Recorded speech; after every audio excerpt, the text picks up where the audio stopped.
8 minutes past the hour. It's a brand new day, a brand new hour with the kickoff hour and the Good Time Gang. I'm Speedy, Greg Burgess, Michael Helms. Well, the three good ones that'll get you to the next hour, where Rick, Bubba, Adler all join us for the main show. And we got a busy one on tap. Don't forget, go to rickandbubba.com for all the information about the show. If you want to spell out A&D in between Rick, Bubba, just rickandbubba.com. You have got also all our social medias at Rick and Bubba. It's all there for you. Got upcoming events, the store, you name it. Also show links. It will be right there on the main page if we talk about stories and they become a topic on the show. There's always links there for you, so that's a good default. As we do each and every day, making sure that it's easy to follow along with some of the main stories that we discuss. So rickandbubba.com. Well, let's bring everybody in. Over to my left is Mr. Greg Burgess, and to my right it is Michael Helms. What's up, guys? How are y'all? Gentlemen. How is it going? I'm high from a win. The Atlanta Braves, baby. Greg is so frustrated with himself. We sat there and talked about it yesterday. And I was like, man, it's an early game. I'm going to watch it. Completely forgot about it. He and I were sitting here talking Heard early. it this morning on the way in. He said, man, I'm so mad at myself. And he goes, when was that over? And I was like, about 8:15 Central or so. See, I could have watched it. And 8:15, 8:20, something like that. And he goes, are you serious? He's so mad. I had an evening. I forgot. Amanda asked me when I got home from the show. Is that how I sound? We had a day off yesterday. The NCAA requires that. And so we took a day off, so I didn't go to Jacksonville. And I thought, you know what, take advantage of this. And so spent some time at the house with Amanda. The kids were out of school, fall break. Yeah. Caroline's been at the beach the last few days, so she was coming back. And Maddie had a friend over, and Braden was still asleep when I got home. And she said, what do you want to do? And I said, I want to hang out with you.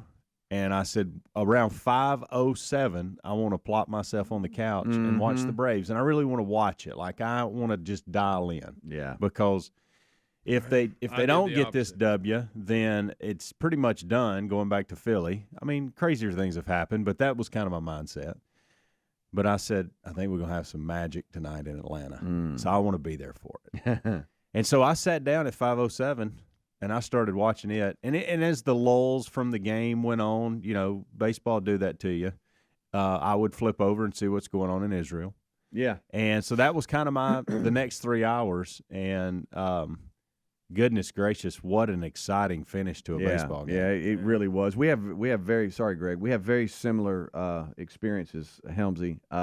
We didn't have the day off together with Terry like y'all did, but we starting at 5. I had mentioned to Terry that the Braves were coming on and would love to have that on. And so I went back and forth, got a little frustrated early because things weren't going the Braves' way. Yeah. If you're a Phillies fan, you were loving it, but we just couldn't. It's 4-0 real quick. We couldn't seem to get it going. Yeah. And Marty Adams, a good friend of mine, and his son Derek, who was a teammate with Tyler at JSU, they were at the game. And so he was sending me snap videos from his section. So I was raising on him a little bit like, hey, you need to get it going, And then we started coming back. Well, about, I guess, was it the 7th inning when we hit the 2-run home run to make it 4-3? Yeah. Terry had said, hey, let's go for a walk. I know it's late or whatever. So I get notification from him, and all it is that section going nuts. Yes. People are, like, falling on each other, and they're jumping up and down. And I said, hey, something's happened. So I checked the score, and it was 4-3. I said, we got to get back. And so we got back, and then it was pretty cool. The series is now tied. The NLDS big comeback win, double play too, ended it with what a play by in the Michael top Harris. of the. I mean, Michael Harris is a center fielder for the Braves, and he goes up and climbs the wall in right center field. And Bryce Harper was at first, and I understand what Bryce was doing. There was one out. He's like, I'm the tying run. There's no way he's getting that. But for me to score, I got to go. I got to get. Yep. I can't read that ball. I've just got to go. Yeah. And he was already at about the shortstop when the ball was caught by Harris, who turns around and slings it in. Well, he overthrows the tandem, at the second baseman and the shortstop. And Austin Riley comes from third and just reads what's going on and gets the backup and slings it over to Matt Olson at first to double up Bryce Harper and seal the win for the Braves. Just a great comeback. Obviously Harris makes the play, happen with that in the outfield. Yeah. But what Austin Riley did, is so much more athletic than people give him. To anticipate what's happening, it's getting by two other guys to go get it, and then not only that, but throw just a bullet to Olsen at first to get the double play. Fantastic. Will we get put in YouTube jail if I played that last I don't call? think so because he can clean it up. We will? I don't know. I made that I up. think he can clean it up, yeah. You do? Yeah. I think he can. I think seriously. you just want us to play it. I That's do. okay. Yeah, but I feel confident about both. Well, I just want for those that didn't see it or anything. I just kind of wanted to bring them in a little bit. No, this is how it ended. This is the way we should be doing. It's a 2-2. Castellanos in the air to right center field. Harris is on the run. Harris at the track. He leaps and he makes the catch. Harper might be doubled up. The throw gets away. The throw to first. It's over. It's over. Sorry, Greg. Missed that. It'd been good if I'd got to see it. Is Taylor disappointed in you? Because I know he had it on. Yeah, I hadn't heard from him. I don't know. Yeah, I'm sure he was watching. Oh my goodness! If he was being a good son, he'd have reminded you it was on. Yeah, you would think. He knows I'm old and can't remember nothing. At least you can text. I mean, at least he can text his dad. I can't text mine. He don't have a cell phone. Well, that's true. great. Yeah, you have to call him. But I know he was watching He it. has to answer that flip phone. My dad. It's just so funny that you just said that. Okay. My dad just said, "Hey, good morning, son. You may have missed it. Did you see Austin Riley's 2-run bomb and then come back?" He's making sure I know. But the play, if you didn't see it, I mean, understand it's not on this level. It's not Derek Jeter versus the A's back in the day where he trails that and then gets it home. It's not that, but it's similar. It is. Is to Austin kind of reading what was going on and knew it was an overthrow and came in and slung it to first. But it was a pretty cool moment. When it was 4-1, and I can never say his name right, the catcher, Denardo, is that how you say it? When he hit his first home run, everybody in our house heard me screaming. I got a little excited. It's not it's Travis Denard. Denard, okay. Yeah. And so when he hit his home run, it was a no-doubter and pulled it within one. And again, everybody was like, "What's going on?" Because I got loud. But I got to tell you, when Austin Riley hit his, my neighbors heard what was going on. I just started screaming, "Let's go, let's go!" Ted's like, "What's going on?" I knew he got it pretty good. Greg's not watching. Yeah, I'm watching. I knew he got it pretty good, and I was pretty confident it was going out. But it was also one of those that hung up in the air, and you couldn't tell the way the footage was where the outfielder was and where the fence was and where it was going to come down. And I was screaming, get out of here, as loud as I could. Right. It was a fun night. Yeah. All right, we're going to go to break, and Greg, we'll talk about something you can discuss. Buddy. Yeah. Sorry about that. I just completely missed it. That's just some major. I know a lot of you. You're in football now, so you turn baseball off. But for those of you that do care about what's going on, Major League Baseball postseason action is happening. Series now is tied at 1. They go to Philly now, right? They do. Yep. And hey, don't ignore this. Arizona Diamondbacks beat LA again. They're up 2-0. We'll be right back. Rick and Bubba. Helix Sleep does it again with an innovative kids mattress made to flip. Why? Well, the firmer side is great for younger kids when they need more spinal support to aid proper development of their growing bodies. You simply flip it over when they're a little older, around 8 to 12 years old, when they want the softer side for sleep. Handcrafted and assembled right here in the USA, Helix is offering 20% off all mattress orders, including the kids mattress. Go to helixsleep.com/Bubba. helixsleep.com/Bubba. If you've ever wondered if CBD and other plant-based solutions can help you, well, 90% of customers report better sleep, and 81% say CBD helps with stress and anxiety. If you've been thinking about trying it for a health concern that's not getting better, consider CBD from cbdistillery.com. Visit cbdistillery.com and enter the code BUBBA for a 20% discount. No prescription required. That's cbdistillery.com, promo code BUBBA, or find a link at rickandbubba.com under the sponsor. This fall, all, take premium audio with you wherever you go. Raycon's everyday earbuds look, feel, and sound better than ever with 3 sound profiles, optimized gel tips for the perfect in-ear fit, and 32 hours of total battery life, and they start at half the price of other premium audio brands. Right now, Raycon is having their annual back-to-school sale. For a limited time only, get 20% off site-wide, plus free shipping at buyraycon.com/Bubba. That's buyraycon.com/Bubba, or go to rickandbubba.com. A new season calls for new taste. There's no easier way to flavor your fall than with HelloFresh. Their fall lineup of delicious dinners is crafted by chefs using fresh produce and the best in-season ingredients. And with a rotating menu of 40 weekly options to choose from, even the pickiest eaters will be asking for seconds. Sign up for America's #1 meal kit today and take 50% off plus 15% off the next 2 months with the code Bubba at HelloFresh.com/Bubba. That's the code Bubba at HelloFresh.com/Bubba. Are you driving an out-of-warranty car? Why would you do that? It's only a matter of time before your vehicle is in the shop costing thousands. Auto repair costs are up nearly 20% from last year. That's 4 times the rate of inflation. And when you enroll in a protection plan through CarShield.com/Bubba, you'll be locking in your price as it will never go up. We appreciate their administrators handling all the paperwork, and we get to choose the mechanic we want. They even offer 24/7 roadside assistance, complimentary towing, and rental car options. Save 20% at CarShield.com/Bubba. Okay, I'm not here to nag you about all your diets because I don't always eat healthier either. But I will share this. The Mayo Clinic says if you want to prevent heart disease, lower blood pressure, and cholesterol, eat 5 servings of fruits and vegetables every day. Folks, I don't do that, and you probably don't either. So I use Field of Greens, and I really like it. If you don't always eat right and exercise, join me and take Field of Greens. Get 15% off your first order at fieldofgreens.com with the promo code Bubba. Fieldofgreens.com, the promo code Bubba. Oh, look, honey, the ants are back. Wow. We leave one itsy-bitsy speck of food out, and they appear out of nowhere. Yeah, it's pretty hard to believe we used to try to get rid of these guys. Now they're just part of the family. To be honest, I liked our family the way it was before they came. I guess it's time to call Cooks. You don't have to live with pests. Get proven protection from Cook's Pest Control. Call or go online for a free quote. Cook's Pest Control. All right, folks, you've heard us talking about what Relief Factor can do for your pain for several years now. If you struggle with occasional aches and pains due to aging, exercise, everyday living, consider this. Relief Factor is 100% drug-free.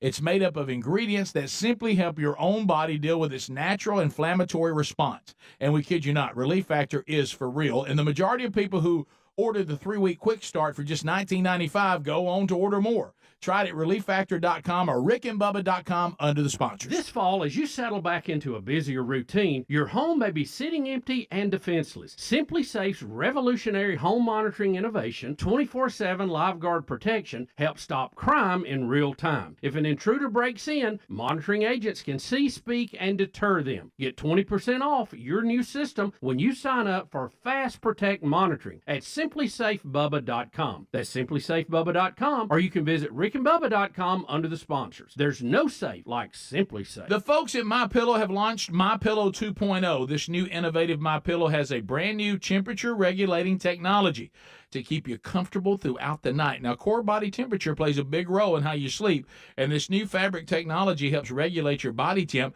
by creating a lower surface temperature for a more restful sleep. Available in 4 loft levels with a 10-year warranty and a 60-day money-back guarantee. Head to MyPillow.com/Bubba to buy one, get one free on the new MyPillow 2.0.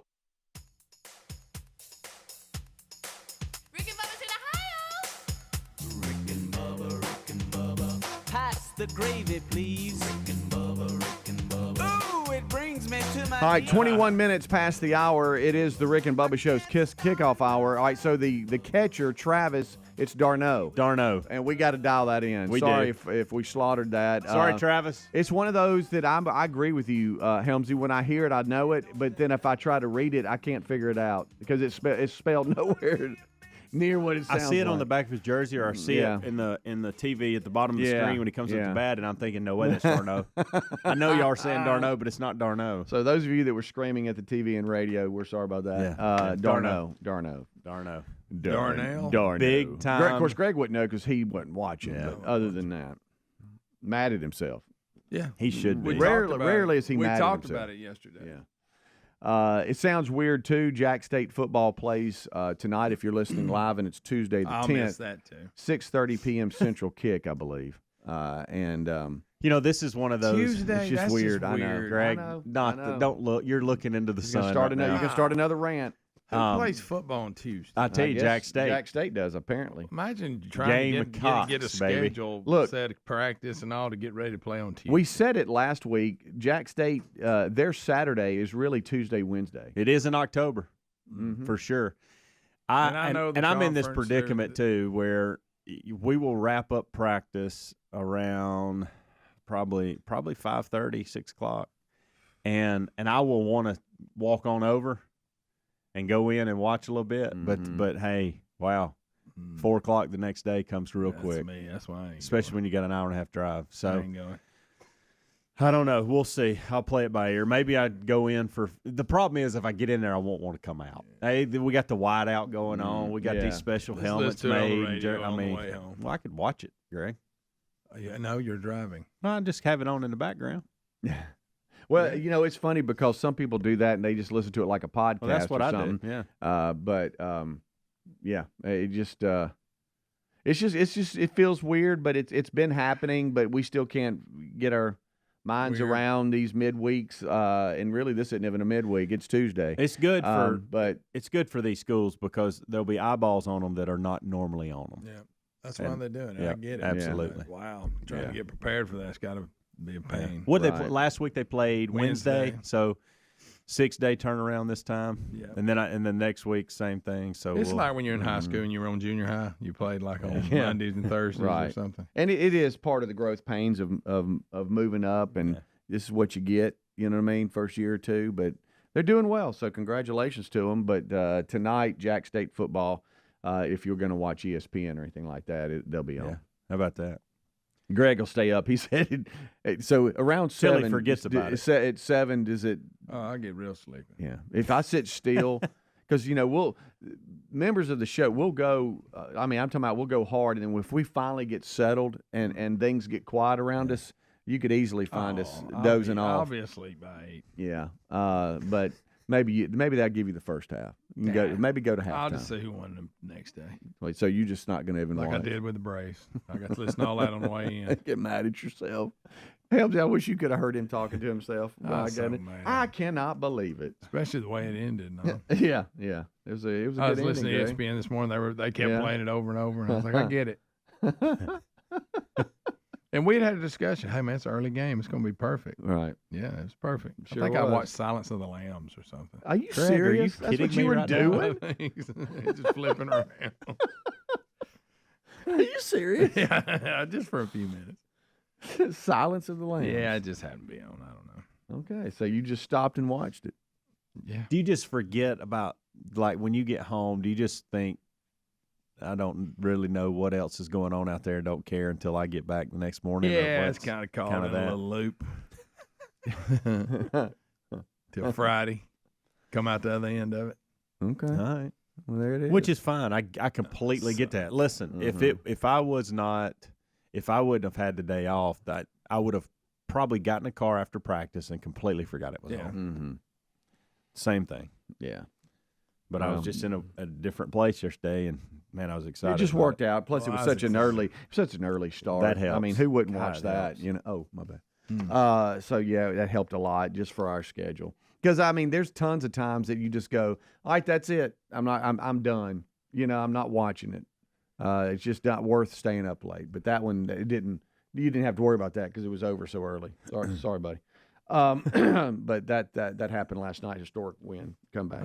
I can't watch them now. I'll jinx them. Yeah. And listen, I know this is silly of me to even say, but Greg, to help you a little bit, I'm so far out of the loop on Major League Baseball. I did not know Bryce Harper was playing first base. That is how out of the loop I've been. Yeah.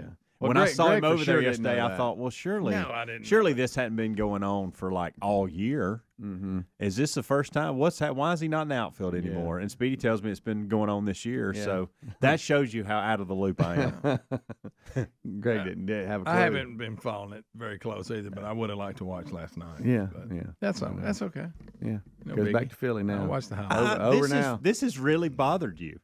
Well, we talked about it. Yeah. I mean, no, it really because is. it ended that way. If it had been just a game, I'd say, I'd kind of like to see that. At first. But, the drama. At first, I thought you were kind of just playing along, but No, this I has was really mad. bothered you. Yeah, I'm mad. I didn't watch it. Yeah, he was having a conversation. Watch it. Have you ever heard him tell himself? Oh off? boy, it's a Hey. good one. I mean, Yeah, we I'm talked telling you. about it. Hey, Yeah. early starts. That's what's making me mad. If it had been a regular start, I had no chance. I wouldn't have been up anyway. Yeah. That's it. You know, when we started the kickoff hour, I thought he's just playing along. Yeah, this he's is doing a good. bit. You're right. But no, I can tell it's really no bothering sense you. in It is. I've seen Silence of the Lambs 10 times. That is owning me. That's what you were watching. I mean, just meaningless. And it watch was on, something. and I was Yeah. like, look at that. Now, if you were That really Hannibal. if you were really into something that was, Yeah, meaningful, yeah. you'd be like, oh, and hey, I don't hey. know how many times I've seen it. Thousands. I mean, Hannibal, he's a good Yeah. character to watch. He's just so creepy. And I tell you what, I don't know. I don't know what I was doing. I had a pretty good system going, Helmsy. Back to what you said, you were watching the game, then back to news. I had a really good system because I would get so frustrated because there was just nothing going on in the game, or Yeah. it wasn't going the Braves' way. Yeah. And I was like, okay, I got to leave. weren't they And- down 4-0? Yeah, Yeah, Oh yeah, Greg. yeah, buddy. that's what I heard. That's what I heard. But this Israeli news source, I-24 No, News. I don't- you I-24 News. I went there, and the way they're covering what's going on right now in Israel, and Fox News is doing a decent job. Now, how did you others have find been this there. channel? It's in the system that they were using. It's right around the little cluster of your MSNBC, CNN, Fox You went, oh, News, look at Fox this. News Business, or whatever, and. So I knew it was there, and then when this terrorist attack on Israel happened, I went there, and the way they're covering it. So I would go back and forth a lot, but Yeah. maybe we should have texted you and reminded That's two you. different mindsets, a baseball game to a terrorist. Yeah, war. I was yeah, doing no, the same no, thing. Yeah, but I was getting because Israel was. They were lighting up that sky. Yeah, they were targeting some of the hubs there in Gaza last night. Bubba.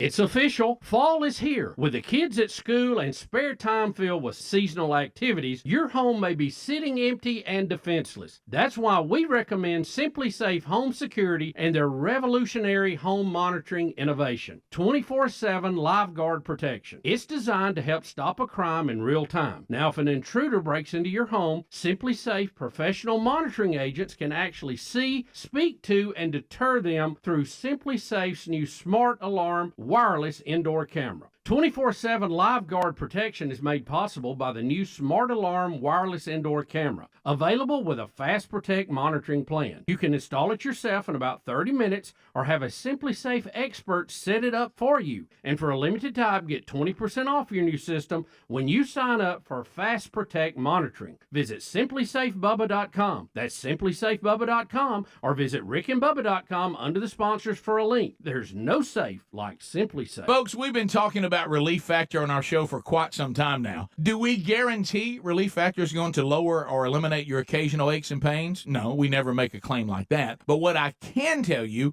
is that the majority of folks who order the 3-week quick start pack for only $19.95 go on to order more. Now, what we really like about Relief Factor is it's 100% drug-free. It's a supplement that's made up of ingredients that simply help your own body deal with its natural inflammatory response. For a lot of us, that's very important. Getting older, working outside in the warm weather, even exercising can cause frustrating aches and pains, or maybe it's the occasional back, shoulder, or hip pain that's bothering you. Relief Factor has helped us and so many of our friends, so when you think of it this way, is $1 a day too much to see if you can get out of some of that frustrating pain? To order this 3-week quick start pack for $19.95 plus shipping and handling, just go to ReliefFactor.com. That's ReliefFactor.com. Let's see if we can get you out of some of that pain. Also, you can go to RickandBubba.com. Look under the sponsors button for a link. Are you driving an out-of-warranty car? It's only a matter of time before your vehicle is in the shop costing thousands. That's true, and auto repair costs are up nearly 20% from last year. If an unexpected breakdown happened today, would you be ready? If you had carshield.com/Bubba, you would be. If your car is just over 3 years old, it's still prone to expensive costs. We all know our daily drives are more than just getting from point A to to point B, traveling by car is a way of life. When you enroll in a protection plan through carshield.com/Bubba, you'll be locking in your price as it will never go up. That means for as long as you own the vehicle and the mileage increases or how many claims you file. They offer plans starting at just $100 a month with no long-term contracts and options to fit every budget. Now, we appreciate their administrators handling all the paperwork, choosing the mechanic that we want. They even offer 24/7 roadside assistance, complimentary towing, and rental car options. Get coverage today and save 20% at carshield.com/Bubba. Our friends at TheraBreath have some good news if you have bad breath. Try TheraBreath Fresh Breath Oral Rinse. TheraBreath is dentist formulated by Dr. Katz himself. TheraBreath doesn't mask bad breath like those burning alcohol mouthwashes that can actually irritate sensitive mouths. It's alcohol-free and free of gluten with no added dyes or colors. Find TheraBreath in all your favorite retail and drug stores. Look for the bright orange cap or online at TheraBreath.com. You can find a direct link at rickandbubba.com under the sponsors. TheraBreath, confidence in every capful. Attention, all you coffee drinkers. There's a brand new brew that you definitely want to make part of your daily ritual. If you enjoy delicious, good coffee like us, My Coffee needs to be your new drink. It's organic, which is so important because if not, then it contains chemicals banned in this country decades ago. You've heard us talk about MyPillow for years on this show, and now they've got My Coffee direct from the MyStore.com website. Go to MyStore.com, enter the code Bubba to save 25% off your order of My Coffee, or find a link at rickandbubba.com. Have you tried the innovative Helix sleep mattress yet? Well, nothing beats a great night's sleep, the kind you get with Helix. So we love them, and Helix has over 12,000 five-star reviews with customized mattresses that fit your sleep needs because they know everyone is unique. They even have big and tall mattresses and mattresses for the kids.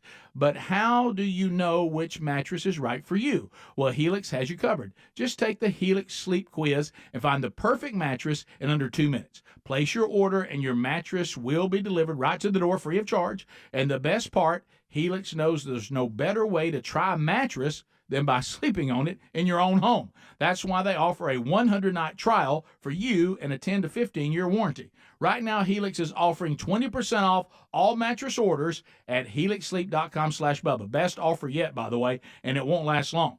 So if you've been waiting to try a Helix mattress, here it is. Now's the time. Head to helixsleep.com/Bubba for 20% off your mattress order.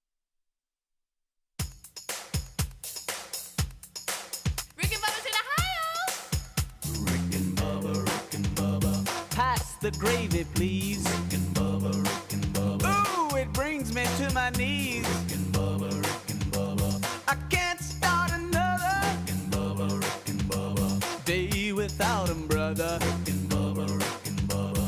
Ooh, there is no other. 25 minutes until top of the hour. Thank you so much for tuning in to the kickoff hour here on the Rick and Bubba Show. Rick, Bubba, Adler all join us right after top of the hour break. This portion of the Rick and Bubba Show sponsored by helixsleep.com/Bubba. I tell you, Greg, I don't have to ask you how you slept last night. No, I slept well on my Helix mattress. Yeah, and you also went to bed early, apparently, and missed the Braves and everything. That's right. That's okay. Lisa and Greg sleep great because they have a Helix mattress, and you can too. It is Helix owns its own manufacturing facility, and each mattress is made in the USA by a team of skilled manufacturers and shipped directly from their facility to your door. And right now you can save 20%. We all need a good night's sleep. We talk about that a lot. And this could get you on that way of making sure that you have a Helix Sleep mattress. Helix is a premium mattress brand at an affordable price that provides tailored mattresses based on your unique sleep preferences. Their lineup includes 14 unique mattresses, including a collection of luxury models, a mattress for big and tall sleepers, even a mattress for your kids. And it's a sleep quiz that they ask you some questions on. It takes about 2 minutes or less, and it gives you that perfect mattress designed on how you sleep. So depending on how you answer the questions, Greg, they tailor a mattress for you. That's right. And they go, okay, well, how do you sleep? You sleep this way, we recommend this mattress. That's right. Soft, the medium. Right. Or a hard match. I went with medium, by the way. You did. Okay. Just for the sake of argument. Okay. Then your personalized mattress is shipped straight to your door free of charge. They offer a 100-night risk-free trial, so you have absolutely nothing to lose. I don't know how they get it in that box. I know. It's crazy. You open that box and boom, here it comes. Here it comes. Helix, you better have it where you want it because it's heavy. Yeah. helixsleep.com/Bubba. helixsleep.com/Bubba. Save 20% today. You can find a link at rickandbubba.com under the sponsors button and get a truly amazing night's sleep. All right, so we are moving right along here. Rick, Bubba, Adler all join us right after top of the hour as we're discussing a number of different things. Yesterday was really a big update day just because we had so much going on over the weekend.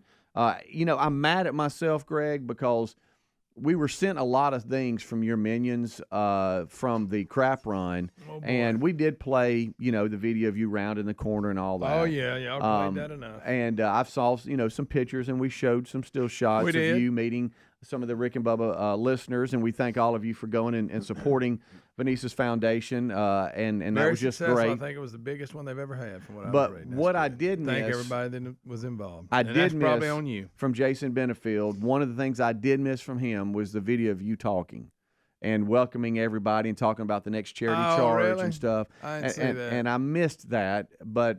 I caught it yesterday after the show because he had sent a number of different things, and I'm like, oh, my gosh, I missed this. Yeah, I forgot about And you talking about the charity charge and everything, he was just owning me. I don't know why.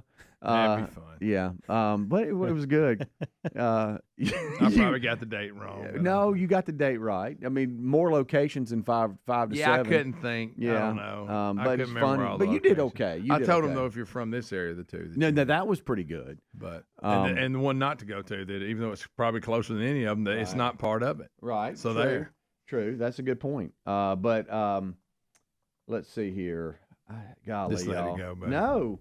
I don't want to let it go. Let it go. It was just awesome. Yeah. It was so good. It was so awesome. Yeah, I'm known for my speaking. I just, it's not that you did anything bad or you did anything wrong. It's just I know you, and I know that's not what you want to do. You hate doing stuff like that. That's what he's getting at. Yeah, and that's why I want to see it, too. I could just tell. No, like I said, what you did was not bad at all. No, I'm talking about I was good with doing it. Yeah, okay. There's a lot of things I don't, but something like that's not a problem. All right. Certain things. Certain things. If I got to get up there and wing it for 45 minutes, I don't like. Yeah.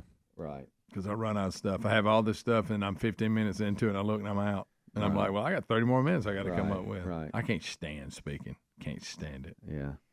Isn't it funny? Well, you can't stand speaking in front of a crowd. Yeah. Because you speak every day right in front of that. I mean, and I've had to explain this to people, too. It's one of those things that's strange because we will open up these mics, and throughout the week, we will speak to over 1 million people. But you put me in a room with 200 people staring at me, that's a whole different thing. I know. It is. And if I have a subject that I know about, that's one thing. Yeah. But if you're just come speak, right? And there's really not a subject. It's just you speaking that they have at these, like a lot of these corporate events and all. I just can't do it because, like I said, I'll be 15 minutes in, I'm out of material, and I got 30 more minutes. Yeah, it is hard. The hardest part is starting and finishing. Yes. We've discussed this because the Smartless podcast or whatever, and it's one that was way back when, but they discussed some of this, of what I have. And they're actors, they're very successful in what they do and all this kind of stuff. But they each talked about, Will probably is the one that kind of can do it the best. But the other two were like, we hate speaking in front of people, but yet we can act and we can do things and have no problem with it. But if I have to stand up and do a formal speech or host something, I can't do it. And it's some kind of condition, but basically Bateman was like, you hide behind a character when you're acting or when you're doing something, it's like not really you. But when you stand up and you have to like represent yourself as you and be professional and serious, I can't do that. Yeah, I have a really tough time doing that. Hosting something, that's not that bad. Like if you're the MC, right? It's not bad. That's not that bad. But hey, when can you come speak to my group and whatever? How long you need? About 45 minutes to an hour. What about just because there's people that go around and do that and do really well, right? But I can't think of nothing. I don't know. Yeah. Like so now, you give me a subject, go talk about this. I still don't like it, but I can do that. But just. Here's tonight's speaker. Right. It's not really about anything. Yeah. It's just kind of because I've seen some really good ones. They get up there and it's so entertaining. And they tell these stories that are awesome. We used to have them every year at the work that have this big safety symposium. They bring these professional people in. Really good. Yeah, no, I think they there do is really well a too. gift to being able to do that. And I've done a couple of them myself, a few things, and Mm-hmm. I was miserable. You know, you brought up Smartless. You remind me of Sean Hayes on so many levels. He does. I thought the same thing. Excuse me? I mean, they're Could be brothers. You could exchange them. And how's that? Just so Go many ahead and levels. Well, I'll tell you, So first, many first levels. and foremost, Go ahead and explain. Go ahead. Because I think you just made that statement just to get the reaction from this one. That's the only reason I did it. Because you knew what would happen. I thought the same thing. I just didn't want to bring I thought it the same thing. Look at me. up. No, now he's getting hurt. I know. Back to the speaking deal. I just don't like being put on the spot because when I don't know, I don't have anything planned or prepared. Just, whatever you want to talk about. When I was introduced as the new head coach women's tennis at Jacksonville Look at State, me, I know coaching. I had to go to. I knew he would not allow me to get there. Say Well, a few it was at the words. board of trustees meeting. So me and Coach Beezer, the new baseball coach, they asked us to be there for that meeting, and this was how it was presented to me: be there for the meeting. We're just going to introduce you. Okay, that's what. And so, what do I think? I think I'm getting there. Say a few words. I'm gonna be introduced. Well, then all of a sudden, Bees was like, "Hey, we got to talk." I said, "There's no telling." I said, "I don't really know, and if we do, I don't really know what I'm gonna say." And he goes, "I don't either." Well, then they introduced Beezer first. Tell us about what your plans And he goes are. up to the podium and starts speaking, and I thought, "Well, here we go. I'm next. What am I going to talk about?" And so I BS my way through it pretty good, I thought. But that's the kind of moments I don't necessarily like. I can get away with it, and I can do it, but I don't like it at all. Yeah, and I there's like to be prepared. I don't like surprises. Yeah. The surprise thing, that's one thing. Give me a mic and let me host something and run around. That's I'm okay. fine. I can do that. But hey, stand there and host something and speak. I'm at a podium and everybody's looking at me now, and I've got to hold their attention for 45 minutes to an hour. Yeah. And then when you're done, in my situation, any questions, and you got questions that you have to answer. Yeah, which makes it even tough. More tough. Honestly, there was one year that James Spann normally hosts a gala, however you say it, an event. Yeah. And I'm talking about it's black tie, everybody's standing around. Yeah. And he couldn't. He had a conflict, so they contacted me, and I had to sit in for him that year. Oh, see, that's what I'm talking about. And I don't think I did a terrible job, but I was a nervous wreck the whole time because that's just so not me. I'm standing there. Was that when you were with Ronald McDonald? Yes. And you had your suit on? Yes. That picture that was in my office? Yeah. I was a nervous, and I probably asked way too many, but I just wanted to do a good job, and it's just so out of my element. Yeah. Man. But, some just have the gift. They can do, they can do it all. Or they just have the gift of just holding an audience and I was a nervous wreck. I was worried about that. I mean, for weeks leading up to it. And I'm like, what am I doing? This is not a problem. And I mean, it wasn't the amount of people in there. I think it was just the formal setting and knowing I had to do that. I don't know. Yeah, that's like, a lot of, we've done events where they want to tell us, about you at the show and stuff like that. Yeah. And I can do that for about 15 minutes. Right. But again, I run out of stuff. Yeah.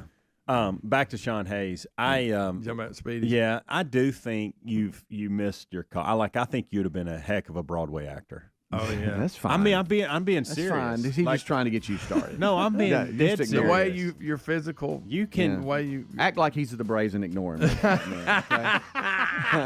Quick, let me watch Silence of the Lambs. I just think there's an element to this business that you missed out on and you could have been really good at. Speaking of that, I have a question. Would y'all tackle a naked man? No. No, I wouldn't. No. I don't care. I don't know. Don't say that. I got a story for you next. Bubba, Rick and Bubba.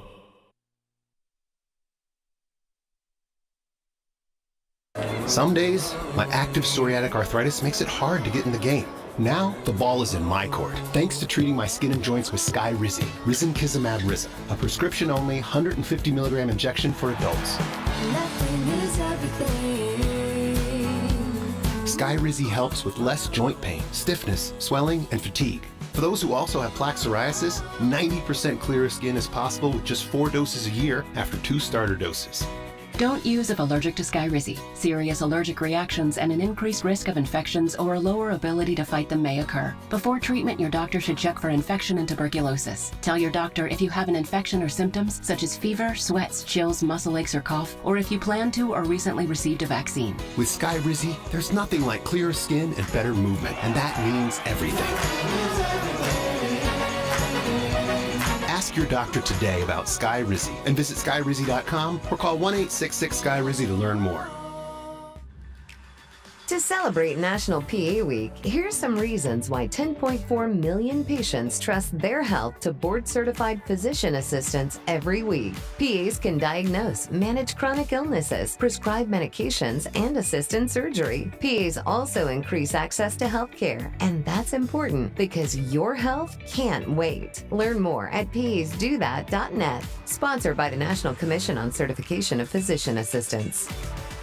Okay, everyone, gather round. It's time for corny jokes about passing the torch. The team at Kirian's Welding was fused together solid. Thanks for all the late nights and early shifts. But double retirements mean the crew must bond with some certified new hires. You've both gone the extra millimeter. Indeed can help them hire great people fast. I need Indeed. Indeed you do. Our hiring platform instantly connects you with quality candidates, and you can schedule and conduct virtual interviews right from the Indeed dashboard. Visit Indeed.com/credit and get $75 towards your first sponsored job. Terms and conditions apply. Wendy's new breakfast 2 for $3 Biggie Bundles let you create your own delicious combo. Choose from a sausage biscuit, egg and cheese biscuit, small seasoned potatoes, and a medium hot coffee. But it's obvious which combo's the best. Sausage biscuit and small seasoned potatoes. Well, maybe it's the fresh cracked egg and cheese biscuit with a medium hot coffee. Or 2 savory sausage biscuits. Whichever you pick, you can't go wrong. Choose wisely. Choose Wendy's new 2 for $3 Biggie Bundles. Limited time only. U.S. price and participation may vary. Not valid in a combo. Single item at regular price. Thinning hair is normal, but it doesn't have to be your fate. Once I started taking Nutrafol, I could visibly see my hair get thicker. Nutrafol, the #1 dermatologist-recommended hair growth supplement brand. Nutrafol has taken me back to the hair I was meant to have. Join the 1 million people growing at Nutrafol.com. That's Nutrafol.com. These statements and products have not been evaluated by the FDA. These products are not intended to diagnose, treat, cure, or prevent any disease or condition. Paid for by Nutraceutical Wellness, Inc. A busy fall schedule doesn't mean you have to compromise when it comes to meal times. Great taste, quality ingredients, convenient doorstep delivery. So yes, you can have it all with HelloFresh. HelloFresh knows you got a lot on your plate, so they deliver pre-portioned ingredients and foolproof recipes to your door. From fit and wholesome options to family faves, they handle the meal planning and grocery shopping, so all you have to do is receive your box, cook, and dig in. And HelloFresh is not just for dinner. You can stock your fridge with quick breakfast, 10-minute lunches, and fresh snacks delivered along with your weekly order. And probably the best part, HelloFresh is actually cheaper than grocery shopping and 25% less expensive than takeout. Right now, you can save even more when you join America's #1 meal kit today and get 50% off plus 15% off the next 2 months with the code BUBBA at HelloFresh.com/Bubba. This fall, take premium audio with you wherever you go. Raycon's everyday earbuds. They look, they feel, and sound better than ever with 3 sound profiles to match whatever I'm listening to. They feature noise isolation, awareness mode, so I can choose to be immersed in sound or I can tune out my surroundings when I need to.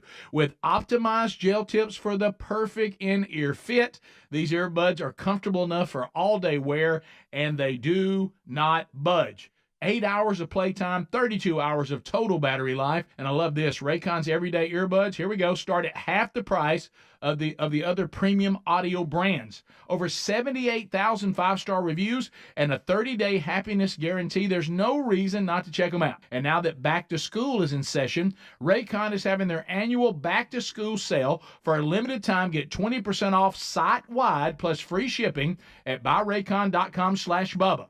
Buyraycon.com/Bubba for 20% off or rickandbubba.com.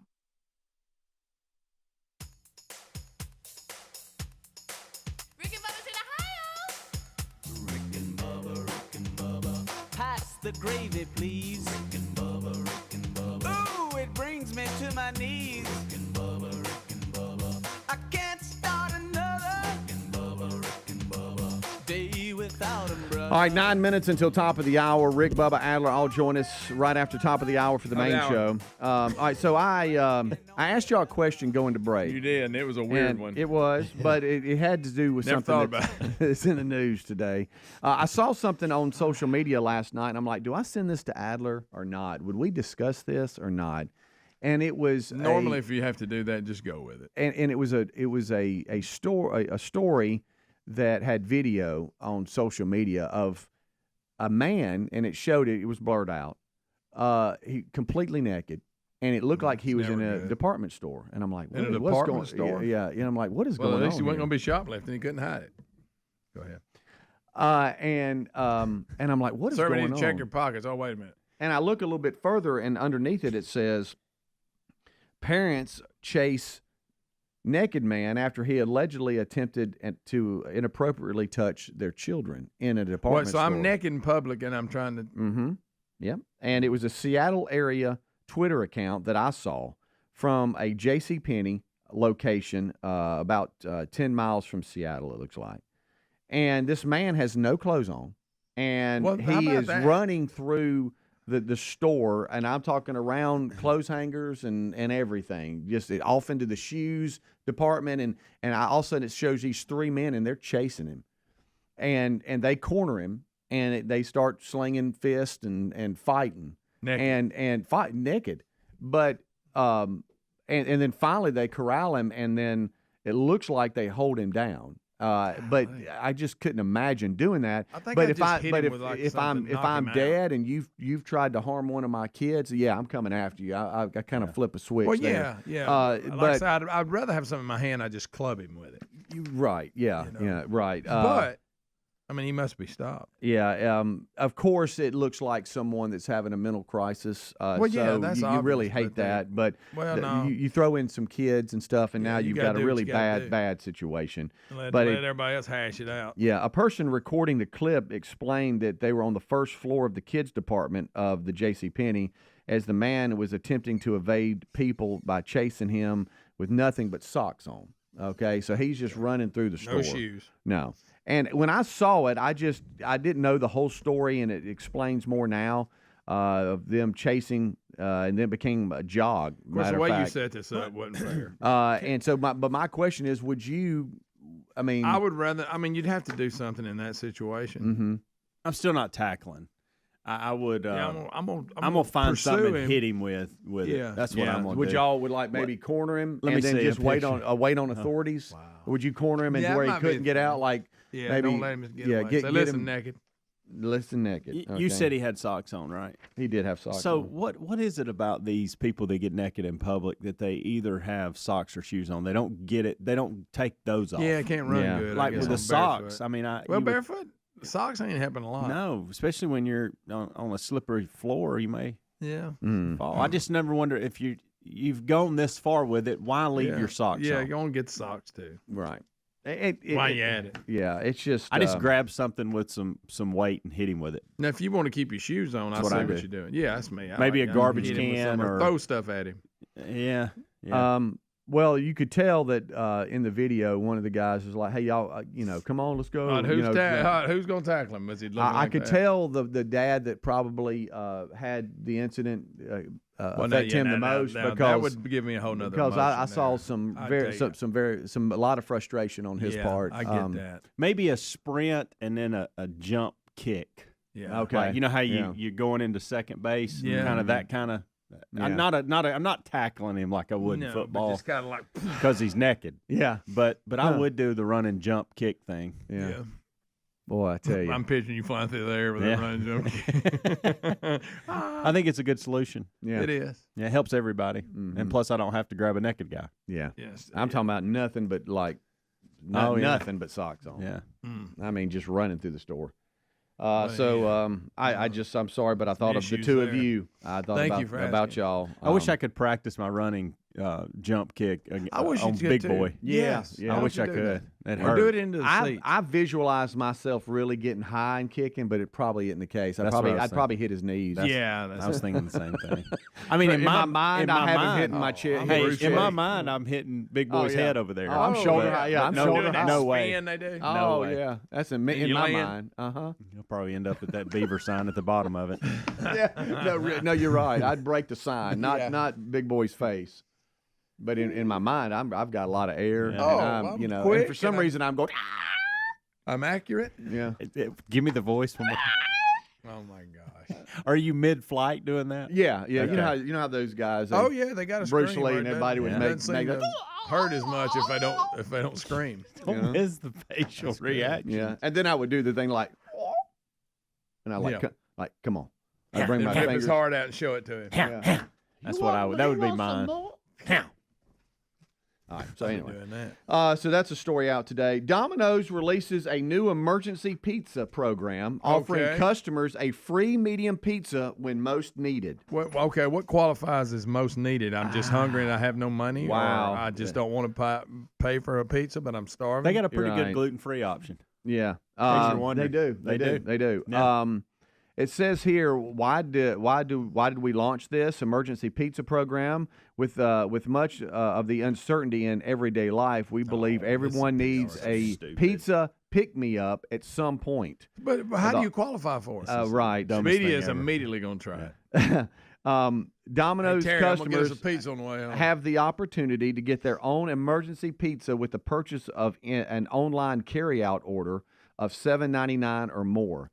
Those who are interested in taking part of the program can qualify by placing a delivery order online of that price or more. They will automatically earn their emergency pizza, and then they can redeem it when they want. So we got so much ingredients stacked up because of our business model right now is not what we need to have it, and we need to get rid of it before it goes bad. So let's act like we're doing something real good. So if you have an online order of the $7.99 or more, you have a 30-day deal to where you can redeem your free emergency pizza following your original online order. This will take place from now until February 11th, 2024. And believe me, that $7.99 and above, they've covered the pizza. Trust your me, free pizza, they have. and then Yeah. some. Yeah, Yes. no, that's exactly what they've done. They've done This is a BOGO. Hey, Yeah, let's run the numbers. We come out Well, winning. hey, look, there's nothing wrong with that. No. That's called good marketing. But if you place an order, hey, you know what? I've got ain't an getting emergency nothing pizza that I can have and redeem within 30 days, and it could be a day. I just want a pizza, but I don't how want to many spend people any are money. really going to do it? Yeah, and I don't like them calling it Kinda like a emergency rebate, pizza. like a rebate. Yeah. Fire department's not bringing it now to for me. a college student, I've had plenty of days. You hear me? Exactly. Being a college student, though, no, there's a lot of emergency pizza days. What if we got emergency beer day? Hey, Greg, I knew you'd go. Rick and Bubba.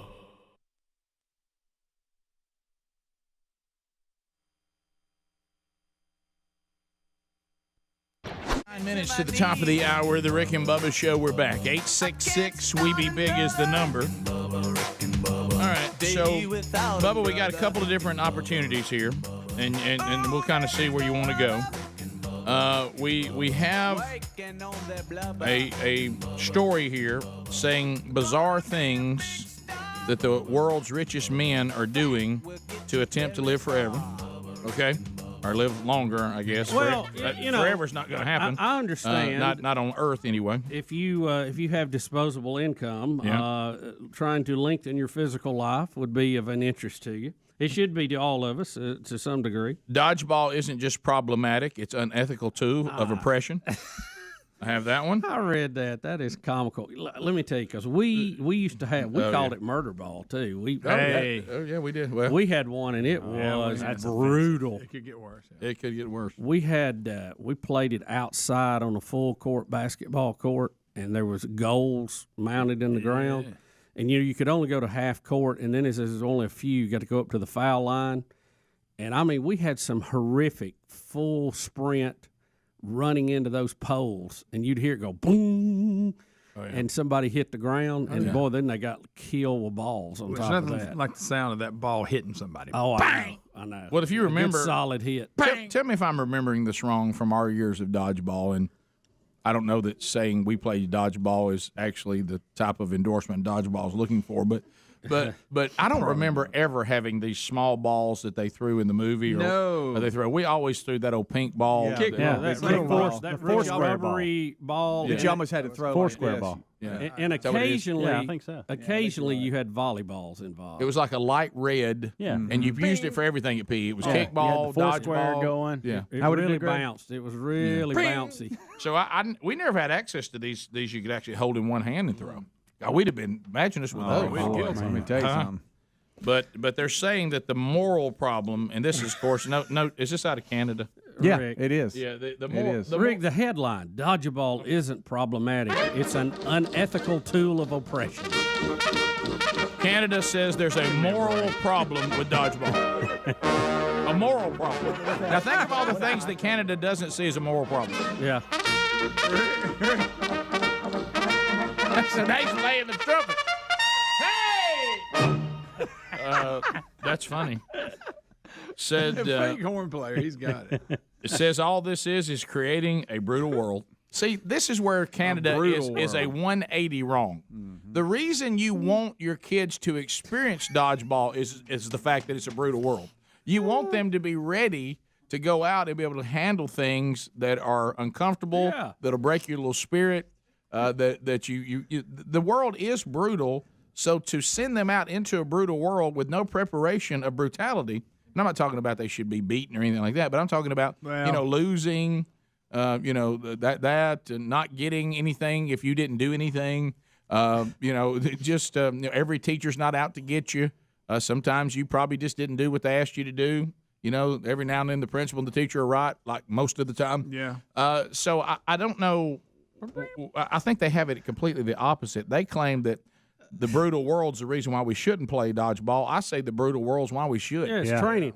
Rick, this story, if you read it, it will absolutely just leave you gasping, okay? Because some of it we can't say.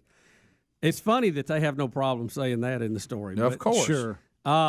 It does say that games children play in schoolyards are famously horrible. If you stop and think about it. Tag, for example, singles out one poor participant, often the slowest child, as the dehumanize. I can't even say dehumanize. I'm laughing. Dehumanization. Dehumanize. This is dehumanize. Same thing. Dehumanize. Humanity. I want y'all to know we all have Capture a the show. John, did you hear all of us trying to come in? Listen. None of us. I can't read this because I can't believe it's true, okay? Right. Capture the flag is nakedly militaristic.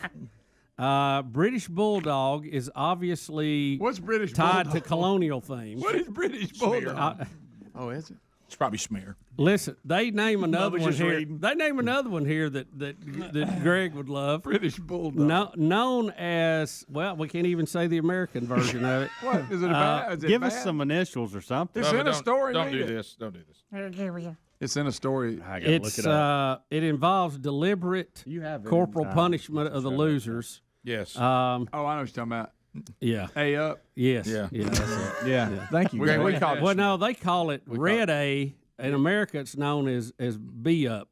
Okay. Well, I heard it is A Same up. thing. Yeah, same You got to get it. You stand against one, people take like a and they just right. throw it at you real hard. Right. Mm-hmm.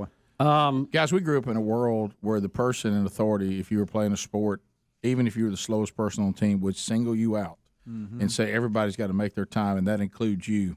Yeah. Whatever. You got a little faster, and the whole team would be screaming, "Please make your time." At least they're You'd be running admitting your fat butt off. they're admitting it in this, Rick. It says dodgeball is not just unhelpful to the development of kind and gentle children who will become decent citizens of a liberal democracy. There you go. It is actively harmful to this process. Dodgeball is a tool of oppression. Heck.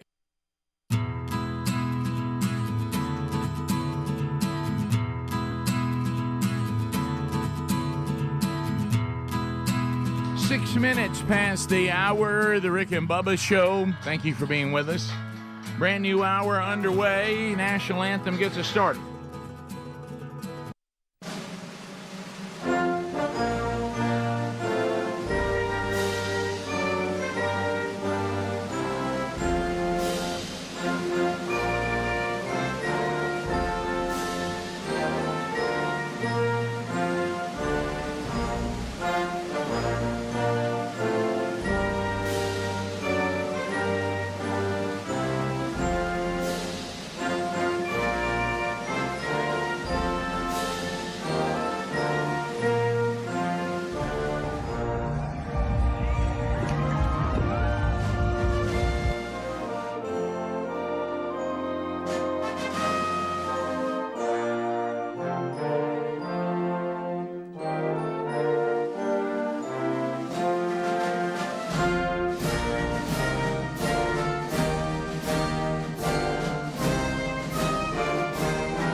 7.5 minutes past the hour. You got the Rick and Bubba Show. Well, so we move forward. Our number's 866-WE-BE-BIG. We'll chat with you today. On the program, America, we'll unpack the story since the last time we were all together. We do have updates for you and new topics that I'm sure you'll be bringing to the table today. The kickoff hour is done for the day. That is Speedy, the real Greg Burgess, and Helmsy.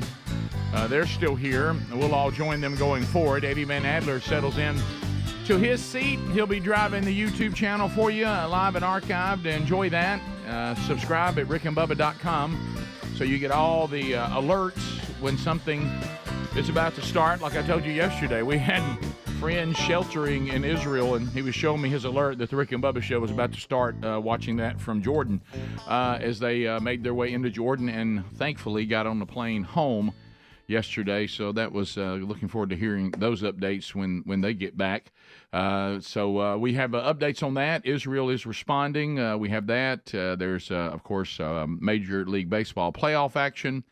We've got that update today, some updates on other stories that we were working on. But we are missing the silver-tongued one, the man with the golden voice, professional lunch eaters, man of the year, the inventor of pizza and a cup, Shakespeare's worst nightmare, and the master of the King's English.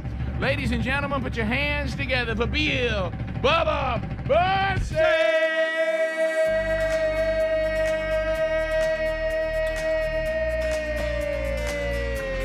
Howdy, Bubba.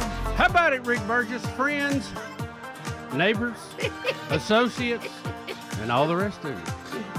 We're holding out our hay too long, or we're showing our lung capacity.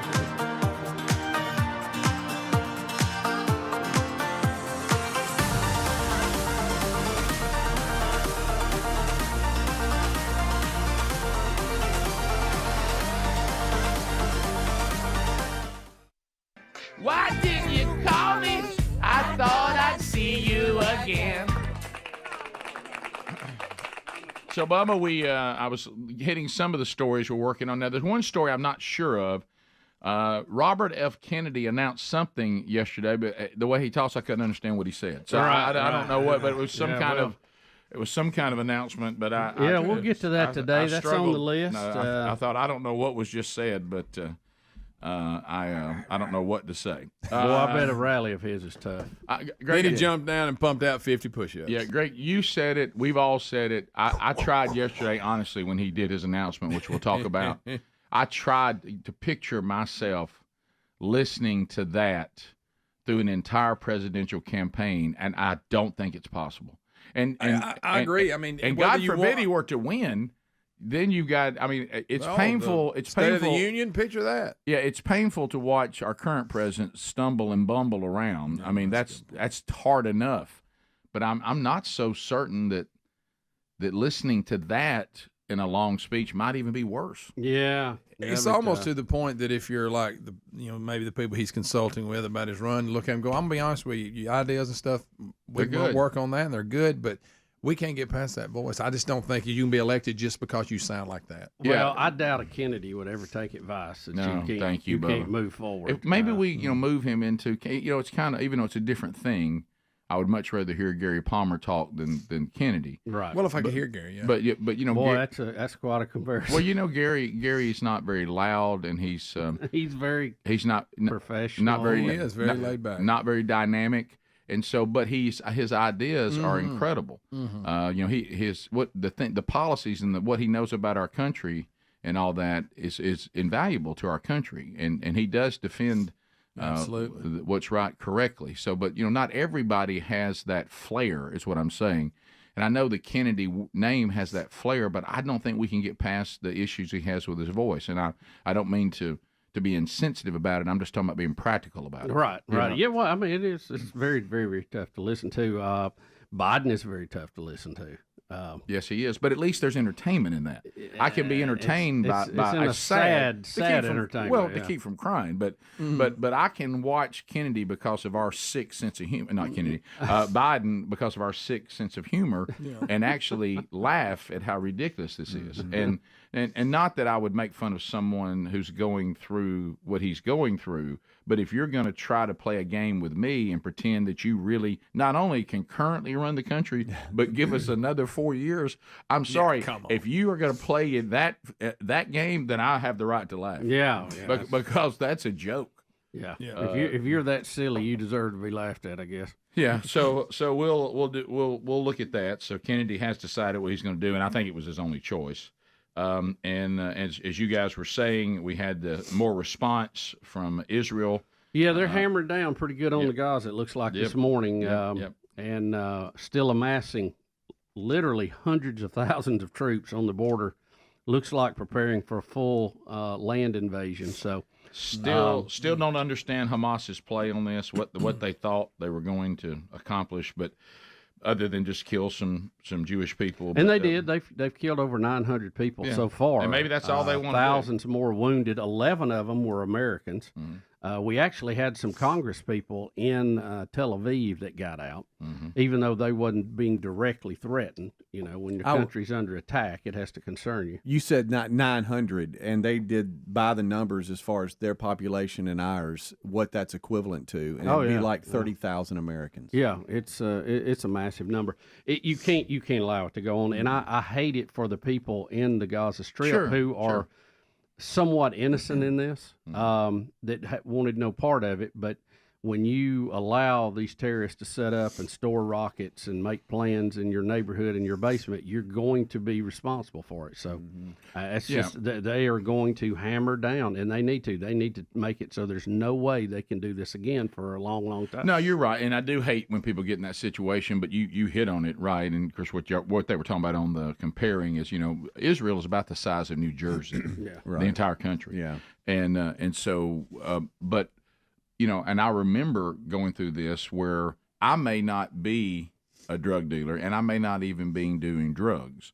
But if I make the decision that I know that drug dealers and people doing drugs live in my neighborhood, then when the police decide to come in and shut the place down, I might get caught in that. Yeah, you're going to get caught in the traffic stops, the home sweeps, the shootouts and everything else. So at some point you have to decide that you're not going to be around those kind of people or try to eradicate them yourself because you don't want them to bring death and destruction on you and your family. But, I mean, when they did what they did, then that put everybody who is not involved in it in danger, just like the people who were doing a music festival, you know, on of peace. And, you know, we had some friends that were there, and one of the reasons they picked this time to go, you know, this is when they celebrate the festival of the booths. They remember that. It's supposed to be a very joyous time of celebration in Israel, which is why they picked that time to attack.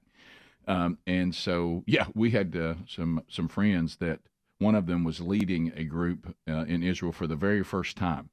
And this happened on the very first time that they took, but they all got out. And it looked bad for a while that they didn't know how they were going to get out, but they did find their way to Jordan and then out. So anyway, one of the guys is in the Wednesday Bible study, and I think, well, he's got some stories tomorrow.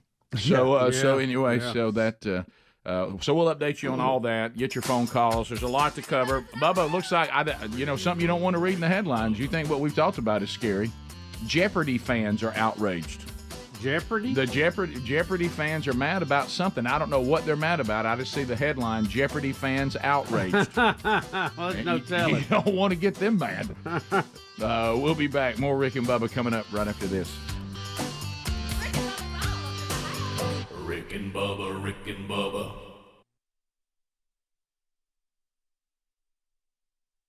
Canada, I don't know if any of y'all are listening in your godless country. You got bigger problems than dodgeball. Yeah. Amen. They talk about the hidden curriculum in dodgeball. You got bigger problems than dodgeball. And British Bulldog. They say it enforces the 5 faces of oppression. The 5 faces. There's 5 faces of oppression. Yes, and I don't know what does that even mean? Did anybody see the movie Tag that's supposed to be based on a true story? These guys had a game of tag going on for like 30 years. Yes, I did. Was it any good? It's not as good as you think. It's funny, but it's awful in a lot of ways. Like The Hangover type deal. A lot of language. Okay. Isn't it based on a true story? Best I remember. Yeah, no, they do, and they show them at the end of it, and they show pictures of some of the scenes from the movie when they were playing tag. Who are they? The Goldbergs? they'll have somebody like, you know, at a funeral, a guy walks up and says, "You're it." You know, I mean, it's bad. Somebody's wedding. Yeah, oh yeah, they'd about destroy the wedding playing that. That's pretty good. Sounds like very similar. I could see us doing that. Oh yes, right. Rick, I remember first grade, and I love first grade because we played dodgeball. We played it in the circle when you're in first grade. Yeah, and that was the most fun. I mean, I love that. Everybody was okay. I remember the first time some big kid hit you with that big red ball. It rattled you a little bit. Well, you know what? You got your little can in gear then. You know what I mean? You thought, you know what? I don't need to be lollygagging around here looking at the clouds. I'll catch that ball to the face. Right. You know what I did? I got to where I got pretty quick. I covered up better. Yeah, paid attention. Or I can't wait to get my turn when he's in here. That's it. Yeah, I got quicker. Mm-hmm. Top of the hour. If you leave us, have a big day. If you got more Rick and Bubba, we'll be right back. Rick and Bubba, Rick and Bubba. Rick and Bubba, Rick and Bubba.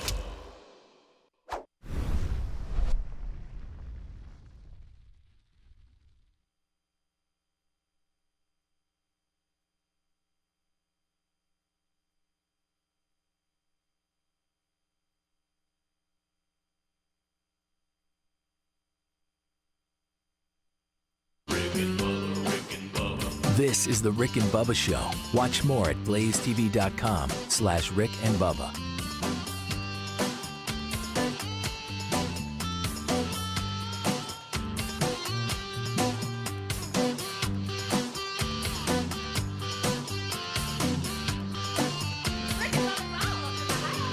Rick and Bubba, Rick and Bubba.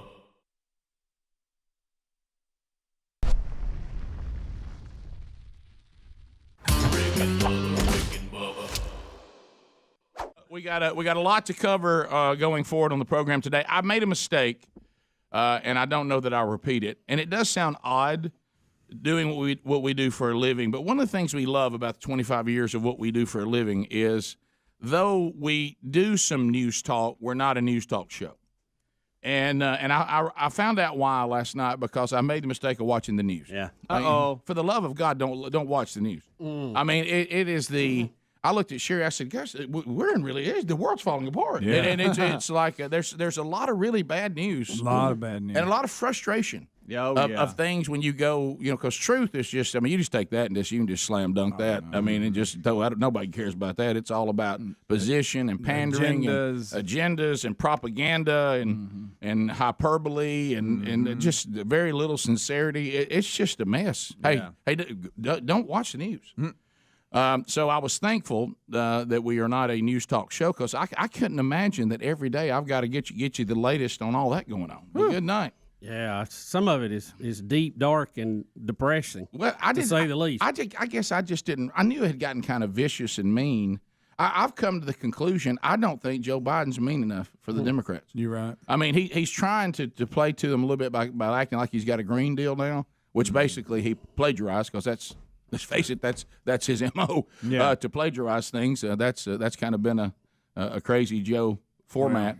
But he's done it before. You know what I mean? I wouldn't want to plagiarize that one. No. Oh, and he's just it's just lunacy. But anyway, how does the old song go? Deep, dark depression, excessive misery. Yes. If it wasn't for bad luck, we'd have no luck at all. I'm telling you guys.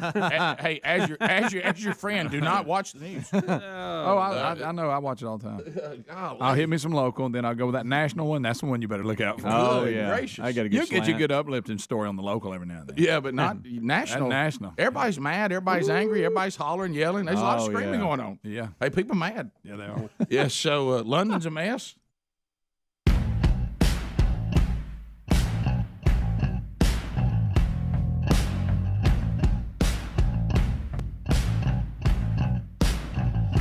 "21 minutes past the hour. The Rick and Bubba Show. We're back. 866 we be big.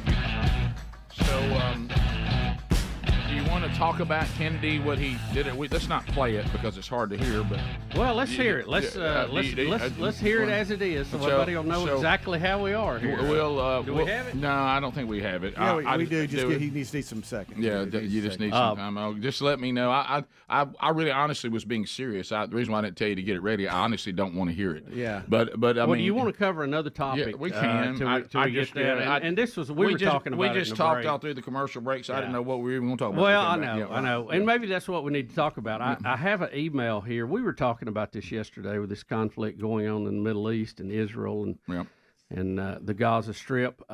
Said this is from Dina. She says, Rick and Bubba, could you please explain why they hate Israel so much? Okay, well that's easy. Yeah, we can explain that. See, until you and we've said this before, and I apologize for some of it's repetitive, but anytime we deal with this Middle Eastern thing, especially the Palestinians and the Jews, if you don't understand that God gave a portion of land to His people as part of His covenant with promised by Abraham Abraham, and so that belongs to them. Now they have tried, which you've heard some even Netanyahu mentioned at one time. He said, "You realize we don't have all the land we're supposed to have now." No. And so there was an attempt to give some of that land to try to see if that would not appease the. You've got two people who both claim to be the chosen people of God. Yep. One of them is correct, and one of them isn't.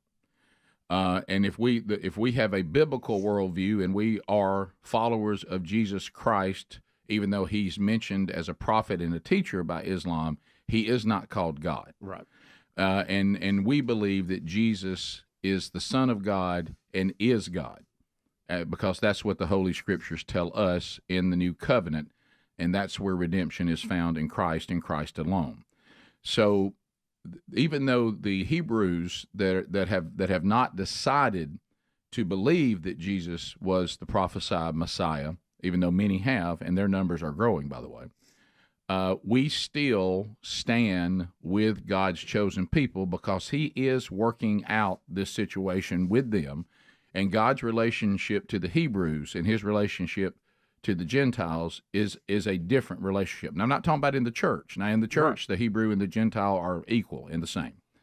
But He is going. We're grafted in. Right. Yeah. He's going to be, as a matter of fact, at the end. It's actually their vine. We're grafted in. Yeah. As a matter of fact, in the yes, they are the vine.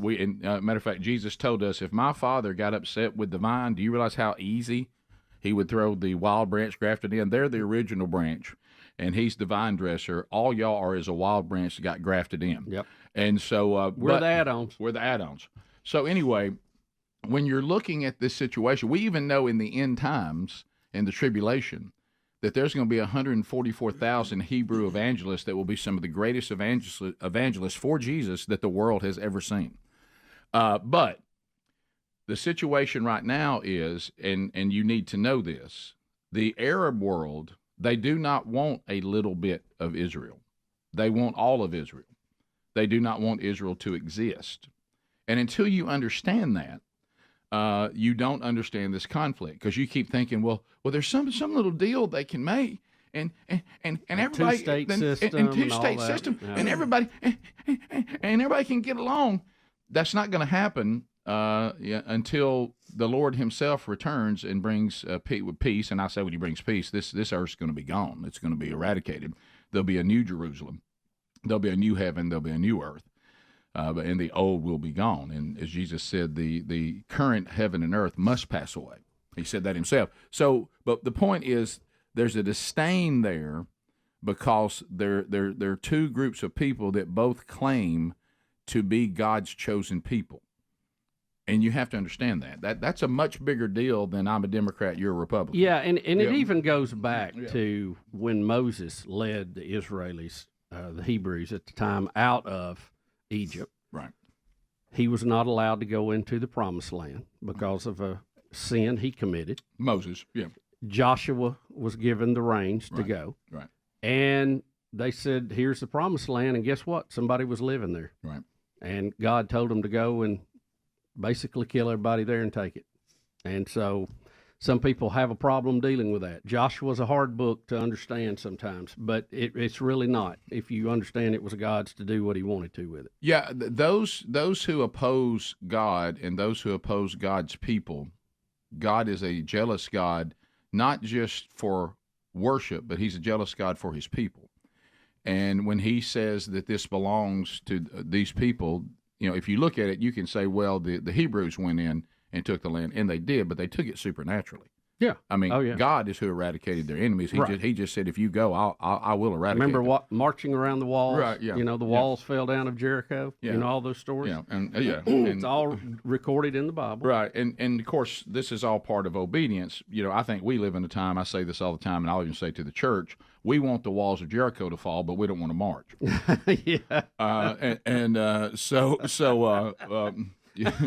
We're like, no, don't ask anything of us. So obedience, can't we just keep abusing this grace and we'll be okay anyway?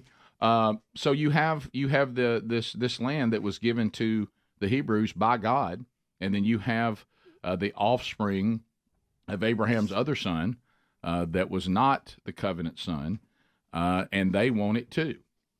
And that's why these two groups of people, I'm not talking about everyday people walking around in their lives, but when you get down to the heart of those that want to wage war, they want to wage war because they think the Hebrews should be eradicated.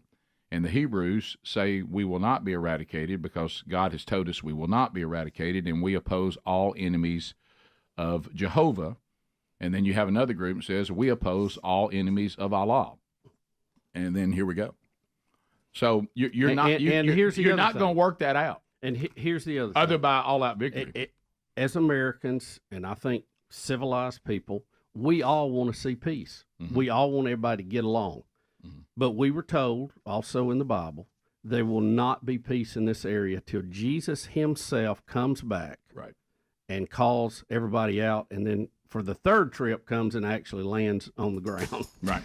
And any attempt to do that is wasting your time. Yeah. Now, it's great to make overtures to do that. Right. But I know we had a former president who confided in someone that we knew. He said, that's why I'm not wasting time on it, because you can't solve this problem with natural negotiations. It just is not going to happen. And if you're a nation outside of all this, you just have to pick a side and then go out and win. Rick and Bubba, Rick and Bubba. Yeah, you know what I enjoy though is I like when because the Fox has the Laura Ingraham, they have her there live. Well, it's 3:00 in the morning when she comes on London time, and to watch how kind her guests are that have had to be there at 3:00 in the morning. Yeah. And because we're Americans, so we scream and holler and point, and they will just slice somebody to the bone in the kindest, most appropriate way. Yeah, and so it's there's a lot going on in the world, guys. I got news for you. Yeah, there is. And a lot out there, Rick. Yep, Brexit. It's quite a show. Well, you know what we're finding out, and this is one thing I will say, and y'all have already said this, but I'm going to try to say it again because it hit me again last night. We always act like that we're not that much different than England and Europe because, we say they are somewhat free. Can just be completely circumvented. And what we have is that we got a far left here that wants to take our, representative constitutional republic, and they want to turn it into something more like that. You know why? Because the government, sometimes the people want something, they just won't give it to them. Yeah, no. It's because they can't get their way. Right, and so that's been a real reality check for me. Be real careful. If you dilute what we have at all, you can get in a lot of trouble. And so anyway, I won't spend a lot of time on that. And there's some stories that came from that last night that we'll cover today, like what's going on with this officer and the fact that Manafort is going to be put in a very dangerous prison and put in solitary confinement. Yeah. When normally with the charges against him, you're at home with an ankle brace on. Yeah. A lot of them, what they're saying? It's like the Democrats want to torture him before Trump can pardon him. Yeah, we're going to make it as hard as we can before he cuts you loose. Look, Manafort needs to pay a price for whatever he did that is against the law. Yeah, but nobody has a problem. But he's not a hardened criminal. He shouldn't play it any harder than anybody else. I don't know about sending him to Rocker Island and putting him in solitary confinement. That just seems like that seems a little. and I really believe we're watching one political party torture someone who was part of the other. I mean, it really does look like something. I mean, it does look that way. I think what they've done, though, I shouldn't have watched the news. No, you shouldn't have. You're all fired up. I didn't know what was going on with Manafort. Why did I watch that? Look, he was going to go to prison. He was going to go to prison for what he did and lying about it, whatever. But I think now they have absolutely give Trump the ammo he needs to pardon him. So this is ridiculous. Doesn't it look like they're just trying to torture him before that happens? Yeah, it's like they know it's coming. It does look like that, yeah. This guy's guilty of paperwork issues and tax evasion. Yeah, and look, he should pay for that. But I don't know that solitary confinement in Rocker Island is the punishment. Rocker Island? I mean, Rocker Island, that sounds like a horror movie. It does. Because you know why? That's what the kind of place it is. Yeah. But any prison that's on an island. It's not good. You don't want to go to an island prison. No. You don't want to be in a Turkish prison. You don't want to go to an island prison. No. You don't want anybody to say badges. We don't need no stinking badges. None of that. All right. 16 minutes past. More of the Rick and Bubba Show coming up. Your phone calls at 866-WE-BE-BIG. Thanks for being part of the Rick and Bubba family. Rick and Bubba, Rick and Bubba. I'll give you a choice, and because we won't do them all in one segment, I can scatter a few things I'd like to talk about. Would you like to hear? There's 3 items going on in my personal life, and here are the titles. The dog is on thin ice. What's going on with our trash? And you won't believe who I saw at Publix. I like all that. So, do you want me to just kind of Publix intrigues me more than anybody. Betty Rick, wants to know Publix. about the dog on thin ice. Betty's in good shape here. Rick, I'm going to go Publix for $500. And I hope it's Merle. All right, so we'll start with Publix. Okay, better be careful. So yeah, I know. Easy, guys, easy. Remember, there's certain movies that if you remember if you this, I mean, you say a word. And y'all remember Pirates of the Caribbean? You didn't. There's certain phrases you didn't say. Beetlejuice. Yeah, that's what I was thinking too. Both of those. All right, so you know how when you can feel somebody's presence behind you? Oh yeah. So I was grabbing some stuff at the grocery store near our house, and where shopping's a pleasure. And I was in the line, about to check out, engaging the very nice person there that was checking me out, and I sensed a presence behind me. I sensed it. I really did. And I thought, like I did at the urinal the other day. Correct. Okay. Very similar. And so scared me. I thought to myself, guys, think about it. Every time you go to the grocery store, usually if you're in line, somebody's behind you, but you don't always feel a presence. Yeah. And I promise, no exaggeration, I sensed the presence. Oh wow. And I was like, I need to engage this person. I need to engage this person. This person's not saying anything. I just sense them. Yeah.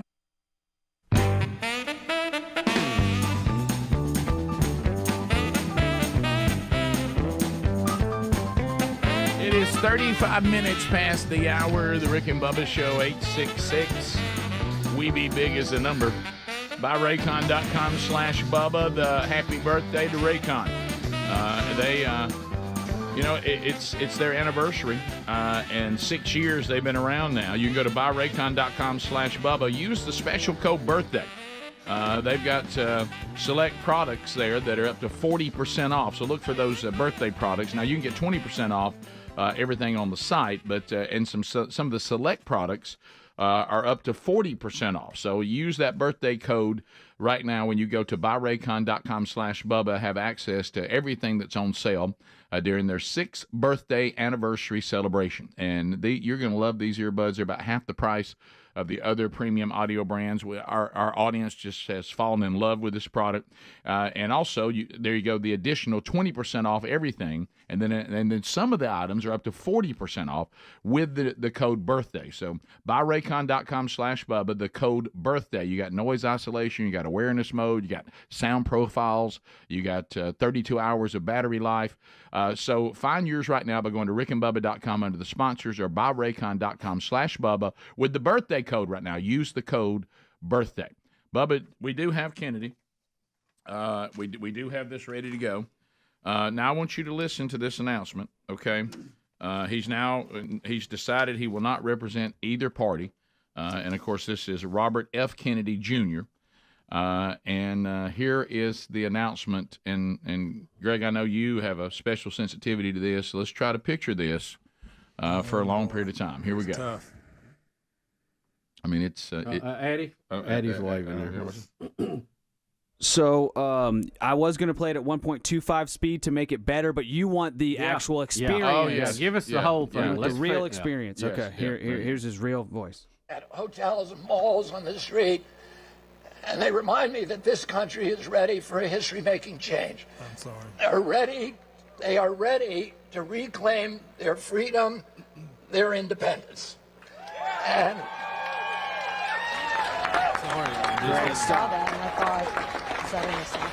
and that's why I'm here today. I'm here to declare myself an independent candidate.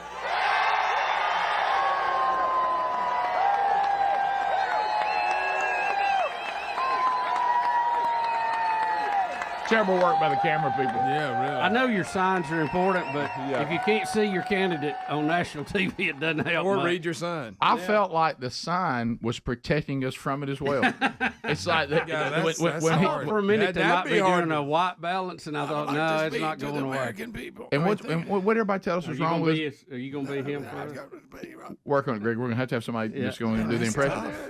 Now, somebody told us what the problem was, and I forgot. Something's wrong with his vocal cords. What is He it? can do some push-ups, but he can't talk very good. What is it called? There's spasmatic. He's got some spasmatic vocal cord or something. Spasmatic dysphonia. Right. Yeah. Yeah, that's it. So, Greg, I there remember it needs had to be a phony in quiver, not just the. It's got. I know. If you're at that point, seriously, if you're at that that's point, good, Rick. Makes my throat hurt. Don't you go to the robot voice or something? Oh yeah, that'd be good. I think so. I mean, Stephen Hawking or something. You know what I mean? It scared me. I know, but that doesn't scare you? Mm-hmm. Yeah, that's true. Yeah. All right, I want you to picture right now. And if you're a Kennedy, can Kennedys just go home? I mean, they just cannot go home, can they? I didn't think. What's he been doing all these years? He was a congressman was that for a what while, it was? wasn't he? I don't know. Okay, so now think about this. I want y'all to think about, and I know Halloween is this month. Think about, it has nothing to do with presidential anything. You don't even know who this is. But this is the character in a scary movie, and this is how it talks. Oh, I know. I know. So picture this, like all of a sudden. And that's why I'm here today. I'm here to declare myself an independent candidate. I'm going to get you. I'm coming into my house. When you say it like that, yeah, it does. Yeah, right. So independent candidate. I'm going to be independent. I hate he's in that situation, and I know. I can't even hear his ideas. I know. You know, I might even agree with his ideas. Somebody would say, "Man, I thought what he said right there. What do you think about that?" I said, "I don't know. I couldn't hear anything. I was just protecting myself." Do you feel like he just said he was going to cut income tax in half? I said, "I didn't even hear it. I didn't hear it. I missed it." Do you feel like this will affect Biden or Trump more? Well, it should affect Biden more. I mean, he's not going to win. Can he pull off a percentage or two? I mean, that could be the difference in the race. That's basically what Ross Perot did to Daddy Bush. So, does it matter? Actually, what's funny, if you look at his positions on things, now I know he gets painted as a vax extremist sometimes, but a lot of his positions were more mainline Democrat 20 years ago. Right. But it looks like he's almost a Republican now, you know. No, when you're you right. look at his, and even where JFK was, on money policies, you know. No, I think, Bubba, honestly, I think you make a point. And I know there's some. Shows you how far the left they've moved. Yeah, I know there's some Democrats out there that will just literally scream, when we say this. Well, it's true. But wait a minute. If John F. Kennedy showed up today, right now, just walked out of time, okay, he would be a Republican. Mm-hmm. He would not be a Democrat. Not the current state of the progressive. He wouldn't Democrat. be. Yeah, he wouldn't be mainstream. He'd be about like what RFK is here on the outside looking in. Mm-hmm. I'm going to go a step further because, honestly, I don't think you would have had John F. Kennedy, how you hear people say, and I certainly have heard this, socially and behavior-wise, sometimes the evangelicals that, not the political evangelicals, but the people who are serious about their faith, they have a hard time embracing Trump because he makes them uncomfortable. Right, he makes me uncomfortable.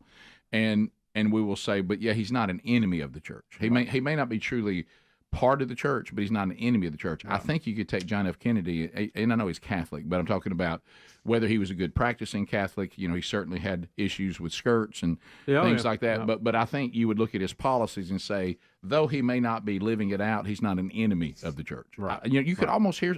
I know y'all hear what I'm doing. Yeah. I'm making a comparison between the candidate Trump and what John F. Kennedy would be like. You would probably have those same struggles, but you would go his economic policies. And you would probably embrace, if you're on the right, you know. And, he was very market driven guy. Yeah. I know we think that a person with a voice like that can never be the president, but we also thought that a person with a middle name Hussein could never be the president. Well said. That's a good one. Well said. No, I think if Robert F. Kennedy declared himself a modern day progressive Democrat, he could talk however he wanted to, and they'd vote for him. Yeah. Oh yeah. No, Rick, look who's representing them now. And I would say if he came out and got everything, checked all the boxes on the right would vote for him as well. Sure, that's right. You know, so it can be overcome, but you're going to have policies. I don't think you can have that voice and have policies that kind of fall into a moderate area. Boy, you got to get some people fired up about it. Yeah. You got to be doing something radical. Yeah. You know, like staying inside the Constitution, that kind of stuff. Crazy. You know, shrinking the size of government, all that, that stuff. I mean, guys, we're living in a time that one of the biggest selling items at Costco is a gold bar. Yeah. Okay. Yeah. The economy is in trouble. I mean, our currency is in trouble. Well, let me tell you a lot of toilet paper. I heard a guy. I don't know who said it originally. Okay, so I can't credit the right guy with it. But he was talking about there's only one number with our government that matters, and that is the national debt. Because he said every budget is balanced. Every debt will eventually be paid. That is the only number. And what he was saying is, even if they run a deficit, we're still going to pay for it. It may be our grandkids, but they're still going to be paid for. So it will balance eventually. And at one time, I remember us being in a tizzy that we had a $9 trillion debt. We were just absolutely eat up with concern about it. And now it's 33.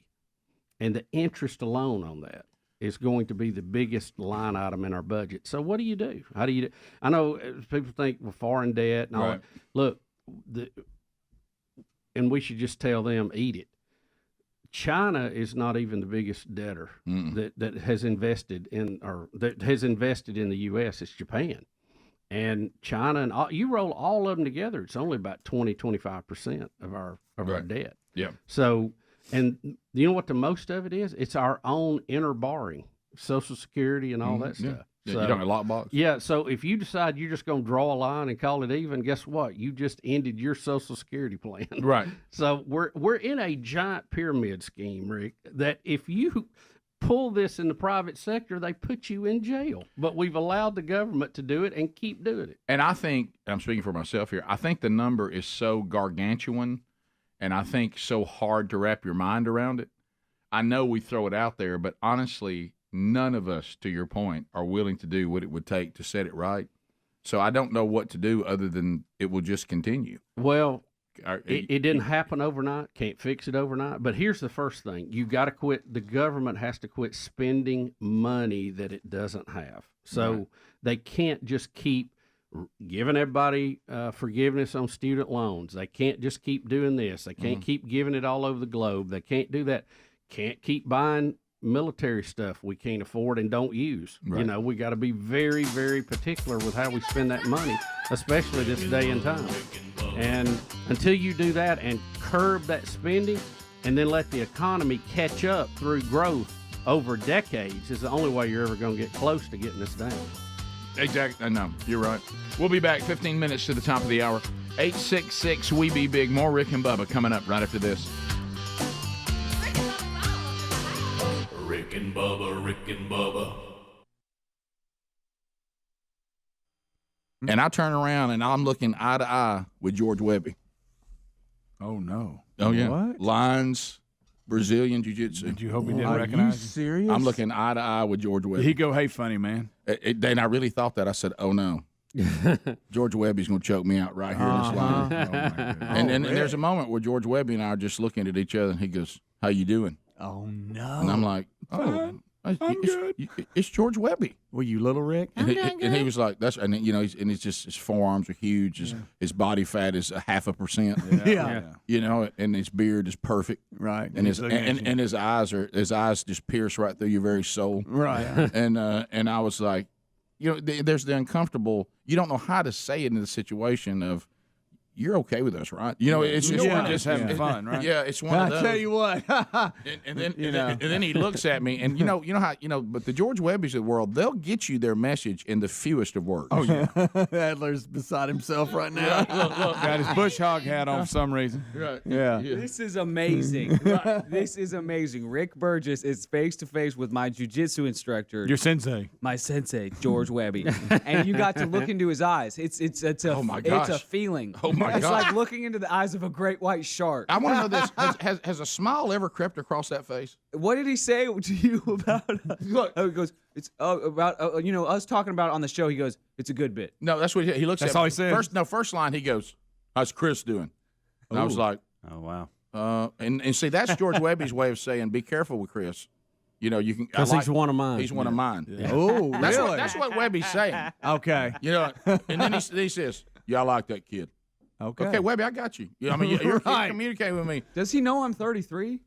No, I don't. Well, in our conversation, he thinks you're 14. He thinks you're 14. I forgot 14, you. 18. I forgot you. I wouldn't know who he was talking about when he said Chris. I'd have to think about Yeah, it. he said that was the key that he said Chris. He didn't say Adler. That is my name. Yeah. But, you know, he But wanted me you're to know known that, as Adler. right. Yeah. If he'd have said Adler's more like a coach, he wanted me to know there's more than that. Yeah. In y'all's Thank you, relationship. Webby. Right. Thank you for caring. Unlike these guys in this room. And then, look, and then it just gets silent for a minute. And I'm like, so do you live around here? Yes. Oh. But I just closed on the house. And I was like, oh, okay. And then comes the scariest part. Where do you live? Uh-oh. A long way from here. I just happen to be over this way. You know, I'm really Coming through. I'm not that far from Bubba's house. And I'm like, I live here in the area. And he says, cool.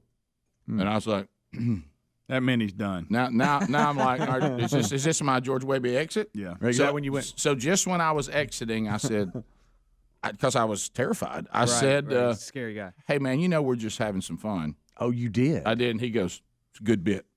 That's his go-to. And that was it. That was it. That's all he said. That was my Webby conversation. Did you go, yes, sir? And he kind of at that point, almost without saying it, went, you can go to your truck now. We're done. And we're done. You're free to go. Right. But there was a time I saw his powerful eyes like looking at me like where he would go if he went after me. Sure.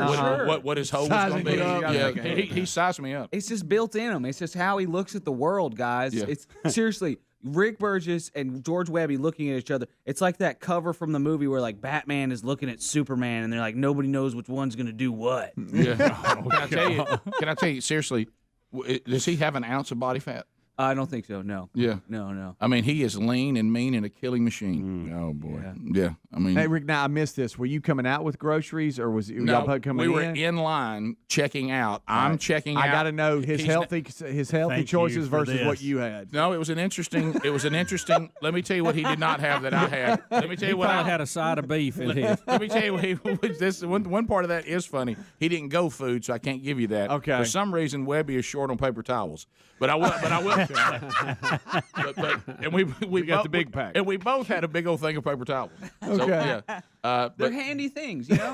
Everybody needs paper towels. But of course, all I thought of is he's got those to clean up blood. Yeah, right. But anyway, but the one thing he did cast his piercing eyes down, and in my mind, with his laser eyes, he destroyed them. Was my big old huge container of peanut butter pretzels.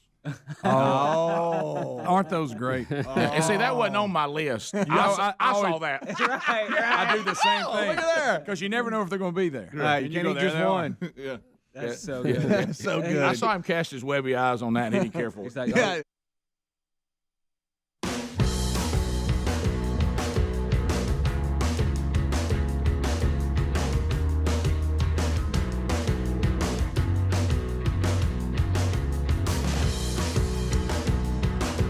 The Rick and Bubba Show, 866 We Be Big.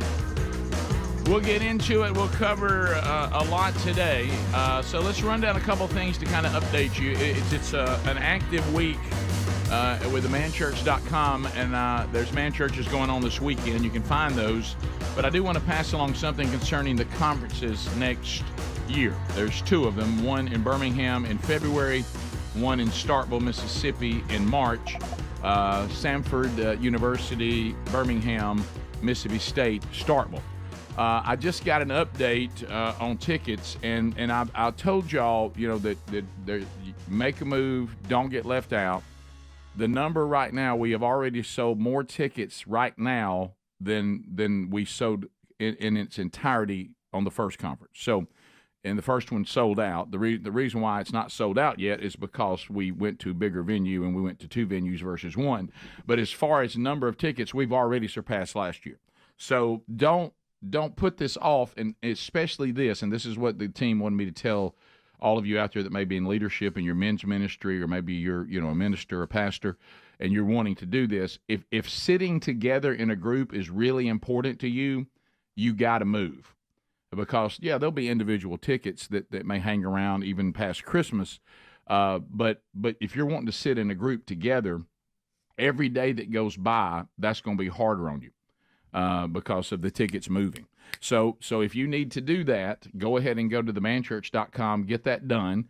If you want to buy a group of tickets that exceeds what the ticket service will allow you to do online, just call the ticket office. But I wanted to give you that update. And then another update, Bubba. I think we have solved, doggone it, does it feel good when the audience points out a problem and minds start thinking?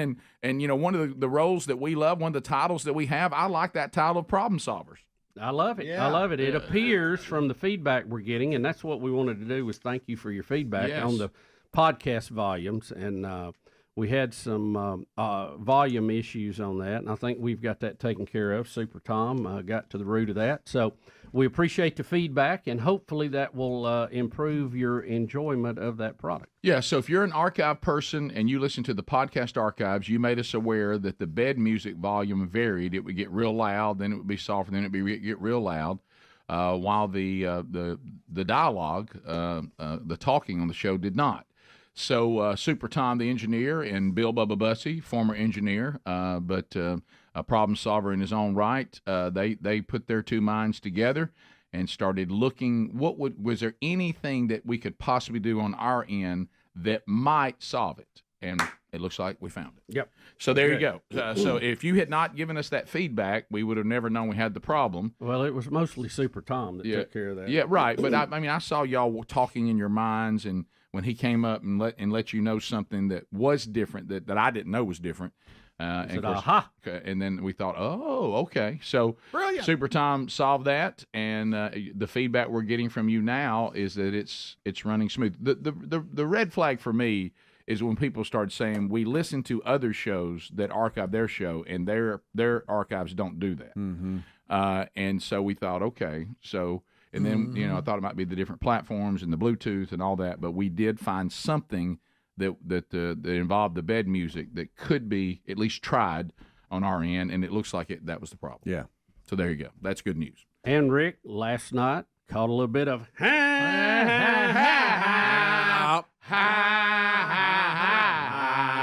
So I know that y'all were talking what a about finish Kickoff last night. Hour was talking about it. Various group texts I'm in, they were talking about it. I didn't even know the Braves were playing. Yep. I had no idea. So we have the big finish here. Let's see a little of this. Here it. Most closers don't. He deals a 2-2. Castellanos in the air to right center field. Harris is on the run.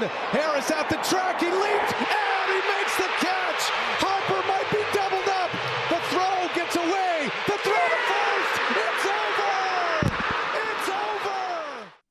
So wow, that What a play at the wall. That is was fantastic. really something else. Bryce Harper was not tagging. He was gone. I Yeah, mean, he which was he already had to score. I get between that. second and third. And so if he doesn't make that catch, they're tied at least. Yeah, they're sure. probably headed to extra innings. And that was big. You know what was funny? They had the wild card rounds.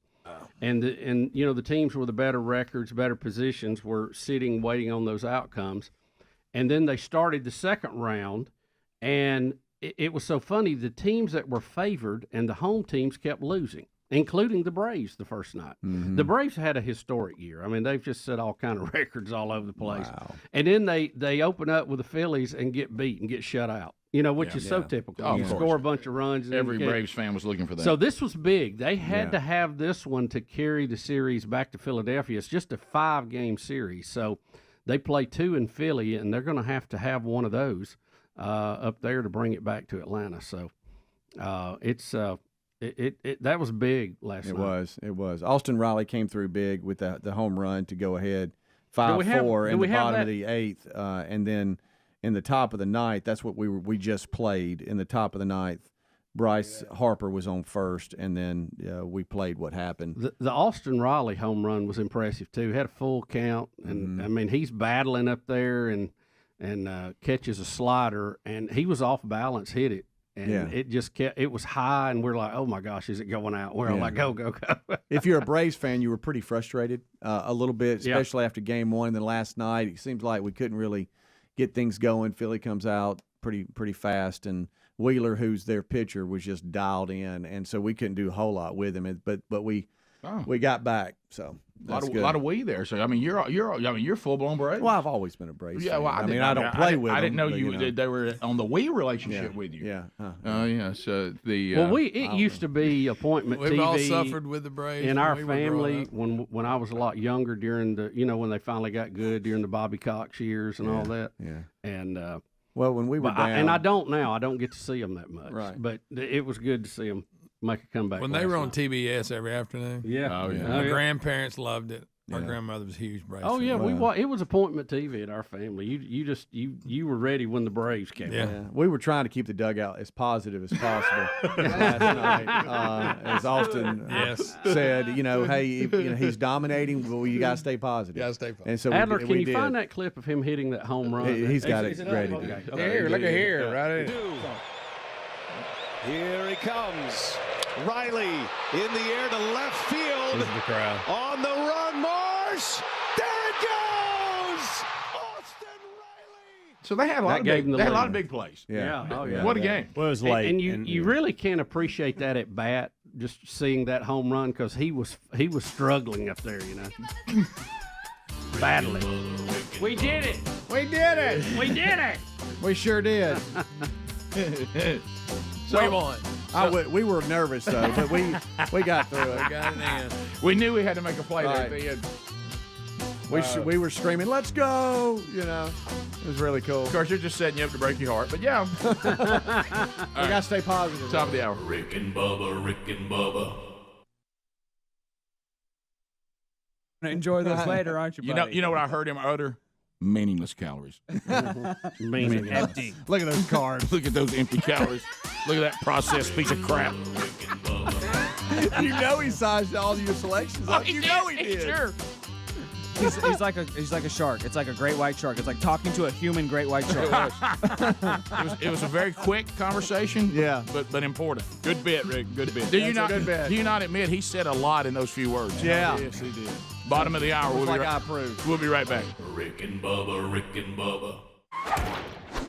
There really is. Ignorance is bliss. Whoever came up with that is really good. I also watched that and it was rotating around yesterday. I think it's about a day or 2 days old now, but the Inside Edition Kenneth Copeland interview at the How'd Kenneth do, Rick? Not well. And here's the thing, and this is going to sound strange because I do not like the health, wealth, and prosperity theology, mainly because it's not biblical. But on the other end, I also don't like when people claim that the Bible says if you're not poor, then you are somehow not living the true life as a follower of Christ, because that's not biblical either. And because you can't make that biblical case. One of the funniest things I ever heard about somebody who's on the other end of the really the true followers of Jesus don't have anything, it's whatever and all this, and the person asked the question of the person who was in that theology, and it was a good one: when am I poor enough? Right. So really you can get legalistic about what you don't have as you can get as legalistic about what you do have. So when have I reached the level of poverty that now makes me right with God? And so you also find that there's devout people throughout the Bible who God blessed with wealth. It's really, where it's the love of money that's the root of all evil. It's the pursuit of money. If that's your motivation, then certainly that is sin. And we all can, look at what we've done with our money. And I will say in some cases, I think I've been a good steward of what I've been given, and there's been times I wasn't. But it wasn't about what I had or didn't have. It was about what was my motivation in my relationship with Christ. And really, and this may surprise you, if Kenneth Copeland had just been the reason why I don't think he handled himself well is because he's probably not. He probably isn't doing everything in a way that he should be doing it. But when they tried to corner him on airplanes, if he had just simply said what he started out to say, he really would have made a good point, because we've actually dealt with it in our own business, and I've even dealt with it in some of the ministry things too. Now, I don't own a plane, but I've certainly rented a plane before, and people, either provided one for an event, or I've rented one to try to get a good rate, or I've just rented it straight up so you can actually do the event. You couldn't do the event if you flew commercial because you couldn't get there and back when you needed to. And he starts off saying, I have these airplanes because it makes the ministry more efficient. I think if he just stayed there, I think he was okay. But the fact that if he had not looked psycho in it would help. That too. would hurt. That was the next thing. That really, you can say what you want to, but if you appear to be psycho while you're saying it. See, this is where we get in trouble. Oh, my. Yeah. Guys. Wow, that's kind of scary. Now, this is even after he backs down. He's really, when he's pointing his finger right at the beginning, he's. Well, that's it's the really one. bizarre. That's the one when she says, "Do you not like people?" Because what he said was face. See, the fact there's no sound makes it even better. Yeah. Well, I'll let you hear some of it here in a minute if y'all want to listen to some of it. Here's the thing that was bizarre. If I was his handler, I'd be pulling him by the coat. Well, by the way, the thing, Speedy, you'll hate. He undoubtedly has no handler. I'd have been pulling him in the car. Because this inside, we gotta go. You can't afford it. At one point, and possibly no accountability. Right. Well, yes. But anyway, bingo. But one of the things that he undoubtedly he'd made a statement which I didn't know. What I didn't know. I think Inside Edition's been doing an entire series on the health, wealth, prosperity guys. Jesse Duplantis and some of these other guys. Creflo. Yeah, and I think what happened was when they got to him, he had made a statement. Instead of explaining, for our ministry, these private airplanes are actually more efficient, and we also rent them out to other people. It's part of our ministry. But he had made a comment, and I didn't hear this, but the reporter said this, that he said the reason he doesn't fly commercial is because that's like putting yourself in a tube with a bunch of demons.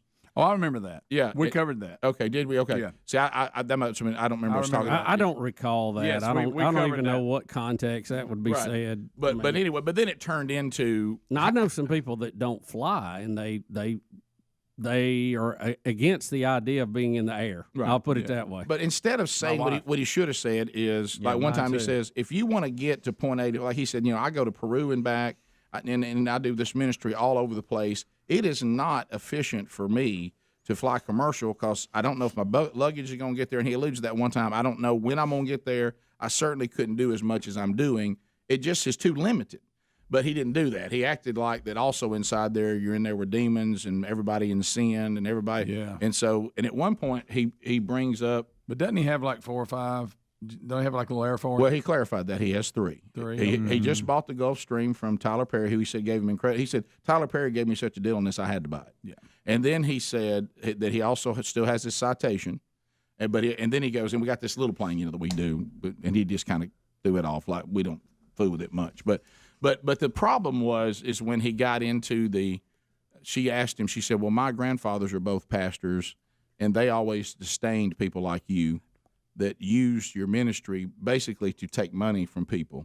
And then he tells her that, well, all my money doesn't come from donations. My land that I bought ended up having natural gas on it too. And he goes, you didn't know that, did you, baby? Oh, and he does the crazy eyes. And what he's saying is that God gave him that natural gas because God's blessing him with wealth because he's right with God. Got it. And she said, well, my grandfathers didn't believe in that, and he just.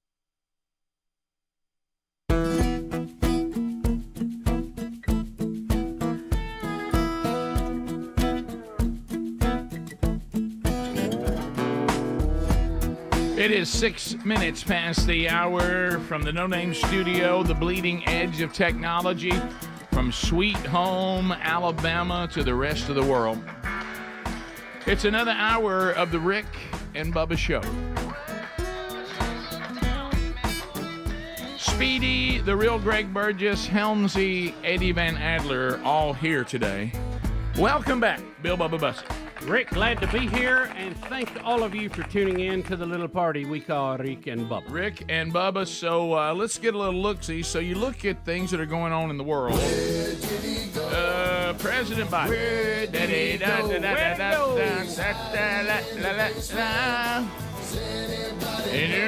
Basement Joe.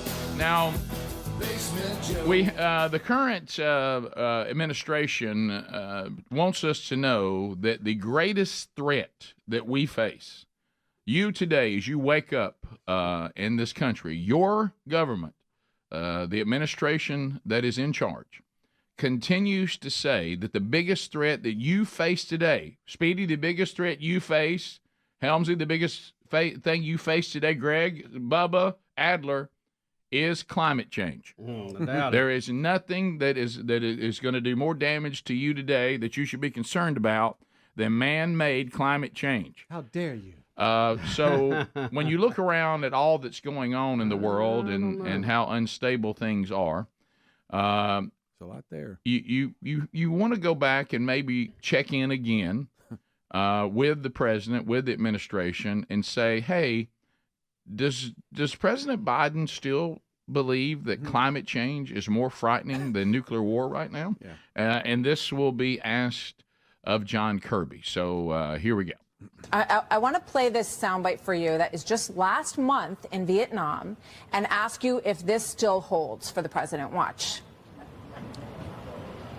The only existential threat humanity faces, even more frightening than a nuclear war, is global warming going above 1.5 degrees in the next 10 years.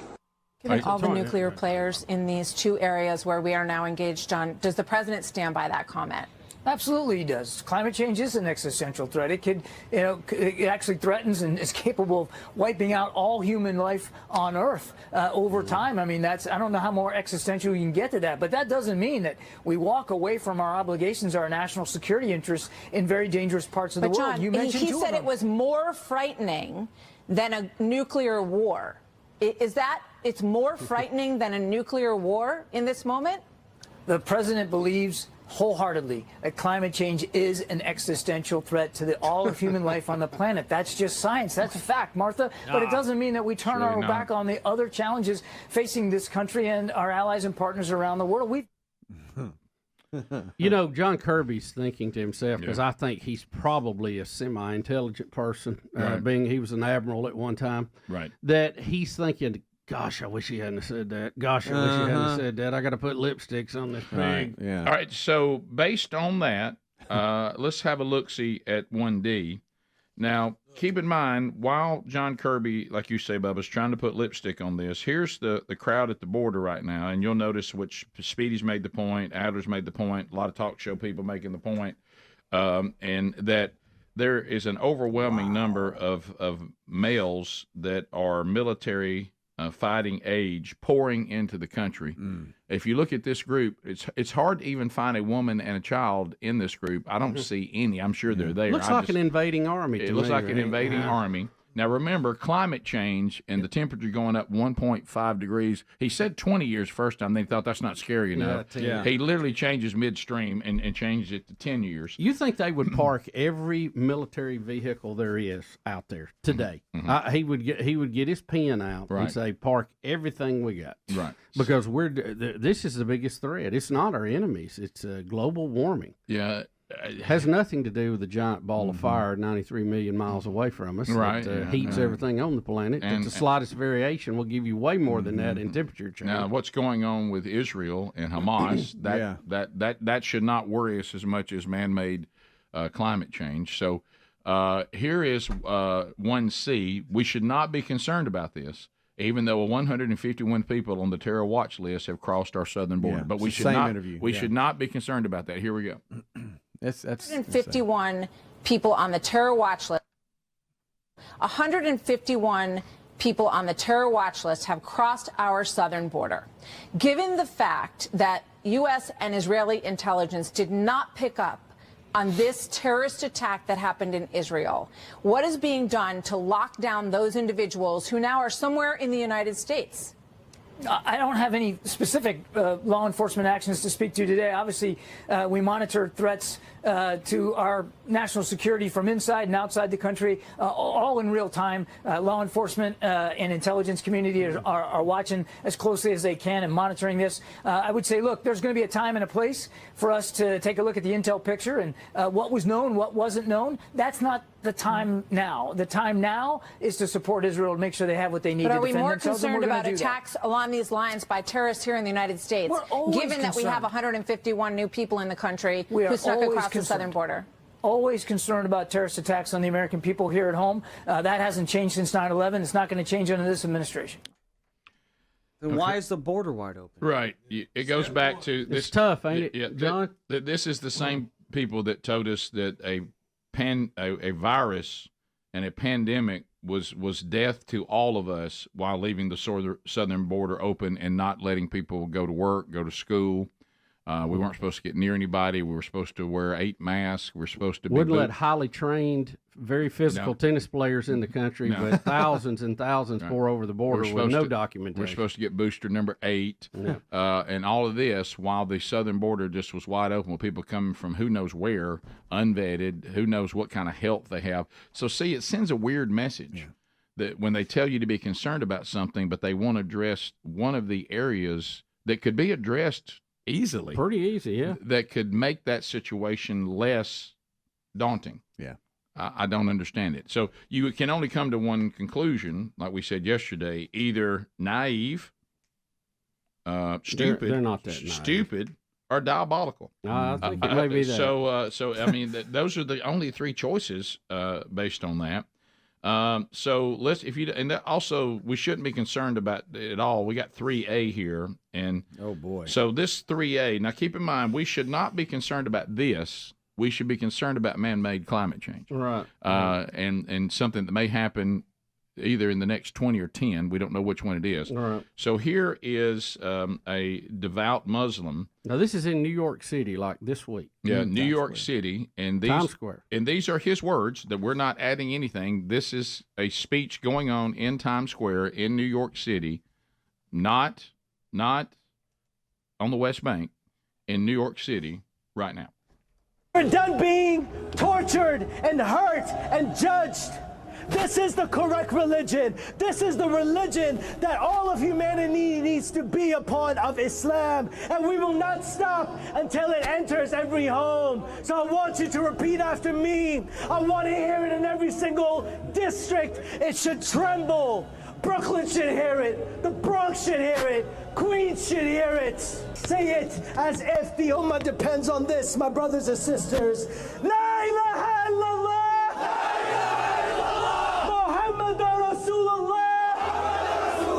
There is no God worthy of worship except Allah, the God of Jesus, the God of Moses, the God of Abraham, and the God of the last and final prophet Muhammad sallallahu alaihi wasallam.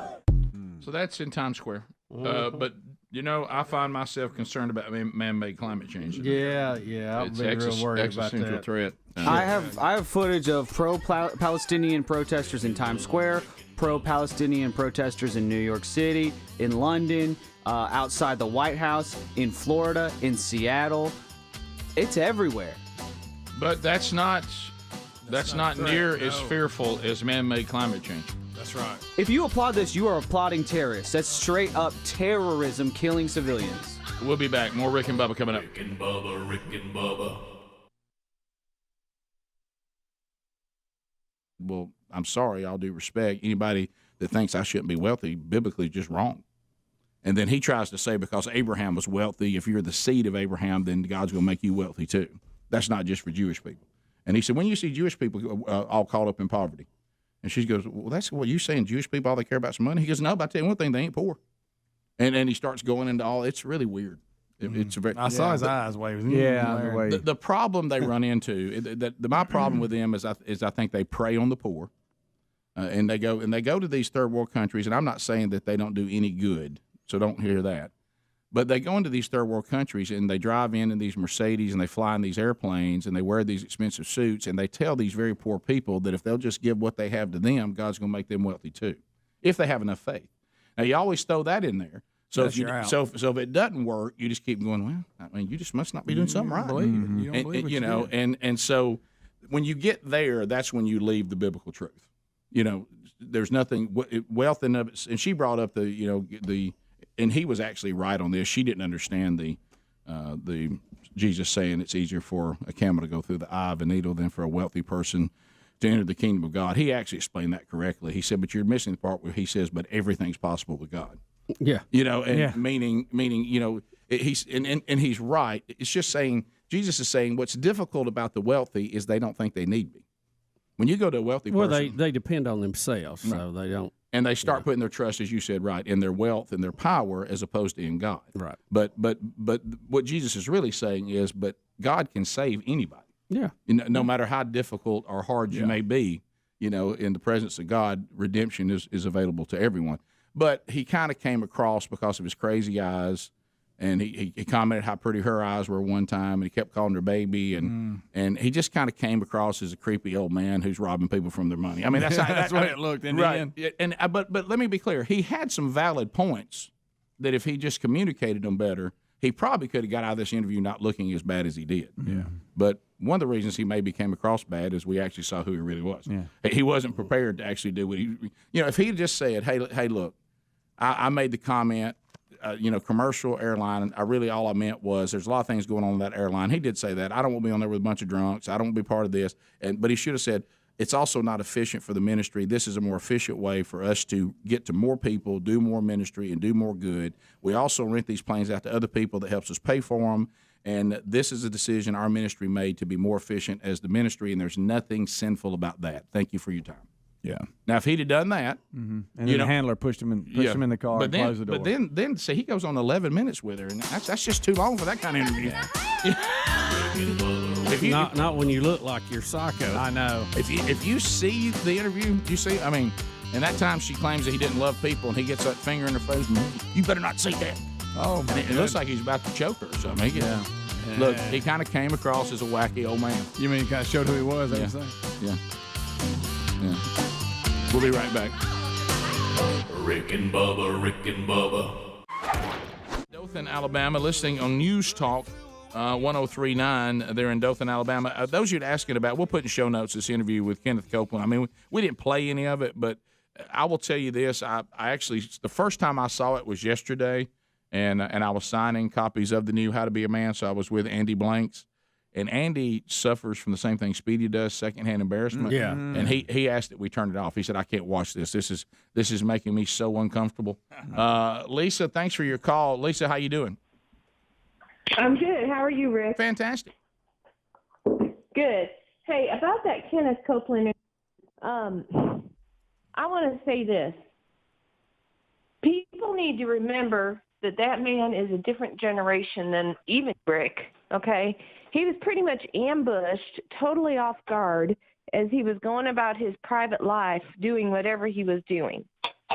Oh, yeah. Kenneth Copeland in this interview does not make me think, put Kenneth Copeland in a bad light. Kenneth Copeland was put in a bad light with me by just hearing what Kenneth Copeland says clearly all the time.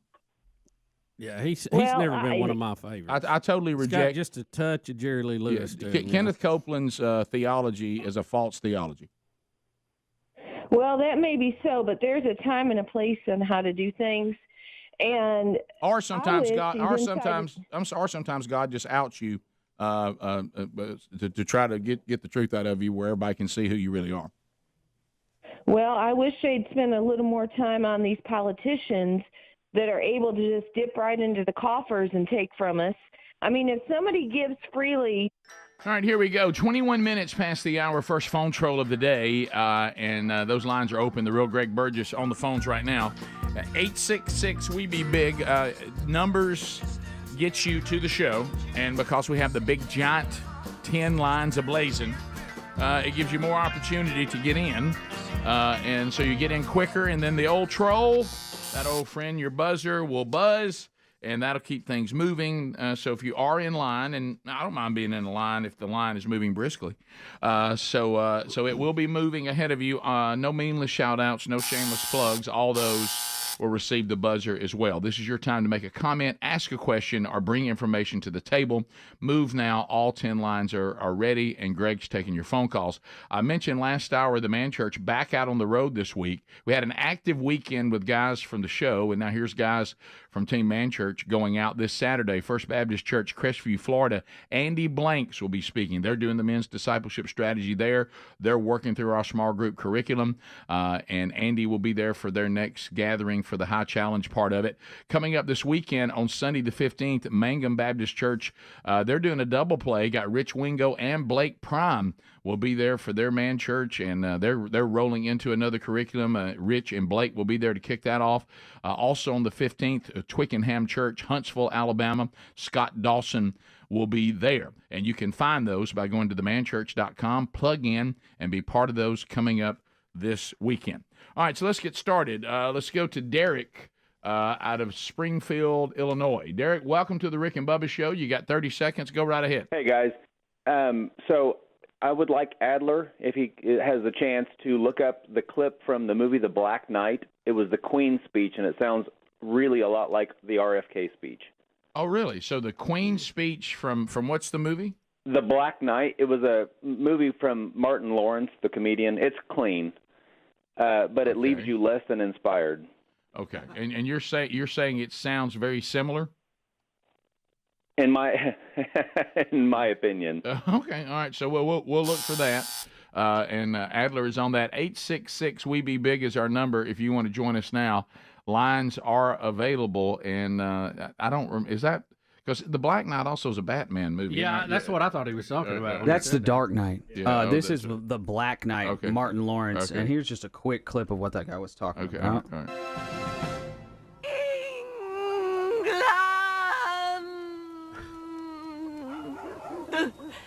Sceptred Isle of Newt and Chattel.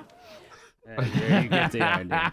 Look at Mark's face. Like, Priscilla is standing by. There's lines available for you. 866 We Be Big. Greg on the phones. Priscilla, go ahead. 30 seconds.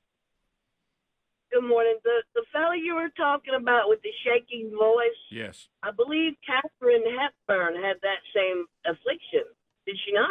I thought hers was from Parkinson's, and getting older. I thought that's where hers came from. I don't think it was the same thing. You could be right, Priscilla, but I always thought that came from Parkinson's. Or you know how some people get that when they get older, they'll get those shakes.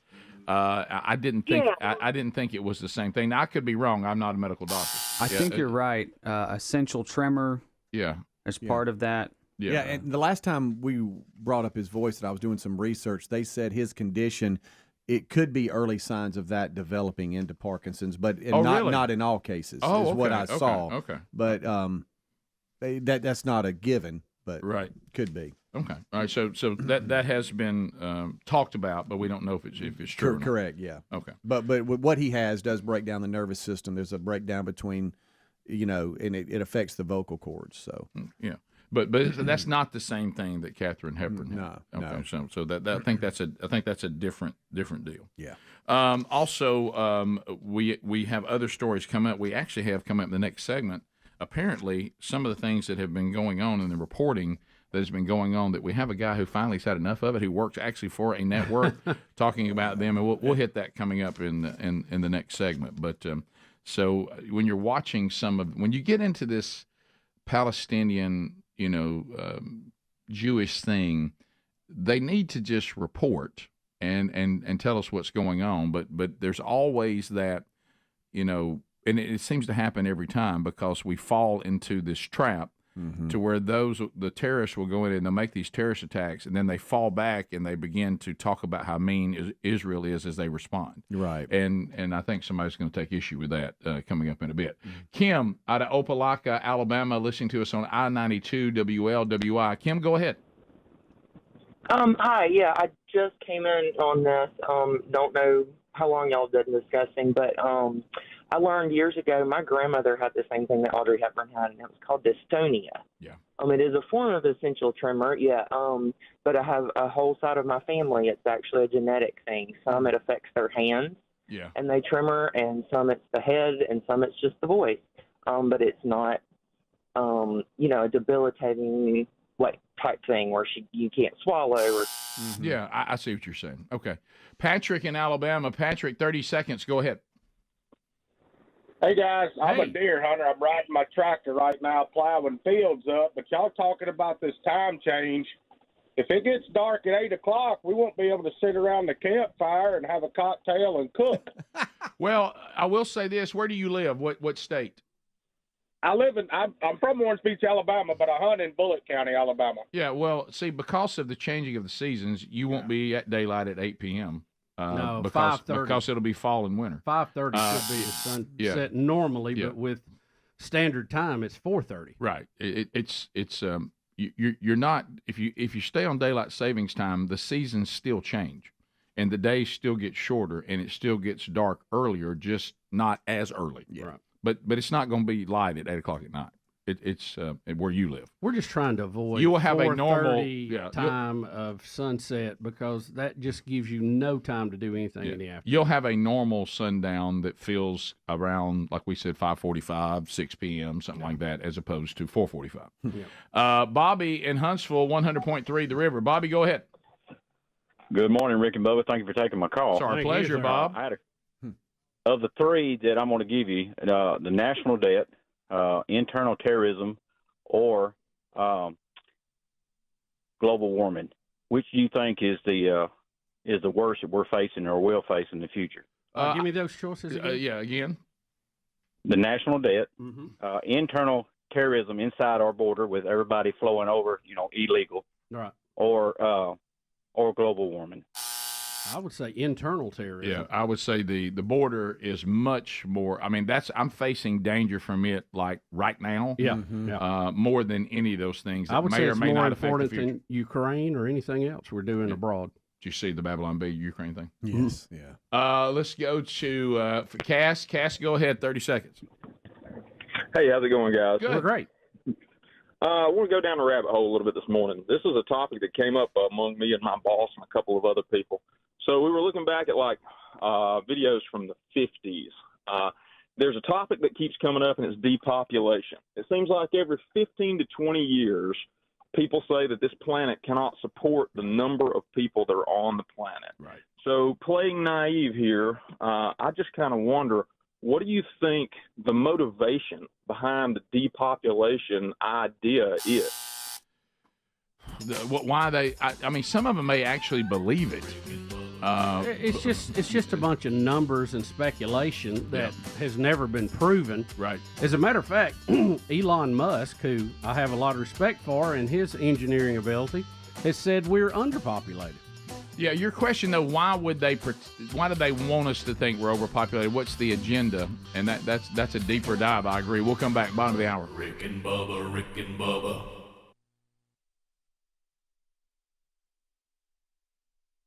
Kenneth Copeland. That's between them and Kenneth Copeland. No doubt. Regardless if you think he was manipulating or not. No. 'Cause there's a lot of people that might say that a lot of us manipulate. Well, the point is this: Kenneth Copeland has to answer for what he does, and what he does with what's given. The people who are giving, it's not on them. Now, does it bother me to watch people take advantage of people who mainly because you don't really see the Kenneth Copelands of the world making big time donations from wealthy people. They usually get it from people that have been sold. That if they'll just put a seed in, if Kenneth Copeland will just receive that donation, he'll make sure that God blesses you for it. And when you start getting into that mode, I mean, and I guess this is kind of where it ends. If you wanted to get personal, Lisa, if Kenneth Copeland's theology is true, then our son died because Sherry and I didn't have enough faith. And that's what Kenneth Copeland believes. And I reject that because I've seen how God has used the suffering to refine us, to humble us, and to bring people to Jesus. And I've also seen throughout the scriptures, did Paul not have enough faith? Why is Paul in all this calamity? Why does all these bad things keep happening to Paul? Why was Peter crucified upside down for not rejecting Jesus. Why did Jesus say he had nowhere to lay his head when he came down to say, I've lowered myself to be a servant to those that I actually am the king over? So I look at the followers of Jesus, and I see that some were afforded wealth, others were not, but I didn't see that there was any indication those who suffered a lot had less faith than those who didn't. And see, that's what these people want you to believe. If you just get your faith right, then bad things won't happen to you. You won't get sick, and you'll be healthy and wealthy. And that is not biblical. I totally reject the theology of Kenneth Copeland. Well, that may be the case. You know, I haven't studied his theology, frankly. I'm just speaking about, you know, I kind of get tired of people putting down preachers all the time. Well, some preachers need to be put down. Some preachers need to be put down. Right, but there's a time and a place to do that, because right now there's probably unbelievers listening that are saying, see why I don't go to church? Well, Kenneth Copeland's been that brings glory to God. Well, that's on Kenneth Copeland. That's not on Inside Edition.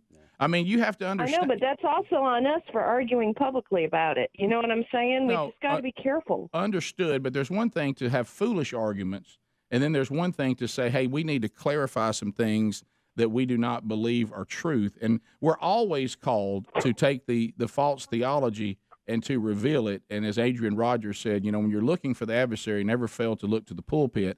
And if you read Scripture on God's view of false teachers, it is not good.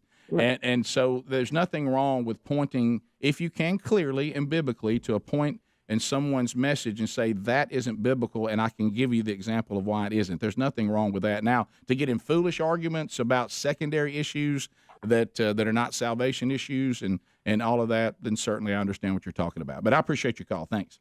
Let's go to Hunter in Alabama. Hunter, welcome to the program. Hey, guys. Hey, what's up? Oh, man, just listening to you guys this morning. I just wanted to say without hesitation or reservation that Kenneth Copeland, those like him, Joyce Meyer, T.D. Jakes, Duplantis, etc., the reason they're heretics. They do not believe, and the reason that they're heretics is because they do not believe or preach the gospel. They don't. They're not Christian. They have to be called out. They must be. I mean, as the church, we have a responsibility to do that, just like the lady that just called. I mean, it's sad to me when she admits that she hasn't studied their theology, but she so readily will defend them. Theology is so important. Yeah. And these people do not believe that we are completely and totally justified before God by Christ. And our faith in him, it can't be perfect. It can't. There's not a spectrum of faith where you reach a point where you're now, you know, you have this second type of righteousness or a greater type of righteousness. You're justified by faith alone in Christ alone, according to Scriptures alone, by the grace of God alone. And that's the gospel. And these people reject that. Yeah. But sadly, the church overall, when I say the church, really is the Western church, the American church, has embraced these people. Their books are sold in Lifeway stores. Can you explain that? Yeah, I can't. How is it I can. I can't just follow the money. But anyway, I appreciate the call, and you're right. And just like the thing that's going on with the Methodist Church right now, and this is the part of Scripture that I think we need to do more of. What's going on with the United Methodist Church right now involving homosexuality, and now they're trying to get them to come back and do another vote because there's too many people that are still mad about it. And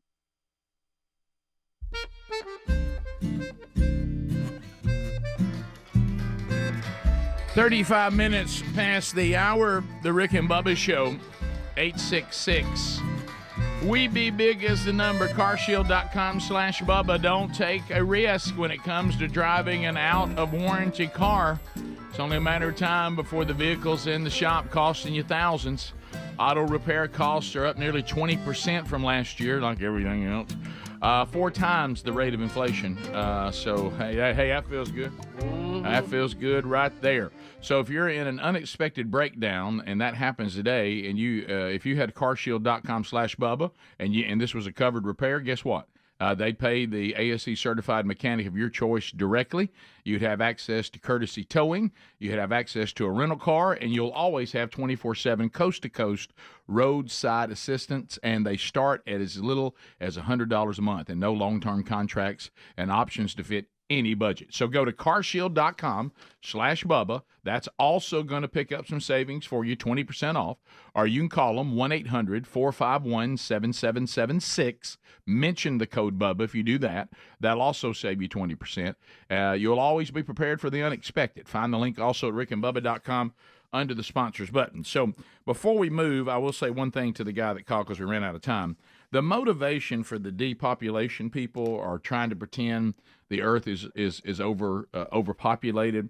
One of the things, because you have to look at everything, that always there's a power play there. I think some people actually just believe it. But what you're going to do, anytime you start thinking of a worldview that says there are too many people, and if we had less people, then the people still here would be better off. That's dangerous. You don't want anybody with that point of view. So what happens there, you start justifying what? You start justifying things that continue on with abortion on demand, and you justify not that. Taking care of the elderly. Not taking care of the elderly. And what you start doing is picking winners and losers. And that's why these people are so very dangerous. We have to look, the world is not overpopulated, but those who want everybody to believe that they are, and we're so overpopulated, it's going to be the doom of some of us. Well, then what does that mean? That means these people want to be empowered to save you by declaring who's worthy of living and who's worthy of not, or who shouldn't be. And so that's where it gets real dangerous. People become expendable because if we had fewer of these people, we'd all be better off. And then before you know it, it's like, and if we're going to get rid of some people, let's get rid of people that disagree with us. Right. Exactly. It just starts going downhill. So that's some of the motivation that you were asking about. All right, so let's move next. Jonathan Greenblatt, is that how you say his name? He's the director of the Anti-Defamation League. He worked in the Obama administration. He was special assistant to the president. So this is this is MSNBC. Is that who this is? Yeah.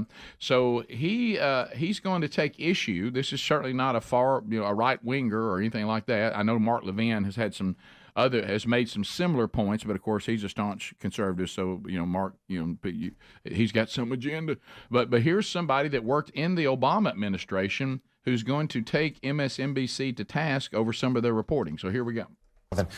Tell us, if you will, just what these last few days have been like for you and why it's so important that you are appearing here today with the Reverend Sharpton.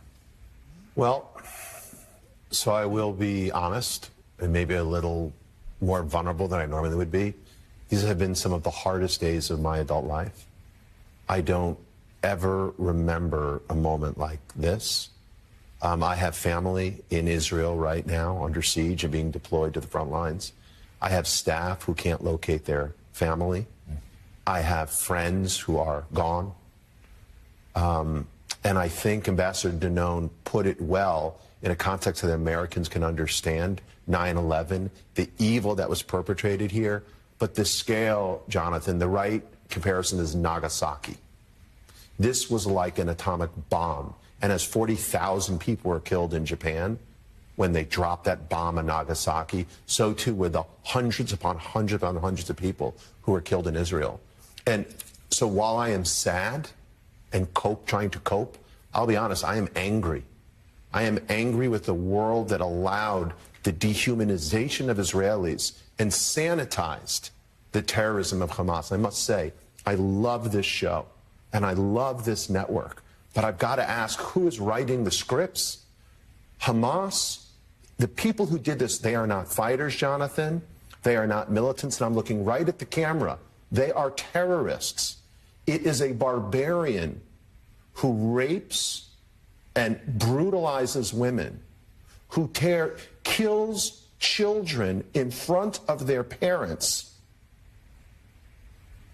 and then brings them over to Gaza, who literally, we've heard all these reports, and we know these aren't just reports. These were filmed gleefully by the barbarians who committed these grotesque crimes. They filmed, for example, an elderly woman in her home in one of these towns. They burned her alive in her house because she was too infirm to take out. And, you know, parading women, bleeding from the crotch because they were raped throughout Gaza while people hoot and holler and cheer. So look, you know, when we say, oh, this was an escalation, it was bound to happen, I am sorry. This was a massacre that was pre-planned. This was not destined to happen. It is not normal to shoot teenagers in the back, hundreds of them. So I just think, like, guys, get the story right. And all these pictures of, like, you know, missiles or the rubble in Gaza, please talk to the Israeli mothers and fathers who lost their children. Talk to the grandchildren whose grandparents were seized as hostages. And please stop calling this a retaliation. This is a defensive measure against an organization that is committed to one thing: killing Jews, not a peaceful resolution of a conflict, but murdering Jews. And if you're wondering if I'm exaggerating, please, I beg of you, everyone watching and everyone at this network, just watch the footage. Well, that's I got nothing to add to that. Wow. And that those clarifications needed to be made, and made by someone who worked in the Obama administration that says I'm actually a supporter of MSNBC in the way that you do things, but the way you're handling this, he took major issue with, and he stated why very clearly. Mm-hmm. And he's 100% right. And we said it earlier, and until you understand that Hamas doesn't want Israel to exist, and organizations like them, they want them eradicated and moved, and they want it all. Until you come off and you don't understand that, you're really no help. You have to understand what this is about, and you may decide if that you may agree with them. You may want that to happen, but you have to understand that's what's going on. You got to pick a side. Yeah, because the only resolution is going to be all-out victory, and the Israelis have every right to defend, and they have given and given and given, and they're going to defend themselves, and they have every right to do so.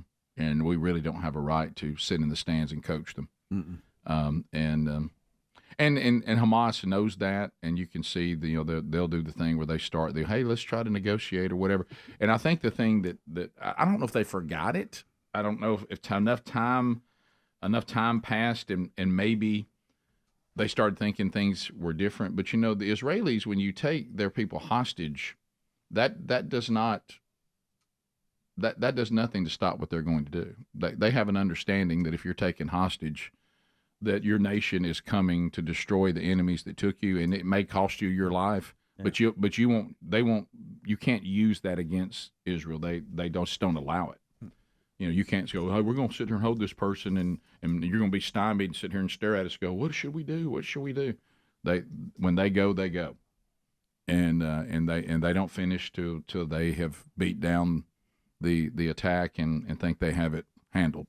And sometimes that does cost more lives, but the Israelis know if they're taking hostage, the thing they don't want is for their nation to be stymied by it.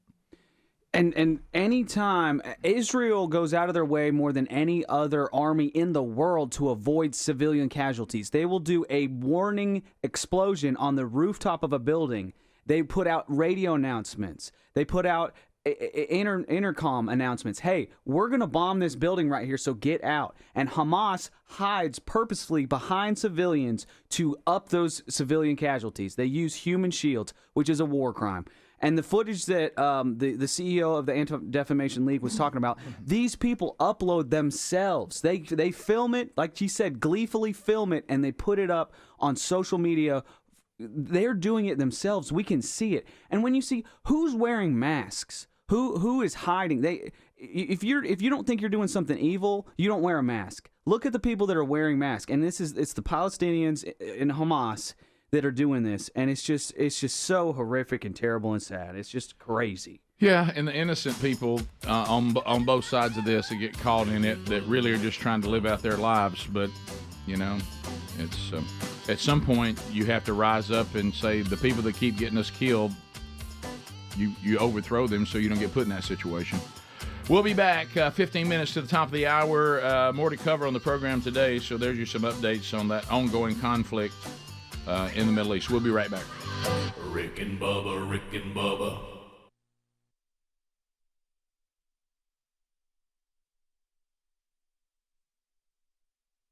They're in fear of it.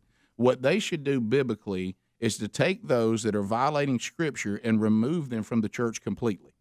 Punt them out. That's what it says to do. Right, and then those who are saying, no, this is what Scripture says, that now becomes the new body of the church. And what the United Methodist Church is letting heretics hang around, make trouble, pitch fits, and cater to them, when what they should do is escort them completely out of the church, completely turn them over, as the Bible says, to their deception, and it might save their life. But you don't let this hang around within the church body, and that's why it's important. Top of the hour, we'll be back. Rick and Bubba, Rick and Bubba.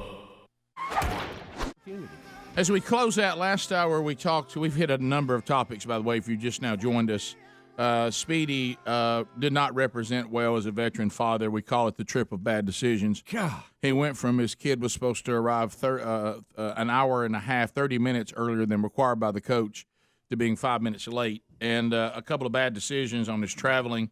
Us bringing our kids in late for any sporting event is unacceptable. Yeah. And somebody says one of the options, the problems you had were men. When we're making good time, we just can't exit, and we need to go get gas. We need to get food. We keep waiting for this perfect. One of the things that I think is a problem, especially as we get older, we got to get those blue signs. Y'all got to be further out with that. Thank you. I mean, we're looking and trying to see all the different logos and what direction went on the exit. Because not only do you not have to find a logo you're good with, you got to find, all right, that logo goes right or left. Yeah, where you go. And then you're trying to pick up all that, and the gas stations are coming at you, and there's just not enough time. It happens too quick. Right. And now I got to make that exit decision. I don't know which direction. Tell me. What do you see? What do you see? Can y'all see that? I can't see it. Daddy can't see it. Can you see it? What did you say? Oh, my gosh, we missed it. What did you get? Yeah, and they see a restaurant they want, they scream. You got good eyes, look! Yeah, and I do like going to Chick-fil-A when you can. One of my favorite things, a new thing I do, I try to spot the gay people that are trying to pretend they're not gay eating there. Yeah. Wow. I look around and say, you no doubt don't about want it. to admit they're not boycotting. Right. But anyway, the other thing that I got, somebody says, and this is, I didn't know about this app, and Helmsy said he didn't know either, and he's very frustrated with you. Yeah, I know. I've let everybody down. He said that there's something called iExit. Okay, I've downloaded it right now. This looks very informational. I'm going exit, and it means it'll tell you everything that's at the exit on your time, and that way you know before you get there. I'm going in. The blue signs are useless. I like this. The blue signs are useless. They're too close to the exit. But are you supposed to be studying all these apps while you're driving 85? Well, I'm looking at a blue sign. Right there. Huh? Yes, that's it. That's it. Good. Yeah. All right, so. And I know I wrapped up. I threw him a Snickers, and he just kind of just took off running. That's a somewhat healthy treat. Can you do this for Greg? Because Greg, that's so good. Greg loves your physical humor. Yeah. Can you please be JC getting out of the truck? With the waters, and then him trying to get Greg. Oh, yeah. Right. Greg, and then him trying to get loose. Well. While eating a Snickers. Right. Well. As we're trying to get closer, and it's ticking from 5 minutes till top of the hour to 4 to 3, and he's like, Hey, Dad, do I need a text code? No, we got it, man. I'm good. Get out of the way.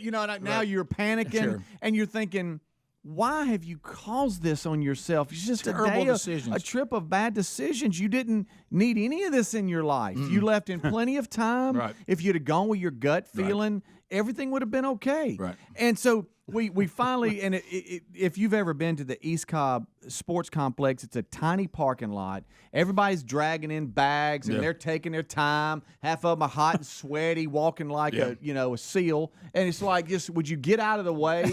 And you're trying to come in and be respectful and not come through 20 miles an hour and run somebody over. Right. Yeah. So that's when you have to slow down. You talking about the people that got there early? The people got there early and got their choice of where to park, where to sit. It's like walking in a convenience store when you have to pee real bad, but you can't walk like you have to pee real bad. It's like I'm trying to get get in the parking lot, but not look like we're in a hurry and we're late. You are late. But can I ask you this? Did you see the spot where you would have been if you got there 30 minutes early? Of course. Yeah, okay. Of course. So. I always look at that person. That would have been me. Yeah. I'd be sitting right there. So I get out, or I stop, and I just pull him right up to the exit. Just pull him right up to the exit. Please look. And don't miss his bag's in the back seat. Here we go. And I said stupidly, "Hey man, grab some waters and throw in your bag. We ain't got time now." And he got time for nothing. No. And then he opens the passenger door and he slings out, and I'm like, "Hey, here's your hat. Oh, your shades fell off your hat." He's like, "Give it to me." Of course. And then so he grabs it and he gets his bag and he just starts running. And he starts running.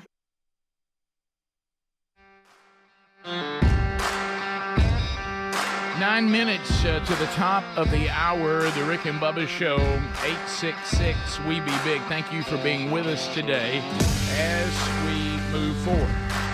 We'll get more of your phone calls coming up a little bit later on. All right, so I saw this story breaking yesterday. We have it. What about when you look out, sad story, you look out and you see somebody laying in your yard and they've got skydiving gear on, you're like, what happened here?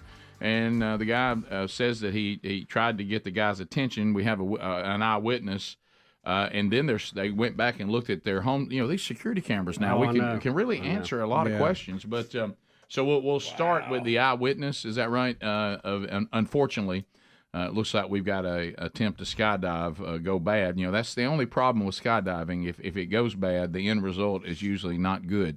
There's not a lot of room for error here. So here we go. Some gruesome stuff, and I work in the medical field. That's the worst I've seen. I found out that the ambulance and the fire truck was around the corner from my house at my aunt's house, and I decided to go around there to make sure everything was okay. And I walked up on a parachuter on the ground. Yeah, not good. Yeah. So they try to figure out what happened. And this parachuter is 69 years old. But then one of the security cameras at somebody's home, we're not going to show you anything grotesque. It's nothing like that. But you will see what happened because you see the reflection of him coming down. Look, Bubba, in the back of this car. Look right here. And you'll see his, and hey. Big yellow parachute. The parachute was partially, or was that the emergency chute, you think? I guess, but he's come. It but he's coming in hot. Yeah, it must maybe have been tangled he up. didn't get it open till right before he hit. Maybe it was late, but slow him down. Here's another eyewitness as well. Person that was laying on the ground, hey man, can you hear me? Can you hear me? You okay, man? Da-da-da. But he did not answer. Why did he fall so hard if all the safety mechanism was in place, so to speak? Something tell me there's a problem there. Yeah, maybe. Do you think he had a medical event while he was in the air? Oh. Now that's possible. The thing you can't. There's no doubt that something's open. It could be emergency chute, like Greg said, and it's just too late. Because you're just going so fast, you still hit the ground hard enough to kill you. It could be that he's already dead, like you said. I had a cardiac event, and now that he's just coming in, Right. But it does look like he's coming in hot. Yeah, he does. He's coming on in hot, which means he probably is not able to slow it down. Or it could be tangled up, and we're just seeing it partially open. I don't know, but you clearly see in the reflection that the skydiver's coming in really fast. Speaking of coming in hot, in Brazil, there was like a skydive show, and evidently that guy had some trouble too. He came in super hot, and I don't think I should show this because he ended up killing a person. He struck a person flying in during this show. Yeah, think about that. It's interesting because we're talking about human beings falling from the sky, I realize, but it reminded me, there's certain things you never even think about being concerned about. And I certainly don't want to live my life, constantly worried that at any moment something bad could happen. So Sherry and I yesterday, because where we live in Sweet Home, Alabama right now, the weather is just tremendous. And so Sherry was like, hey, man, you want to, we were after the wedding. Now we've got 2 weddings behind us in 30 days. And we were looking forward to the, the aftermath of resting and all that. And she was like, hey, what do you think about going for the walk? And I was like, yeah, let's go for a walk. It's beautiful out there. So we did an afternoon walk, and we're walking, and we're walking through the woods, and we walked a good bit. All of a sudden, we're walking. Thank goodness it wasn't near us, but you could see other people through the woods, because the trail winds around.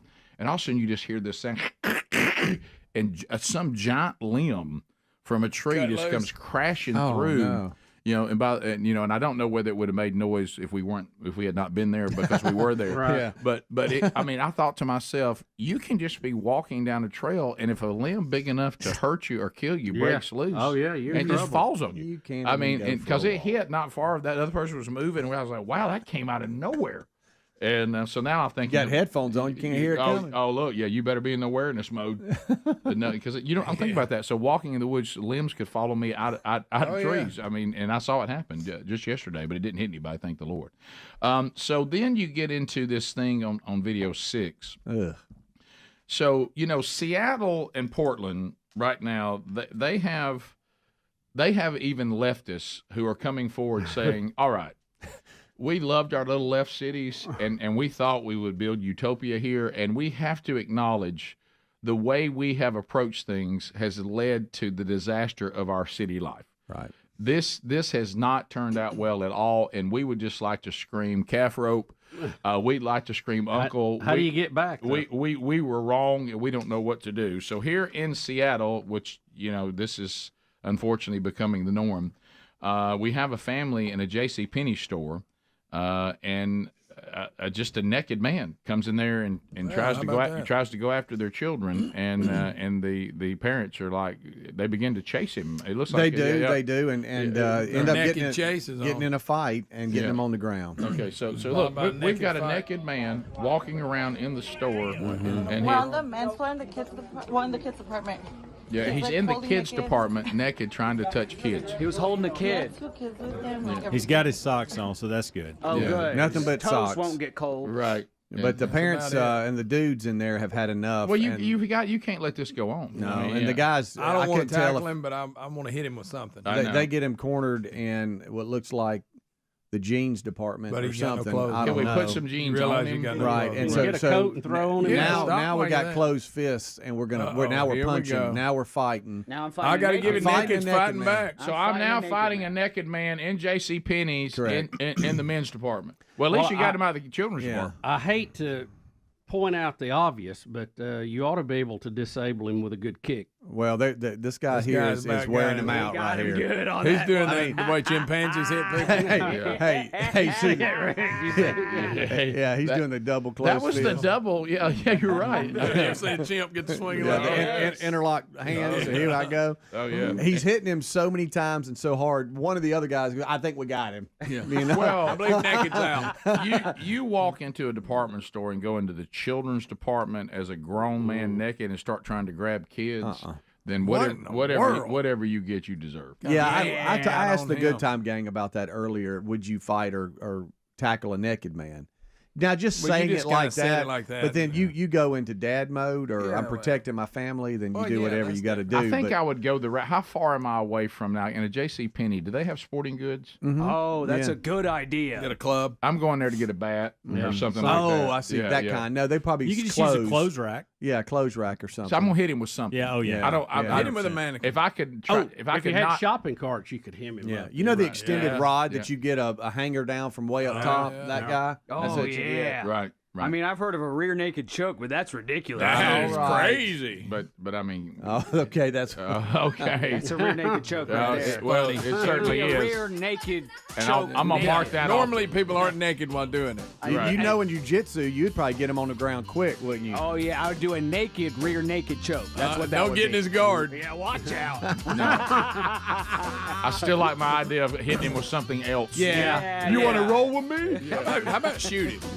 Well, you can do that. Sure. Well, tough to have that in the department store. But you're right. Where would you shoot him though? Top of the hour. Rick and Bubba. Starts running away. I got him at his court. and he starts running away. Hey, why are my headphones cut out? Right. So then I park, and the team is already, into their little thing, and he's over there, and he's got his his Jaggers, which are bands, clipped to the fence, and he's going. He's doing external. He's trying to catch up.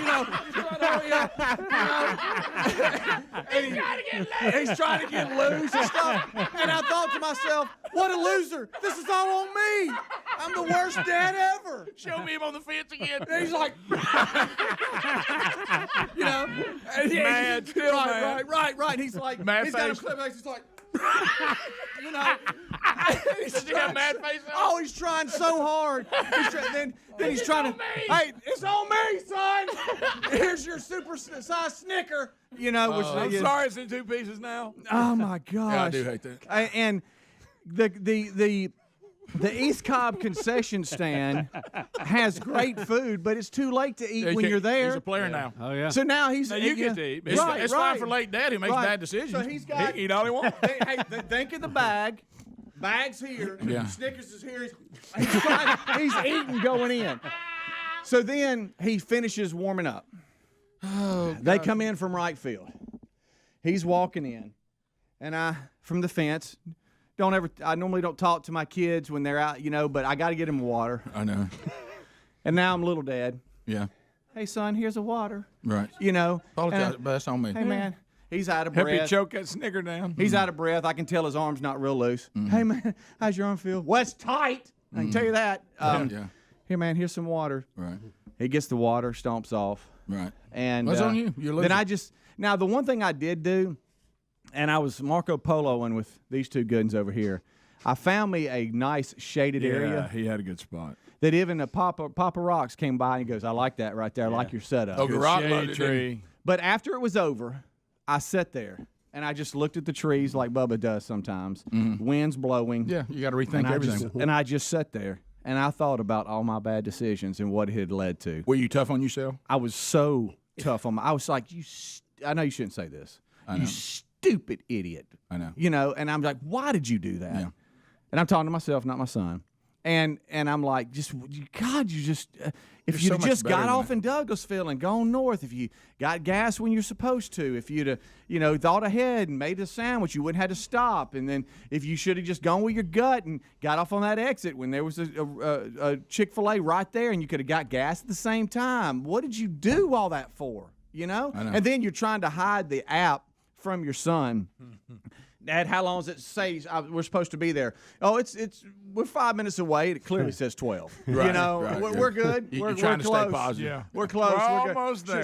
Should I text Wes, the coach? No, man, we're good. Hey, I'll get you there on time. Don't you worry. 4 minutes till 3 minutes. Dad, it's just right up here. If you don't remember coming here and playing, it's right up here. We're one red light away. There. After 4 red lights. Now, where'd you say it was? I know. Now his headphones are off. He's really paying attention. Yeah, Dad, nice pay attention. What guy. have you done to me? I know. Yeah. I'm starving. I know, buddy. Here's a Snickers. Now it's a little melted, but it's good. Yeah. You know, What's felt like a loser, man. what is so aggravating is we know better. That's the what it bottom is. line. Yes, I'm not a Better than rookie. that. Every bad decision you made, you knew the right decision. Right. I just. We'll be back. Bubba, where do we begin? Oh, Rick, we begin with comedian Tracy Morgan. You know him from Saturday Night Live and also from 30 Rock and many, many movies and other TV shows. Rick, he was involved in just a horrendous accident back several years ago. Almost took his life. Oh, yeah.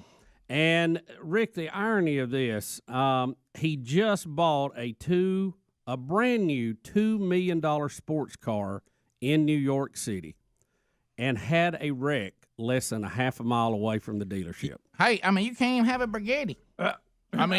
If you look at this situation, it actually says $2.5 million for this car, automobile. Right. For an automobile.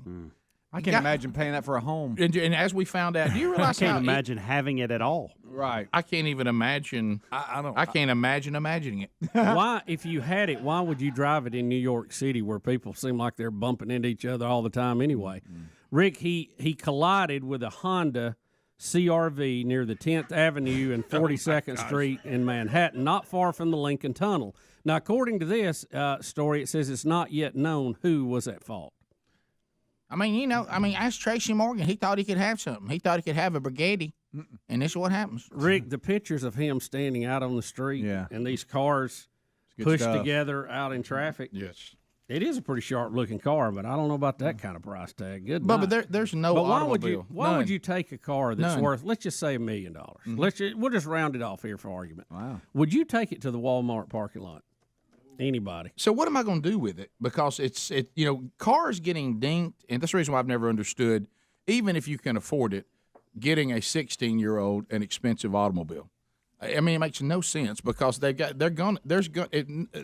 forbid it be something serious, but you're going to have dinks and I backed into this and somebody opened their door on me and I was at school and other student drivers. I mean, you're taking your inexperienced driver in a, over expensive automobile and setting them in the middle of other inexperienced drivers every day at school. Yeah. I mean, it didn't make sense. Cars are built to look good and pretty, but honestly, a lot of times they're just not functional and they.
Seven minutes past the hour, the Rick and Bubba Show, 866-WE-BE-BIG. Thank you for being with us. We'll get to your phone calls this hour again.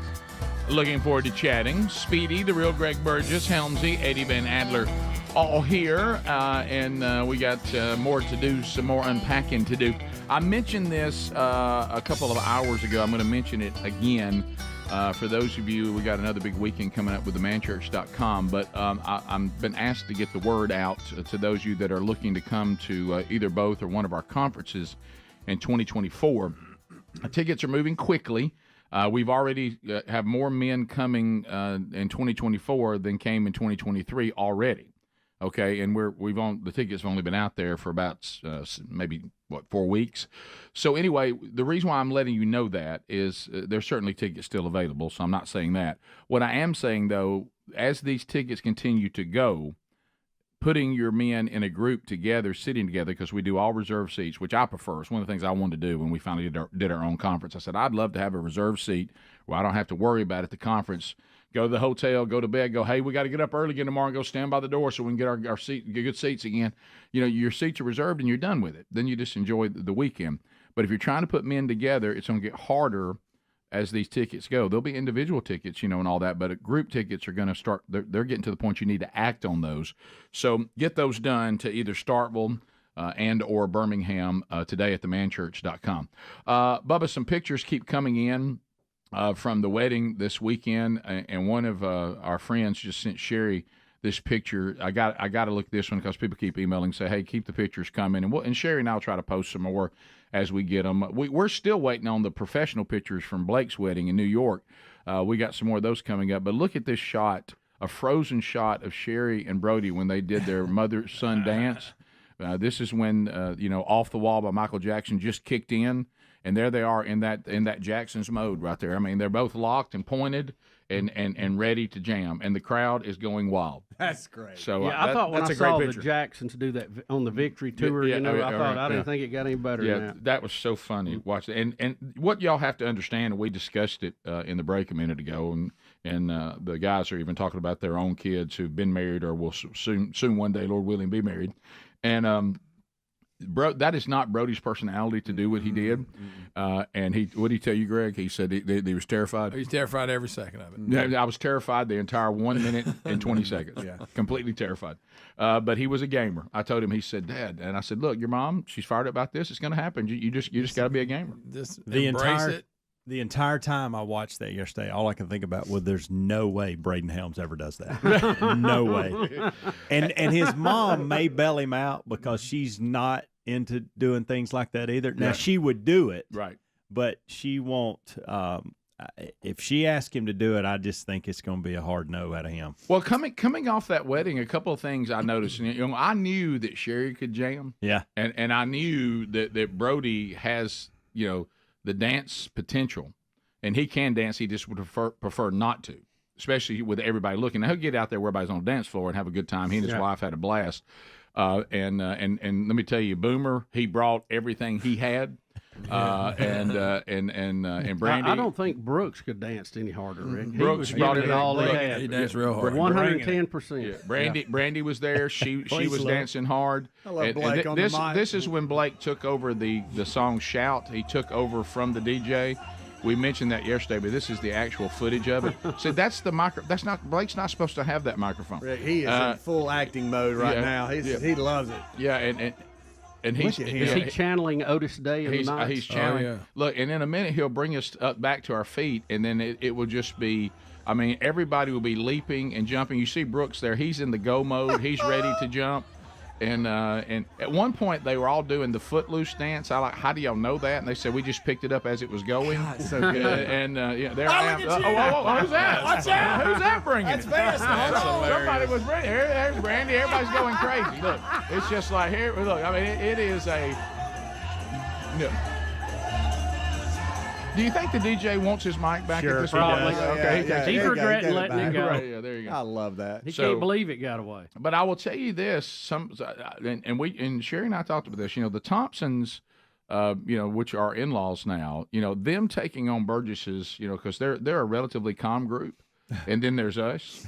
And but I will say this: the mother of the bride, Dale Thompson, she threw down. I mean, she look out there. Hey, look, you Watch can out. Hey, Banks High School.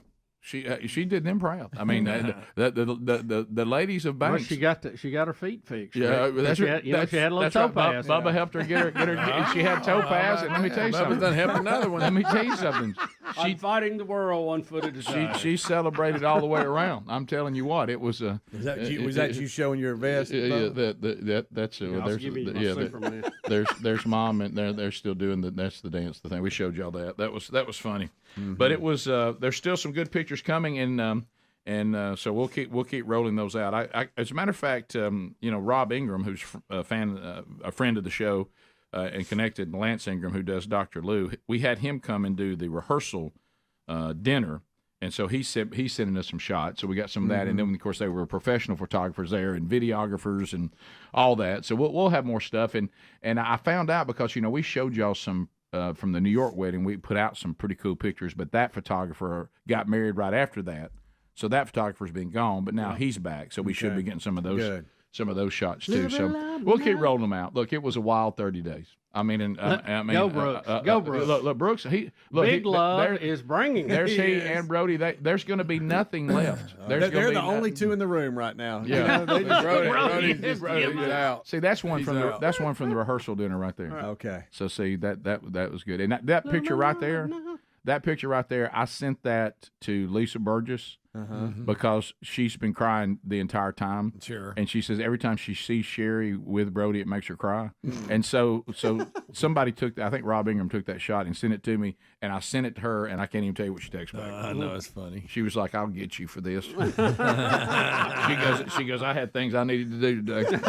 Messed it up. And so there's some of the shots from the rehearsal down there. That's great. That's Look at old snazzy Rick. Yeah, look, I mean, yeah, I'm a little bit snazzy. A little snazzy. Yeah, I'm just a little bit snazzy.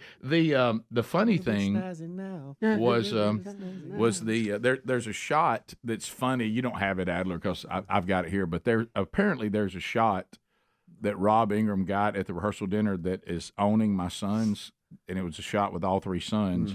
And in the shot, I have a very mean look on my face. I guess he just caught me, preparing for what they want me to do next or whatever. And now the sons want that picture, and they're saying this was when we saw that look right there, it was not good. And that's why there were so many stories that were featured in the rehearsal dinner of the first time I met Brody, I believe his dad was spanking him. And then there was another one that said, well, now that was time Mr. Burgess got onto us, so we got in trouble for smoking because we'd all snuck off and smoked a cigar. And so they say they've seen that look for you their whole life. It's like I'm standing there, I look like that stern, farmer with all of his sons around him, they're all smiling. I'm just standing there like it's another hard day of work, man. We'll come back. A comment made on ESPN that we're all kind of tilting our head. Yeah. What? We'll run that down for you when we come back, when the Rick and Bubba show continues right after this.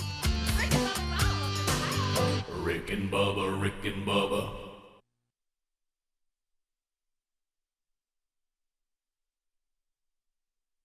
things. I mean, really, I think if somebody came out with a car for like 16 to about 21-year-olds and it had like armored plating and rails around it and rubber everywhere so that they bounced when they hit.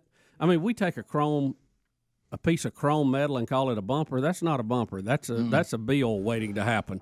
You know, I don't know why we don't put shock absorbers on them and all this. Look, Tracy's mad. Yeah, he's beating on the window of the car. They were there. I know the story says this, but the latest report is it is the Honda CR-V's fault. They were turning right, and that guy turned into him and hit his front left quarter panel. Right. Look, he just bought it. He is not happy. $2.5 million. He's punching the window. What are you doing? So that's a $2 million car I'm looking at. Yep. And he could just think about this. You could buy 2 private planes for that.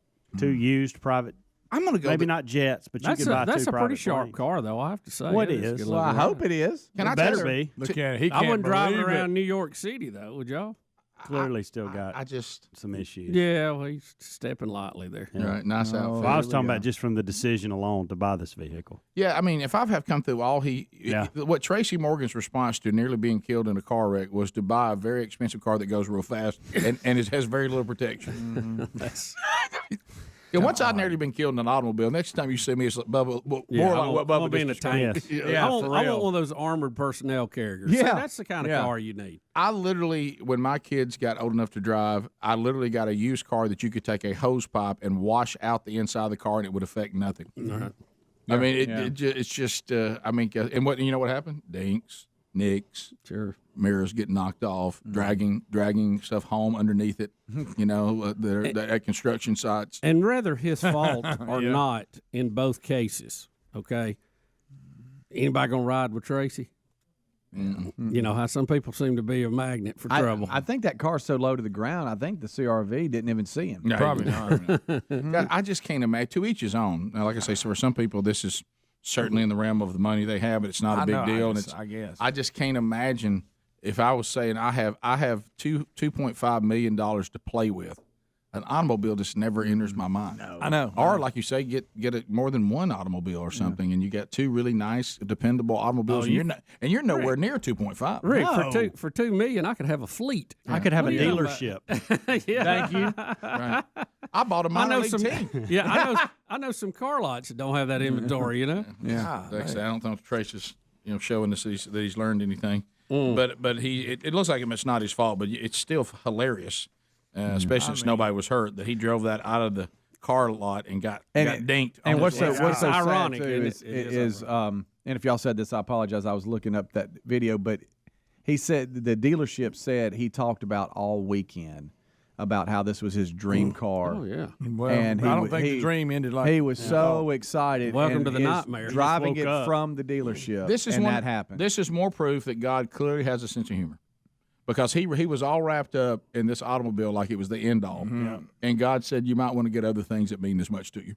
Yeah. But anyway, so and then he can't believe it. He can't even get out of his side. And for some reason, we think he's talking the way he talks when he's always that character that's stupid. What are you doing? Yeah. Also today in celebrity news, you tried what JC said to me when I was trying to get to the ballpark. What are you doing? I noticed that when you were doing JC in your story, he sounded like Rocky. He did. He did a little bit. Yeah, well they'll do that. Yeah. You know. Hey son, how you doing? Fun. You know. It's good. Sorry. Bo, you learned today, Nud. Good talk, son. Bo Jackson. I'm froze up over here. It is the 30th anniversary. There were always these weird moments with Bo Jackson. Really the closest thing that we've seen in our lifetime as a walking, talking superhero. The things that he could do athletically just boggled the mind. And they would happen in little moments like this. You know, some of the stuff is in your face, like the time he ran up the wall in the outfield, and everybody said, he just ran up the wall like a superhero, like Spider-Man? Yeah. And then there was this in the outfield when he throws out a runner from the wall all the way home. I mean, like Bubba said, and I've heard this part too, the umpire is not even in position because he doesn't think there's any need to be in position at home plate. He needs to look at the rest of the field. And it was a hit and run. Harold Reynolds was the one on the base. Yeah, I've heard him fly. I've heard him talk about it. He said when they were telling him to slide, he was thinking, "What are you? No that was way." a joke. Yeah. Why slide? Yeah. So do we have it? Okay. I think yeah. Here's go Skype here because I'm froze. No, that's the run up the wall. Go.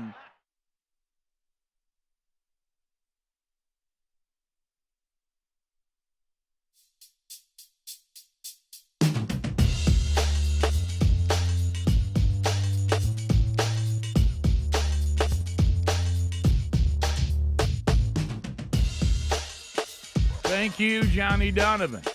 21 minutes past the hour. How do?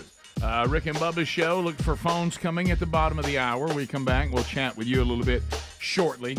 But so we're continuing through the stories today and reminiscing still a little bit from the weekend. But this ESPN story, it looks like we've had it for a day or two. Adler, is that right? It's not brand new. It happened over the weekend. Is that nothing over the weekend? This is this narrative that pops up every now and then that I think is so disrespectful because and I realize that we don't teach world history correctly anymore, and so maybe there may be some ignorance on this. But this is a panel discussing the state of professional athletes. Is that correct? And there's a statement made that makes us all kind of tilt our head a little bit. Here we go. It's almost like the contracts, are the new slave chains, right?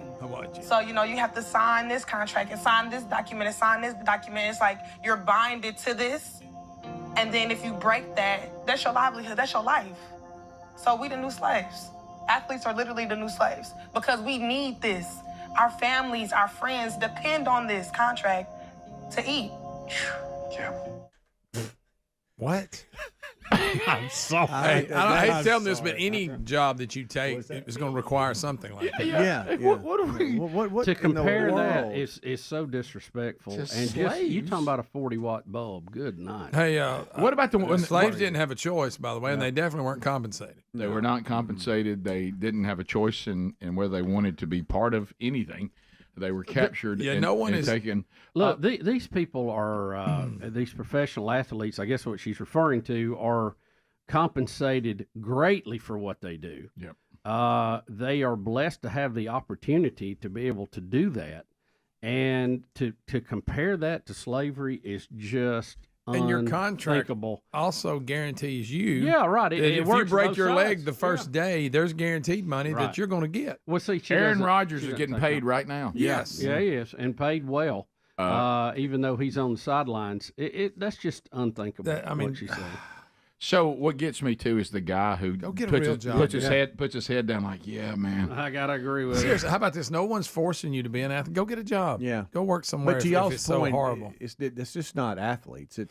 That's the world in contracts. Yeah, you have that contract everywhere you go, pretty much. I mean, what does she want? Just to, really, the only thing you can take from that is she just wants a world with no rules. Yeah, I want you to pay me and me just do what I want to do. You can't be making millions of dollars and be compared to a slave. Yeah. You just can't do it. Salaries aside, amounts aside, I'm 45, and every job I've had to sign Thank something. you. Exactly. Of course. You have an agreement with who employs you. The only way it turns into slavery, Hams, if whoever we all have worked for forced us to sign a contract that gave us no rights and gave us no money. Right. Yeah. And, Then it would be like slavery. Then it would be like slavery. We're like, hey, we're stuck to these people and we can't get away. We're in chains and nobody pays us or anything, and they work us, till we drop, and I can't get out of this contract, nor can I get paid or compensated for anything, and I'm treated however they want to treat me, and I have no say. That's slavery. Yeah. Just entering into a business deal where you get compensated in return for services, and they want some guarantees on their end, and you got guarantees on your end. Yeah. That's not slavery. No, not even close. The guy that is on the far right here, that is Ibram X. Kendi. That's his assumed name. Henry something is his real name. Yeah, I was going to say, because I think it was Matt Walsh I saw did a little spiel on him, and he goes, his name, he had to change his name to sound more. Right. He wrote the book How to Be an Anti-Racist. You can't just be not racist now. Right. You have to be an anti-racist. Right, yeah. And it's just indoctrinating children to be social justice warriors for what they want the kids to fight, quote, fight for. Ibram X. Kendi, he was in charge of the Center for Anti-Racism Research, whatever that. It's on Boston's campus, Boston University's campus. In the aftermath of George Floyd, they received millions and millions and millions of dollars. They set up this, quote, research foundation. There were supposed to be like courses and degree programs coming through this research program. And just last month, Ibram X. Kendi just sent an email while he was out on vacation, sent an email to his staff saying half of y'all are gone. We're having to scale back. We're having budgetary problems. So they've done no research. They have no degree programs. and they're firing everybody. And this guy Ibram X. Kendi is walking away with who knows how much money from his books, from his. He's a scam. It's a scam. It's absolutely a scam. But even if you're going to be a scam, you still got to have some common sense. If I'm a scammer and somebody says, "What's your scam?" I said, "Victimhood. I convince people of color that they're modern day slaves." Okay, so you're going to bring some people on that are having a rough go of it. Who are you thinking about interviewing to try to make your point? Even if you're a scam, you need to be a good scam. Right. I think I'm going to bring a professional athlete on. I'd be like, I don't know about that. I don't know if that's going to garner a lot of compassion. Yeah. How about this? If you want to do the scam that black people are being mistreated, I think you can find better examples in professional athletes. Yeah. I think if you Well, worked a little actually, harder, if that's what you're trying to say, I think if you worked a little harder, you could probably have some better guests and better examples of it. Even though it's still not anything compared to what actual slavery truly was. Unbelievable. But the problem that, and if you missed our interview, the podcast with Vincent Ellison, I would strongly encourage you, because he is a black man who's calling out all this. He specifically talks about people just like this guy. Yeah. And he says we have got to wake up and realize that they are benefiting at keeping us angry and keeping us with this mentality that nothing has changed for us when it's changed greatly. And there are opportunities that abound.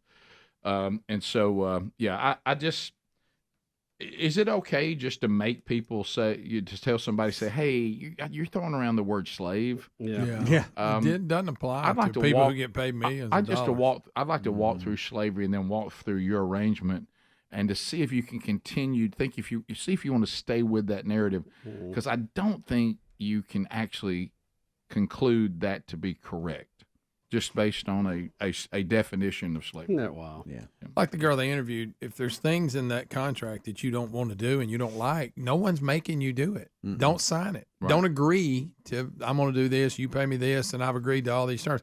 That's not. Look, we've all been involved in bad deals, but that's not slavery. No. I mean, somebody says, "Gosh, I wish I had a better agent. I should have negotiated a better deal." Yeah. Look, we've gotten in deals before where you look and go, "Man, yeah, but nobody made you get in it." But I never was a slave. You weren't forced into it. Y'all want to hear it again? Yeah, I want to see that guy. That guy you just talked. I want him to be downtrodden. Okay. I want to see this. It's almost like the contracts, are the new slave chains, right? So, you have to sign this contract and sign this document and sign this document. It's like you're binded to this. And then if you break that, that's your livelihood, that's your life. So we the new slaves. Athletes are literally the new slaves because we need this. Our families, our friends depend on this contract to eat. Yeah. You mean like the rest of the world does with their job? I don't think the other guy. No, that's what I was going to say. Did you see him look across? He went, "You going with this?" You talking about the guy on the left? Yes. Our left? Yeah. Yeah, he's actually ESPN reporter. He's probably the one moderating this, and he probably doesn't agree with what they're saying. He's probably I could be thankful wrong for his contract right now. Yeah, I bet it's a good one. When she uttered the phrase, "We professional athletes are the modern day slaves," he almost couldn't take that comment. Yeah, he kind of went. Rick, her families depend on him to feed. Well, most people's families depend on you to bring Greg, money when I in to sign a feed them. contract, they expect me to stick to it. Yeah. Yeah, the terms that you agreed to. Contract. But you weren't forced to. But they're paying you what they said they'd agree to too, right? Yeah. We take your phone calls next. Rick and Bubba, Rick and Bubba.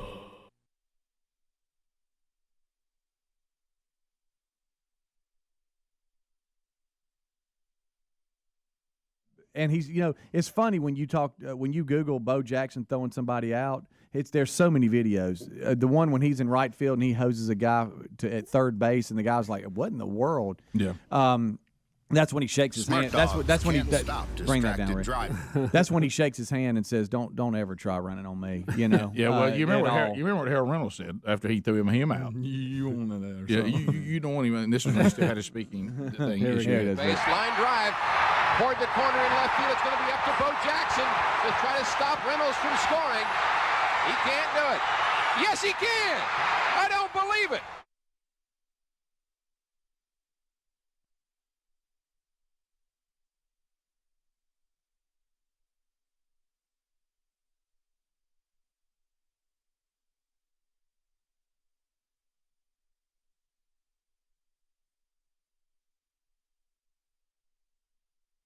Everybody's out of position because they think no human being can throw a baseball that far.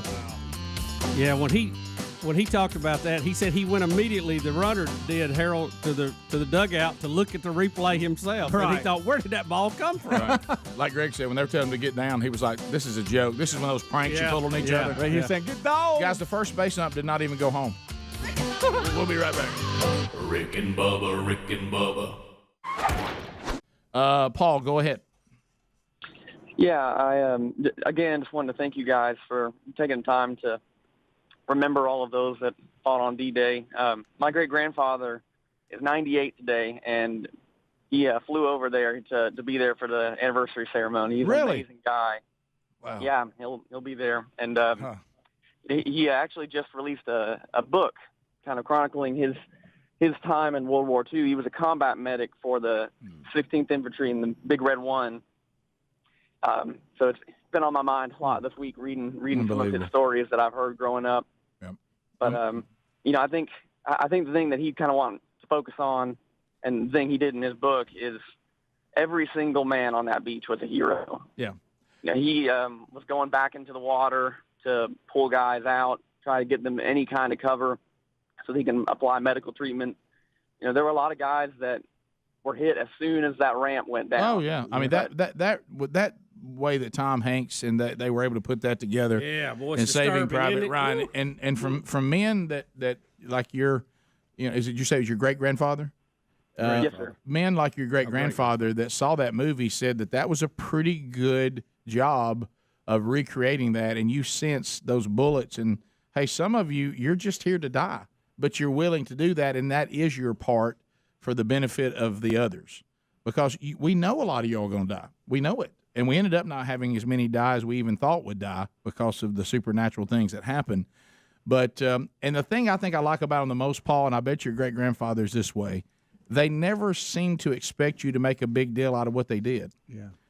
And nowadays, the generation nowadays, if you'd have a tour of, hey, I charged the beach at Normandy and survived, come see me, you know, and I'm traveling all over with a spotlight on me. Look what I did. Not only did they do it, they didn't expect to be made a big deal about for doing it. And I think that makes it even doubly impressive.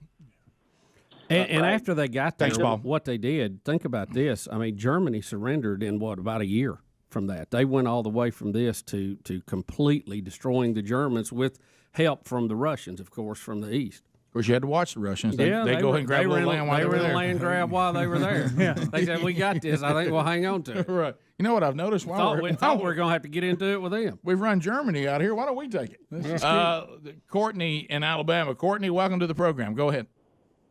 Hey, guys. Yeah, my grandfather was on the Joshua P. Lippincott. It was a cargo ship. He was 20 years old in the Navy, and he was a gun captain on that ship. He was the second cargo ship to land at Omaha Beach on D-Day. He was 20 years old, gun captain. And my dad took him back when in 2005 when he was about 83 years old, and it was a really emotional experience for him. And one of the few things that he would talk about or recounted, you know, just maybe one or two times to my dad was just that some of the ships that they dropped off to send up to the beach, sometimes the ramps would go down and no one would get off. They were machined down. And then Dad, I was talking to him earlier about it. He said that, you know, so then the guys started saying, let's jump over the sides of these and get down in the water where they can't see us. But they had so much ammunition and weight on them that they couldn't swim with it. So.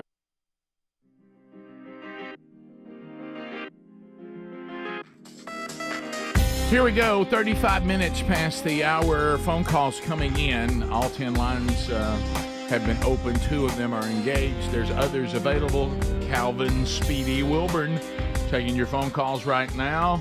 Fresh off accomplishing a mission that he was sent on this past weekend. As a matter of fact, are the Beth liners in here yet? No? Okay. I just wanted you to know if you're taking your victory lap yet. Phone calls coming in, 866-WE-BE-BIG, HelloFresh.com/Bubba. Go there right now. From pumpkin spice to apple pie, fall is one of the most delicious times of year. I love eating in the fall. Of course, I like eating in spring and winter and summer too, but there are some delicious things that come with the fall, and you can treat yourself to the best of the season's flavors without any stress. You do it simply. HelloFresh does the shopping and the planning for you, and you get to relax. Not only do their chefs create fall-perfect recipes to enjoy, all the ingredients arrive fresh and pre-portioned. You're ready to go.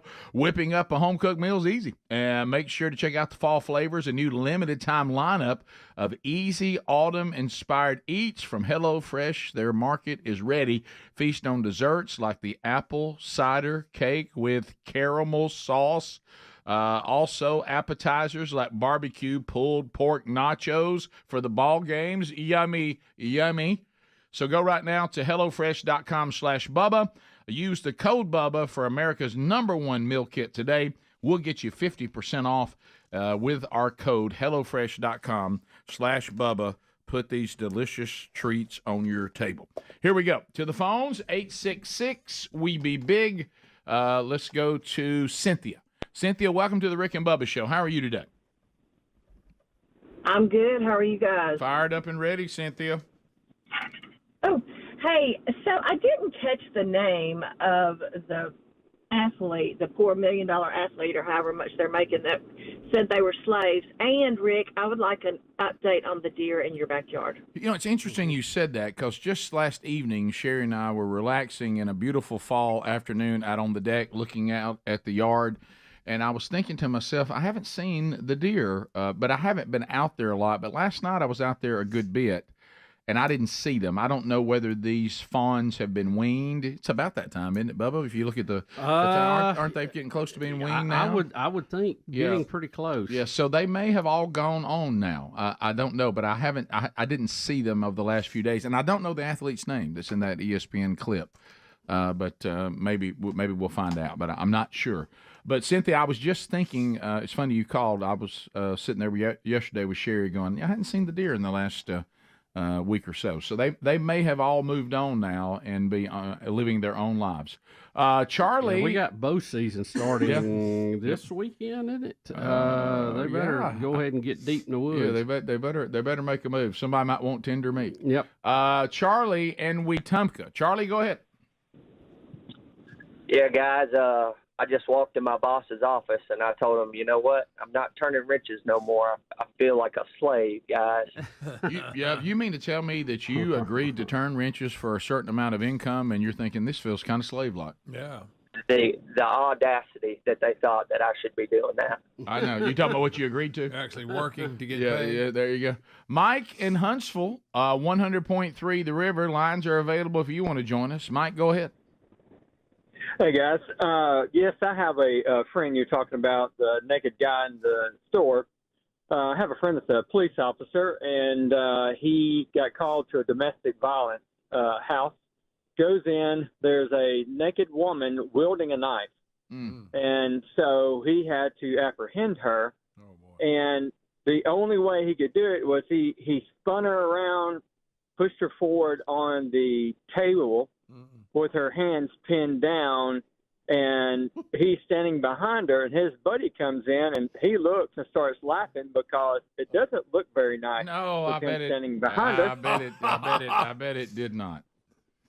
And then he got a quick picture with his phone. You'd have to almost. And then she decided to pee all over him. All right, Mike. There was no need for that, Mike. Mike. Okay. You know, when he first started talking, he said, talking about naked people, I got a friend. And I was like, where's he going with this? It was okay. Just if you want to know, Gwen Berry, she's a former Olympian. Not the woman who was apprehended. Not the woman who was apprehended. We're back to Cynthia's question. Yeah. And that was that's her right there. She was the one that was famously turning away from the flag during the anthem when she got third place to qualify for the Olympics in the hammer throw. What was her name again? Gwen Berry. I doubt she's making a lot of money in the hammer throw. I mean, it's not like many TV contracts go to the hammer throw competition. Look, here's the big difference in all of this. It doesn't matter what your contract says, money, whatever. You can always just walk off and quit. Yeah. Okay. You may not get paid anymore. You may get sued, but nobody's holding you there at gunpoint. Something slaves were not allowed to do. That is correct. Rick, they didn't have a choice. Rick, I will say the #1 difference. Yeah. Julia in Brentwood, Tennessee. Julia, go ahead. Thank you. My quick question, if I could have asked her this, does that mean all the white and Hispanic athletes who have signed contracts are also slaves? You know, it's a good question because there's all sorts of ethnicity represented in professional sports. Are only the black athletes slaves? They have contracts and get paid? It's a good question. I think she hit herself in the head with that hammer she was throwing. Yeah. 1017. Let's go to John in Scottsboro. John, go ahead. Hey guys, thanks for taking my call. Sure, this is a little bit off the topic, but in relation to this Israel war and that situation, Rick, I wanted to take. There's a prophecy in Amos that talks about the destruction of Gaza. I don't know the exact verse and number, but I wanted to get your take on that and your opinion to see if this is the fulfillment of that prophecy or kind of where you stand on it. I'm not familiar with it, so I'd have to go study that. But, when you're dealing with prophecy, especially when you're dealing with the minor prophets, a lot of times you got to be, a lot of what they were saying has already happened. And then you got to discern the things that have already happened and then the things that are to come. So I don't know that. I think everything that we see happening is all fulfillment of prophecy to some degree. Yeah, it's just the big picture. Right. Yeah. And, so the big picture is kind of where I usually stay. But I'll go look at that. But, an outbreak in the Middle East involving Gaza, I mean, that's happened quite a few times. Well, it's been going on for But I do thousands of years. I do acknowledge, though, the elevation of this one. We haven't seen it in a while. So Rick, can I ask you something? Do you think when you get to heaven and someone introduces Amos, one of the minor prophets, he's going to be offended by that? I for some reason it does make me uncomfortable when people say that. Yeah, minor. I mean, you see what I said? You would think if you're a prophet of the living God, you're never minor in anything, right? No, you're not. No, you're not. Yeah. But they're called that all the time. Yeah, I know. And I'm like, that. You're right. That must be just a little bit of. Do you think Amos is up there going? Yeah. You know what he's going to say is, I think I'm not. What you call me? You loop me in with that? Don't get in my line. Go over and see Moses like everybody else. I always laugh about some of the humor you think about when we're all with all these heroes of Scripture. Like I can just see me approaching the Apostle Paul, and he says, "I'm just going to tell you this before you even get over here. If you bring up the thorn and you ask me that thorn question, you think I haven't been asked that? How many times do you think I've been asked that?" Go talk to somebody else about it. Let's give me a new question. Yeah. Let's go to LD. And you'll go, what did he say? Helena, LD, how you doing? Hey, buddy. I had the great pleasure of playing for your father back in the 80s, and cool. Absolutely enjoyed his leadership. Thank you. Can we please bring back drive-through password, please? Can we, Bubba? Can we bring that back? I love drive-through password. Yeah. There was some issues we had to work through, and I'm not going to go into great detail because I don't want to give it away. But I agree with you, and I would love to. Yeah. Can I tell you what's always funny about the titles?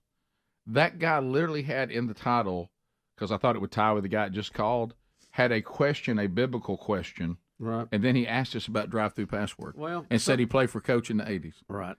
That's interesting. Some levels that could be biblical. Yeah, it's true. Denise in Rome, Georgia. Denise, go ahead. Hey, I just want to check on Greg and see how he's doing. His legs are still sore from Saturday's run. How's your legs, baby brother? They're coming back. Really? What about you, Denise? Well, I got in the pool this morning. That helped some, but I was really sore Monday. Oh, yeah. How'd Denise run? She did good. Yeah, did she? She get after it? That's right. Yeah. Are your legs hurting straight up? No, I'm good now. You run enough that I'm good now. The second day I felt kind of Greg's much more the athlete than most people know. Oh, world class. Wow, sure. World class. Well, he's got a medal to prove it. Yeah, I mean, doggone it, son. The number of medals I got for running in marathons, that'd be zip. He's one binding contract away from being a slave. I don't want to be a slave. Bubba, No. a group of people that you do not anger, Jeopardy fans. They are outraged after the show made a huge announcement, and I love this line, following what they consider to be a season of frustration. Oh, boy. Frustrated Jeopardy folks. We'll talk about that when we come back. Rick Rick and Bubba, Rick and Bubba. It was a terrible day, but really proud of my grandfather, and just amazing to think that if he had not made it through that day, as so many didn't, I wouldn't be here. My kids wouldn't be here. Their future generations surviving that one day. It's amazing. Yeah, I think that's one thing that Saving Private Ryan that really emphasizes when he's looking at that at all those that died, and when they saved him, be sure that it was worth it. Mm-hmm. Make sure your life counts, because a lot of people gave up theirs for yours. Yep. And make sure that you don't take it and squander it. And that's John Piper has a great book called "Don't Waste Your Life," and I gave that to all of my son's friends as seniors this year, because if you can learn that at a young age, that sure would be great. And we need to be sure that we keep talking about this as instructed by Scripture. Keep passing on, the stories, and when you saw God move, when you saw people do things, and you pass that on from generation to generation. And I hope we have done the job of passing it on to the next group of young men. I hope we have. Rick and Bubba, Rick and Bubba.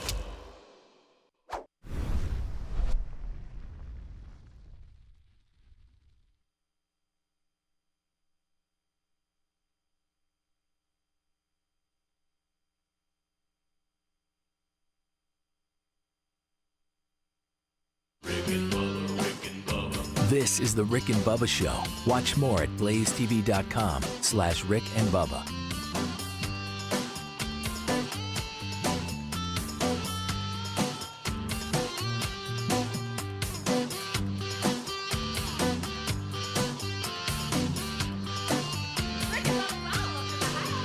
Rick and Bubba, Rick and Bubba.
the gravy, please. Ooh, it brings me to my knees. We're back. 9 minutes to the top of the hour. Now, the problem is Team Rick and Bubba on this particular topic. We got no Jeopardy people. No. Is anybody on Team Rick and Bubba Jeopardy? No. I mean, we got no Jeopardy people. I don't think we got any Wheel of Fortune people, do we? But there's Adler says he is. He's not a Jeopardy person. That's Before the I thing had where he's trying to be sharp. It makes him look smart. Before I I'm had kids smart. and before I got married, I would watch. I could only answer the first round. I'll admit that. After that, I was lost, but I did used to watch it. For 100. I had to watch this growing up. Dad loves Jeopardy. I know that shocks. Did he everybody, shout at but- did he but shout at the Mac TV? Daddy loves Jeopardy. to Shout this day. answers yeah. at the TV guy? Oh, 100%. And You have and knew to. a lot more than I thought he would. That's interesting. Yep. Didn't see that coming. I didn't. I either. would have thought he would have been furious with Jeopardy. No, I would have too. Right, yeah. I'm more Family Feud speed. Yeah. Well, I like that. So apparently the Jeopardy I'm with people are furious with what's going on with Jeopardy. You can't. And to me, there's something about when geeks get mad that owns me. When I see any little Poindexter group and they're mad about something, it really because the things that make them mad, I just love it. Did you ever watch Big Bang Theory, by the way? Yeah, there you go. Perfect example. Oh, funny. Yeah. So anyway, Jeopardy fans have not been pleased. I didn't know this with many aspects of the current season. They are furious. Not happy. What are they unhappy Well, about, their guy died. And then they've gone to these rotating people. His name's Alex Trebek. Yeah, A legend. And A this legend. You said their guy died. How about the I guy said- hosting now? Wasn't he like the big winner? Ken Jennings? Yeah. No, but they don't like they him. protested that. They don't like him. He wasn't the big What winner? happened to No, Ken? is the girl, the lady now. I thought- Matter of fact, Well, there he is. she's the girl off Big Big Bang Bang, Theory. yeah. Right. Yeah. Oh, what's her name?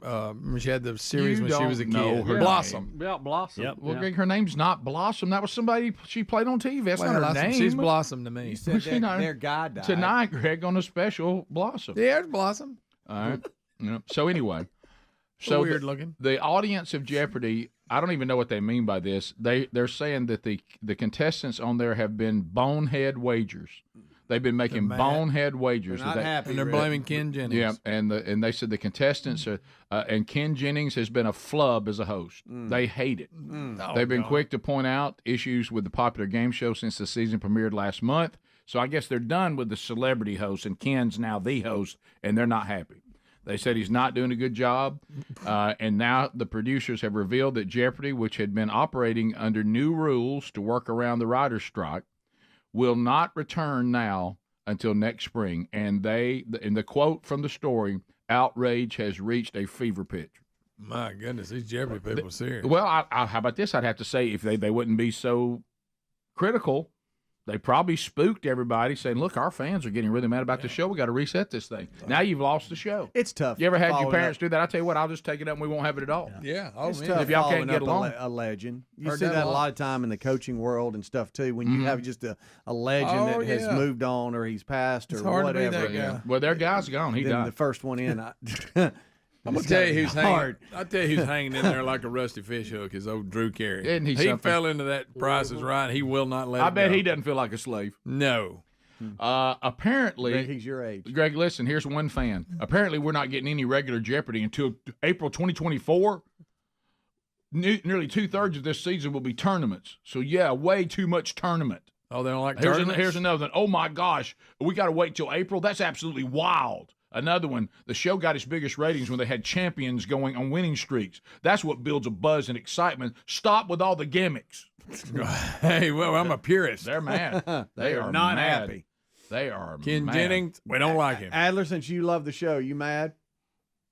I'm furious. Adler, you ain't never got Oh, watched wow. that show. I haven't here watched comes- it in like Do you 6 like years. her as a host on there? I have not seen the She's show out. in like 6 or 7 years. Once I got married, it was like, wow, I'm busy. Okay. Amy You Farrah can't Fowler. say that you liked something Yeah. and you hadn't done it for 7 years. Just never I mind. clearly said I used to watch the show. You said you were right up there with Ken Jennings. I've never As a said champion. that. I've never said Apparently, they're doing it different because the Jeopardy fans, here's a person using language. Watch out. Oh, Rick. No. Well, I'm so upset about it, I'm going to say BS.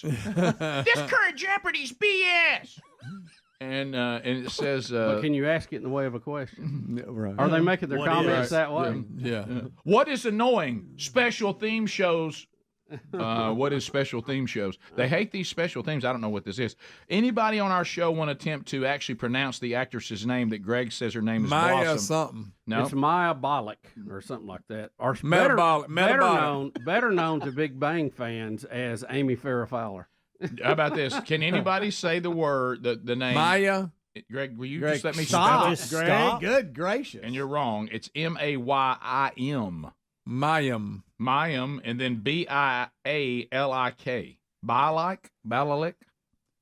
I don't know. Rick, I'm going back to Blossom. That one. Let me reel that one back in and call her Blossom. Yeah, just go with Greg. I'm going with Blossom. I want to see what It's Mayim Bialik. Bialik.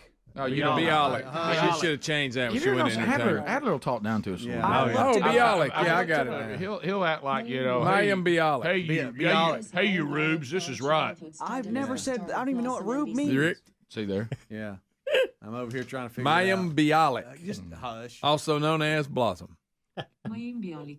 Has it hit y'all that Jeopardy fans don't like Ken Jennings as a host? Well, they don't like Now, Ken. what happened? He fell out. What did he do? I don't Do you know. remember? Am I right? Is he the one that won so much? Yeah. Oh, yeah. Yes, Yeah. Greg.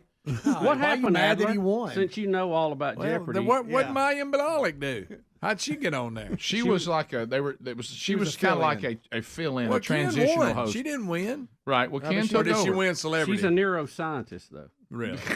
Yeah, she is in real life. Really? Haven't you seen her commercials? Is she doing does any for- neuroscience? for medicine? I doubt it. She advertises something, and she says, "I am a neuroscientist in real life, but I'm." Oh, okay. Mayim Somebody Bialik. she played one on Big Bang. So I'm gonna get a Theory, too, prescription which from was funny. Blossom? I don't think so. Listen, you tell old Blaylock. All right, so Calm down. Somebody said they should hire Will Ferrell playing Alex Trebek. Yeah, listen, when they used to do that on Saturday Night Live, and you had the guy that was doing Sean Connery. Oh, What if they didn't? What if they didn't do Will Ferrell, but they did Will Smith, and he told all the complaining Jeopardy fans to Shut get the their name mouth. of Ken Jennings out of their mouth? That's good. Have you ever seen Saturday Night Live and they do Black Jeopardy? Yes, I have. Hilarious. Yes, I have. Yeah. Gosh, It's thank fun. you for bringing that up. Well, they did it. Right. Take it up with Keenan Thompson. Let me tell Don't you, like it. the back and forth with Daryl Hammond playing Sean Connery, with Will Ferrell as Trebek. And then when they bring Burt Reynolds on, he was as dumb as dirt. And Connery would, You're not going, yeah. Did you, Connery would always try to do an innuendo to every time. infuriate Trebek. Did you see the clip of Will Ferrell? Who? He's a pharaoh. Mayim Bialik. I'm sorry, buddy. Go ahead. So Will Bialik, what now? Bubba's getting him to pop off some spark. Gonna try it again. Did you see the clip of him DJing the fraternity party at Southern Cal? I heard about it. I didn't. You are Rick, it said, what if you show up and this is what you see? He's got his hat on backwards, his sunglasses, and he's working the board. Isn't that funny? That's great. Surely there's video of it. Oh, somewhere. for sure. There is. Evidently, his son is in that fraternity. Right. Will Ferrell's son, from what I can understand. you imagine? I noticed Will Ferrell is taking on. He's got just a little bit of Bill Murray to him, where he'll just show up anywhere. Oh, yeah. You know it. Yeah. There it is. There he is. It looks like a movie from old school or something. Frank the Tank. Yeah, I just Frank the Tank. Rick and Bubba, Rick and Bubba.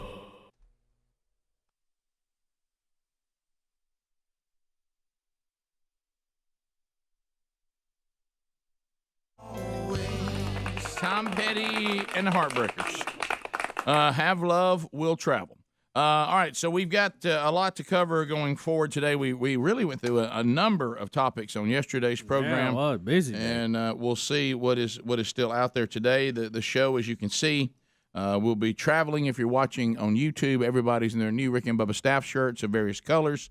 Looks like we've all locked on either black or yellow today. We also have a kind of a navy blue one we've got now too, but that one, Greg really called it the time that we get up and go to work in your closet. You can't tell the blue one from the black one. We No, might very should have went close. with a Royal, but that's fine. No, it's good. You just gotta be careful. I've got my blue one in my closet in my office if I need. I brought every color. They're all the same. Yeah, I think this is a good look right here. It looks like we're ready to go. Yep. Yep. Only thing missing is red or something else, and I'll be happy to change. Or we can go yellow. Yeah, we do have the red, but it's a different look with the little Team Rick and Bubba sewn on logo. How about we're headed to? I got the black. How about not we're gonna win with that one today? Yeah. Buddy, do you want me to play back your first segment? You forgot how. No, I'm fine with it. I'm good with it. The Good Time Gang. I care about family. The Good Time Gang. They went on. They had a discussion. We missed in the kickoff hour. There's some. Is his name LeVar? Yes. Some LeVar Ball. I don't even know who that is. Rick. You do. You've seen You him would on know TV. it. And Rick, when you saw him, you think this guy's the biggest idiot this side of. He's so outrageous. You Yeah. think, why would anybody sign or draft one of his sons if he comes with it? Yeah, well, he's like the high school parent at the pro level. Yes, he is. No okay. question. Okay, I no remember. question. I remember that guy. You remember one of Adler his tried- boys got caught shoplifting with Yes. UCLA Jell-O. and got in some foreign country, China. Yeah, Was that right. it? Somewhere. And Trump claimed he got him released. And Yes. I forgot He all did, about that. by the way. So this is the dad. Yeah. Yes. Yeah. Adler described him as he's the guy who has sons who are good basketball players, but they're not as good as he thinks they are. They're pretty good. They're pretty doggone good. Yeah, but I mean, he's they're not Michael Jordan, LeBron. Right, Good. But if Steph you Curry, heard good. their dad talking about it, you would think. well, that's they were what I'm saying. They're not as good as he thinks they are. There He you thinks they're LeBron. Oh yeah, he thinks they're the best. He thinks he can beat Michael Jordan. LeVar Ball. Yes. Okay. Yeah. All Yeah. right. Now look, don't forget he's got a product of apparel and stuff, and he's a really good marketer. Yeah. You know, be outrageous, and it's almost like I think some of it, because I saw him on Cowherd one time, is a character that he's made. And I think it's a lot him too, but he's smart enough to know. Hey, as long as they're talking about Is he you, kind of like we're selling stuff? From what y'all are describing, I picture him as a Don King of basketball. Yeah, there you go. Big hype. Yeah, real high. Yeah, big hype. Yeah. Real loud. Yeah. Real loud, high energy, will get on your nerves. You can only take so much of him. The only thing I was saying is I wasn't expecting the kind of dad and husband And he you- was. and you got That's that all from I what? said. What do you- Watching a show, There's a show behind the about it. scenes show. He's nearly watched an hour. It's called, I think y'all like this. It's called Ball in the Family. It's All in the Family. Ain't no Came ball. across it. Ain't no ball like the Checked it ball. out. I'm on a hush. Watched about about an hour and 15, hour 20 of it, and that's all I saw. There may be something else Right. out there that I hadn't seen that go, hey, Helms, this guy is way far out there than Sure. you even thought. Right. But all I said was the guy, I was not ready for how much he loves his boys, how he treats his boys, how he takes care of his family. And there's a situation with his wife. She had a stroke, and how he takes care of her that I wasn't ready for. I didn't know he had it in him. Well, if That's all I'm saying. If the Good Time Gang keeps giving you a hard time, Zach Brown's got some advice for you. Well, that's that's a good point. In fact, he said that off air. Yeah, I did say that off air. You know what? I told Bubba, I said, I sometimes I just want to punch my gullible self because when I first got, and I started getting all these emails, and people were trying to, like, I like a tease more than I like you just tell me. People are like, hey, you don't miss Zach Brown's acceptance speech at the CMAs. And they were hitting me in such a way I thought he'd finally given us a shout out. Because it sounded like he was thanking everybody who believed in him. Maybe that was the shout. Well, yeah. And I think to myself, I'm getting so many emails about this. He said something about the early days of them being on the show. Well, that wasn't what it was. No. But anyway. He's obviously frustrated with some people. Yes. By the way, I didn't know Zach Brown had haters. I didn't either. Who hates Zach Brown? Do you think everybody loved him. you think he's just tired of going to award shows and he thought this will absolutely make sure I'm not invited back? Yeah, maybe. The people I just want to go out and sing, perform. I'm gonna do that. Do you think they get some of the "you're not country enough"? Is that what he's talking about? Probably. You never know, gonna make it. he was critical of some of the pop country acts at one time. Maybe it's their fans. I don't know. We'll be back. Rick and Bubba, Rick and Bubba.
6 minutes now past the hour. The Rick and Bubba Show. 866 We Be Big. The gang all here. Speedy, the real Greg Burgess, Helmsy, Eddie Van Adler, all in the mix. We just got to talk to Engineer Super Tom after his recent victory over defeating the bed music levels on our podcast archives. He's strutting around. Got a little West Coast strut today. Yeah, I got a little strut. Yeah, I solved it. Welcome back, Bill Bubba Bussey. Rick, glad to be here and thank all of you for being part of the little family we like to call Rick and Bubba. Bubba, it's almost every day that Speedy, our producer, lays out a story that he wants you and I to read involving our health. What is it today? Would you like to cut your risk of heart disease by 20%? Sure, why not? What do you think is one thing you could do? Lose 100 pounds. Well, quit smoking. Well, no. Well, Quit eating donuts. All those are definitely will help. But a recent study published by the medical journal, which I cannot pronounce, that they say, you've heard this before mentioned, take the stairs. Oh, stairs. Yeah. Hey, we got that right here in the building. We got that. Well, and you know what? As many times as they clean that bathroom down here, I get to take them quite a bit. That's right. Or if you got to go up and get you a snack. Have you ever? Well, I think that cancels it out, though, Greg. Here's a snack does. Here's one thing I noticed. Depends on what you get. Here's one thing I noticed, and it happens a lot because I've done a tremendous amount of studies out in the lobby, all involving Suite 200 and also a little bit of an inability to find Suite 100. Yeah. So I helped somebody with that yesterday. But every single time someone is looking for Suite 200 on level 100, and I will say, well, you know, this is the first floor, so 200 would be on the second floor. Do you say it condescending like no, that? I don't.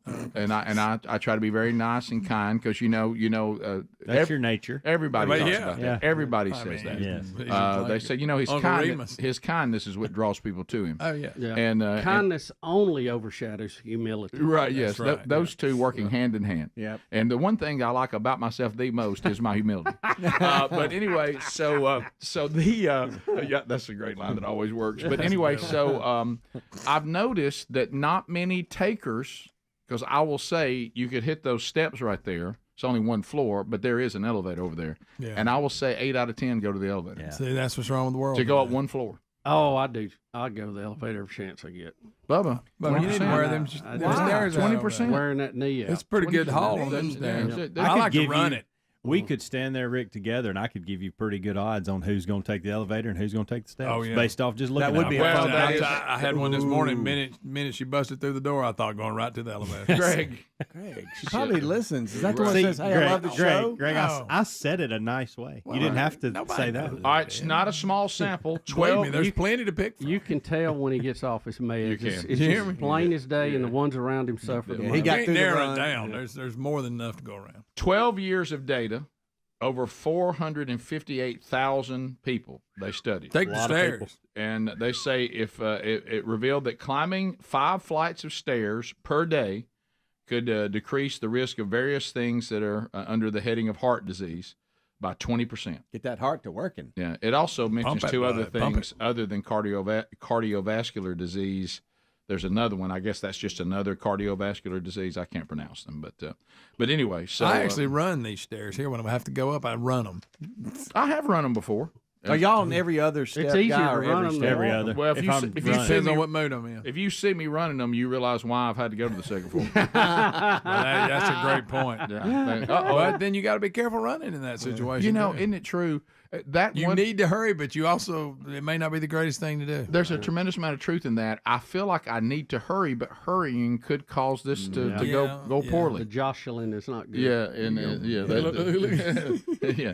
But I have. How about this? In this particular building, now I'm only talking about one flight of steps. What is it? 2 up? It's 2. It's got a landing. We're talking about 2 flights of steps. Got a landing. 1 floor. I can say we've been here for what, a year and 10 months. Yes. Is that right? Almost 2 years. Yeah, and I have never taken the elevator. I hadn't either. To me, it's such a short trip. The elevator almost takes more time than the stairs. Yeah, I always think, hey, I could already be there by the time I get up there. But we could put one of those chairs, one of those lift chairs, and you could take it. Yeah, what about that? The elevator will do. Do you venture to the second floor much? Just when I have to, like you. Yeah. Do you ever go there just for that snack area up there? I have in the past. I haven't been there a lot. Yeah, I noticed lately. you were doing that, but now you're not really doing it. I haven't anymore. done that a lot lately. Yeah. No. After I ran I need into to the go back and glass, I check was it a little traumatized. I ain't been in there in a while. I wonder if the selection, what they got in there. Yeah, what they got in there, Rick? What I would say about them, since you crashed Last into time I was up there, like a red bird. That's what happened. I have to ask the question that Jerry Seinfeld asked. Rick, why did you at least try to avoid the other person? Yeah. Come right at it was your reflection. But that guy looks a lot like me. That guy ran me right in the head. What is this? I don't know. A He's just large large cat going up. Fat cat going up the stairs. Yeah, there we go. But I will say for that snack place up there, the selection. Here's the thing: if you ever find something up there you like, they don't do a great job of keeping it stocked. I know. Have you noticed that? You know the big fancy chocolate bars. Yeah, the restocking could be better. They don't. The big fancy chocolate bars. They don't. The selection was hurting a little bit last time I was up there. I mean, when they started, it was jam packed. Any chance they got that drink we like? They do have it, but they don't. But they don't keep it stocked very well. Yeah, that disappoints you. Hey, everybody in the building really likes that drink. Well, I wish the building people would take note of that. Right. Do you, speaking of the building people, remember that little funny story you did the other day about the carpet? Yeah. Yes. They contacted me. Did they really? Yeah. And Did you tell them how much we love you? No, but I did tell them you were the new contact. Okay. And so they got your cell. What is y'all's deal with that carpet? The carpet's fine. It does. There's That's nothing the wrong with ugliest that. mess I ever seen. Buddy, you didn't say that the other day. Now I'm going to be back in Y'all there. think it looks? Y'all like that? I do. That's Casey, him. I'm That's sorry. It's me. fine. Well, All I need is a pair of carpet- bell bottoms on and a big hat. I will say, 70s at a discotheque. Greg, I did say this. I did. They put some of the carpet down. I walked in there, and Greg Brady thought it was his apartment. There you go, drive with it. I remember when he got. Here we go. And we're off. I would like to see them match it out here. They are. They Okay. are. Rick, Bubba he likes told me he this. couldn't believe that Marsha was dating Warren Mulaney. All right, we're in the break room now. Yeah. Y'all are still on air. Greg, you know they're going to replace our door out here with beads. Come right through. Sorry, Casey. So y'all think that's a good I pattern? do. No. I don't think there's anything wrong with that. You put that carpet. in your house. This out here? This is not a house. No, Out here? no. No, I love this out here. Yeah, No, they're talking about the one to great. main. I'm talking about the giraffe joined print. us. Yeah. I'm talking about the giraffe print. There it is. It's all right. Yeah, there's It's Bubba colorful. going There out. you go, There Bubba. you Got go, you covered right There here. you go, Bubba. Up, headed to the snack bar. Yeah. Love his guy's laptop. So good. How about he's got enough time to return emails. That's how long that thing takes.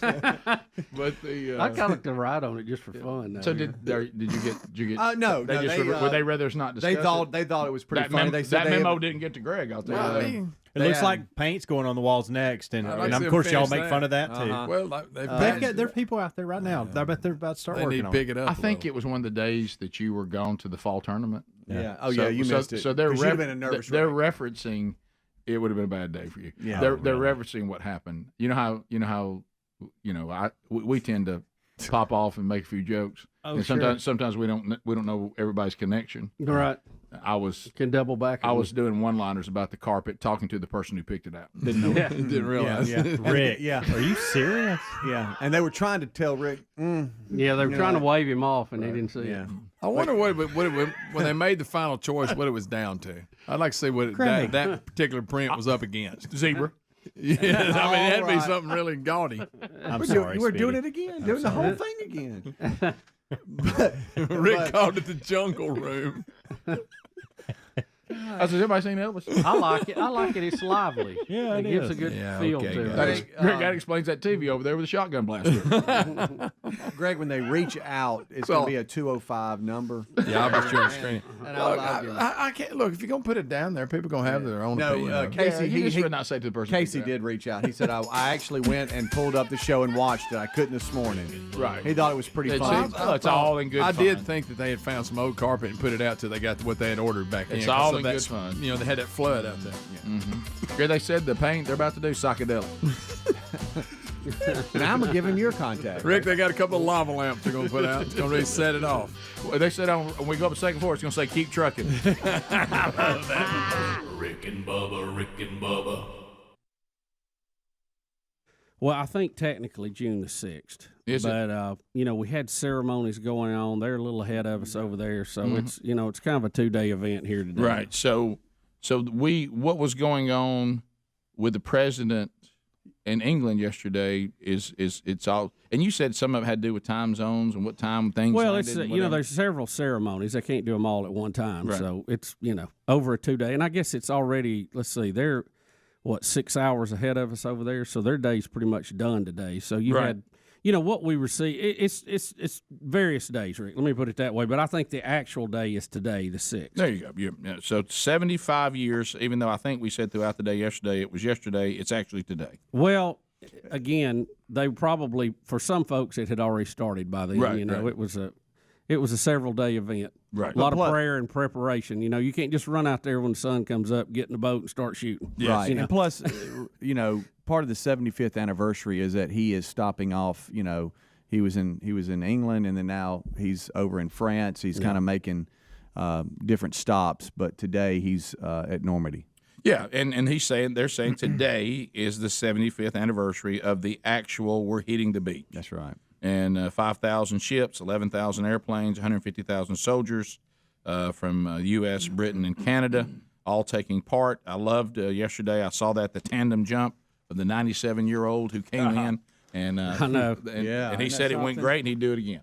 Yeah, he'd love to Isn't get that up there. great? Yeah, at 97 That years old. landing's rough. So, Greg, do you have Mr. Wilburn's point? I do. It ain't as bad as President. No, that Daddy was Bush. a wipeout. Oh, I guys, mean, they got drugged face first. That was What we did to H. That makes me not want to jump. Yeah. You know what I mean? Look, H, we brought H in, and I mean, we drug him. I mean, we just drug him across the ground. And but this did not happen. What? Land into the wind, right? You can't, Greg. I'm gonna stop. Wait a minute. Did you just decide not to say He something? did. He did. He It must stopped. really be. I'll tell you, Baby Ellis has been a small miracle worker. Thank you for that, Baby Ellis. Thank you, Baby Ellis. Yeah, my dad has. Thank you very much. My dad has written a lot of poems when it comes to D-Day. Oh yeah, he's very brilliant. And he wrote one in 2015 called Normandy Beaches, and then he wrote one in 2016 called Medic, and those are here. But he wrote one as we show footage of the 90-something-year-old man parachuting. Well, we the brought him veteran- in pretty the rough. veteran. too. Yeah, we did. We brought We him did, in. It's yeah. not. It's not. I didn't want Georgia. y'all to think that was my dad. Was that we him were at showing. face planted right there? Yeah. Yeah, it was. That's thought the that was veteran. Bush. Y'all these watch. Look, Bubba. This Here it guy is. Bush's was worse than this. Yeah, he got drugged. Bush's was worse, This but I'm is telling not- you, it's yeah. still pretty harsh right here. Right. Hello, Especially when you Dirk. got brittle bones. Oh my Right. goodness. I don't know how something. didn't quick break. halt. We've got to handle our 97-year-olds with a little more Well, care than that. I know he's tough as nails. He I is. got that. He is. But Yeah. you don't need to throw him face first in the mud. Well, the kid, like Speedy said, and What I are saw we it. doing? What Speedy said, when the person that you're tandem to, he is a complete mercy. Your mercy right. of how you get your legs up, because he's trying to get his legs down first. Right. But when his legs go down first, now your body weight brings him forward. It's a tough It landing. looked like he's stuck in the mud like a stick. Yeah, Yeah, yeah. he- No, you're right. Can't we turn at the last minute and bank into the wind and kind of stall right there as we sit down? you know? Right. Yeah. It seems like it's just coming in a little I mean, hot. I'm not a jump expert, but I mean Right. that just seems a little brutal for a 97. That was rough. If that happened in your den, somebody would be you would think somebody's going to be charged with this. I had to call. But it's nothing compared to H. We drug H. Oh yeah, the wind caught him. He was plowing, Rick. Yeah, I mean, yeah. it was awful. We drug him. But I mean, to kind It's a of tough tandem jump when you're that age. it is, and for this to be the second time in Who his is this in here? his life, That's when he had that that's President Bush. Oh, there. here it is. Oh, my gosh, y'all, there's the bush. Oh, Yeah. my He's- goodness. That was clearly 30, 40 yards dragging. I mean, We that missed thing- the spot. Did you see the spot he was Yeah, supposed to land? yeah, And he dadgum. was He's landing in a neighborhood. What was that? That was just open field there. And Everybody they were- surrounding him. They missed that opportunity. They were a little past where he should be doing the jump Bush, because that's when he Right. had that look on his face. You remember every time you saw him? Well, the key is this, Right, and Rick, remember you that? just said it. Oh, Greg, I saw it when he was being drugged. Yeah, I brought I it got up. that look He'd on be my there- face if you'd He'd have be drugged me no, through no, the yard he'd be at like the State that. of the Union address, and they'd pan No, over there. Greg, I know. I completely All know. right, Same Greg. look. All right, Same Greg. How look. about this poem? Well, back to the tandem jump. And y'all were down at the base there when I tandem jumped. And Yeah, had we it. did. I'm probably the only dude in here that's been. Adler did it. Yeah, that's right. He tandem. I tandemed on a motorcycle.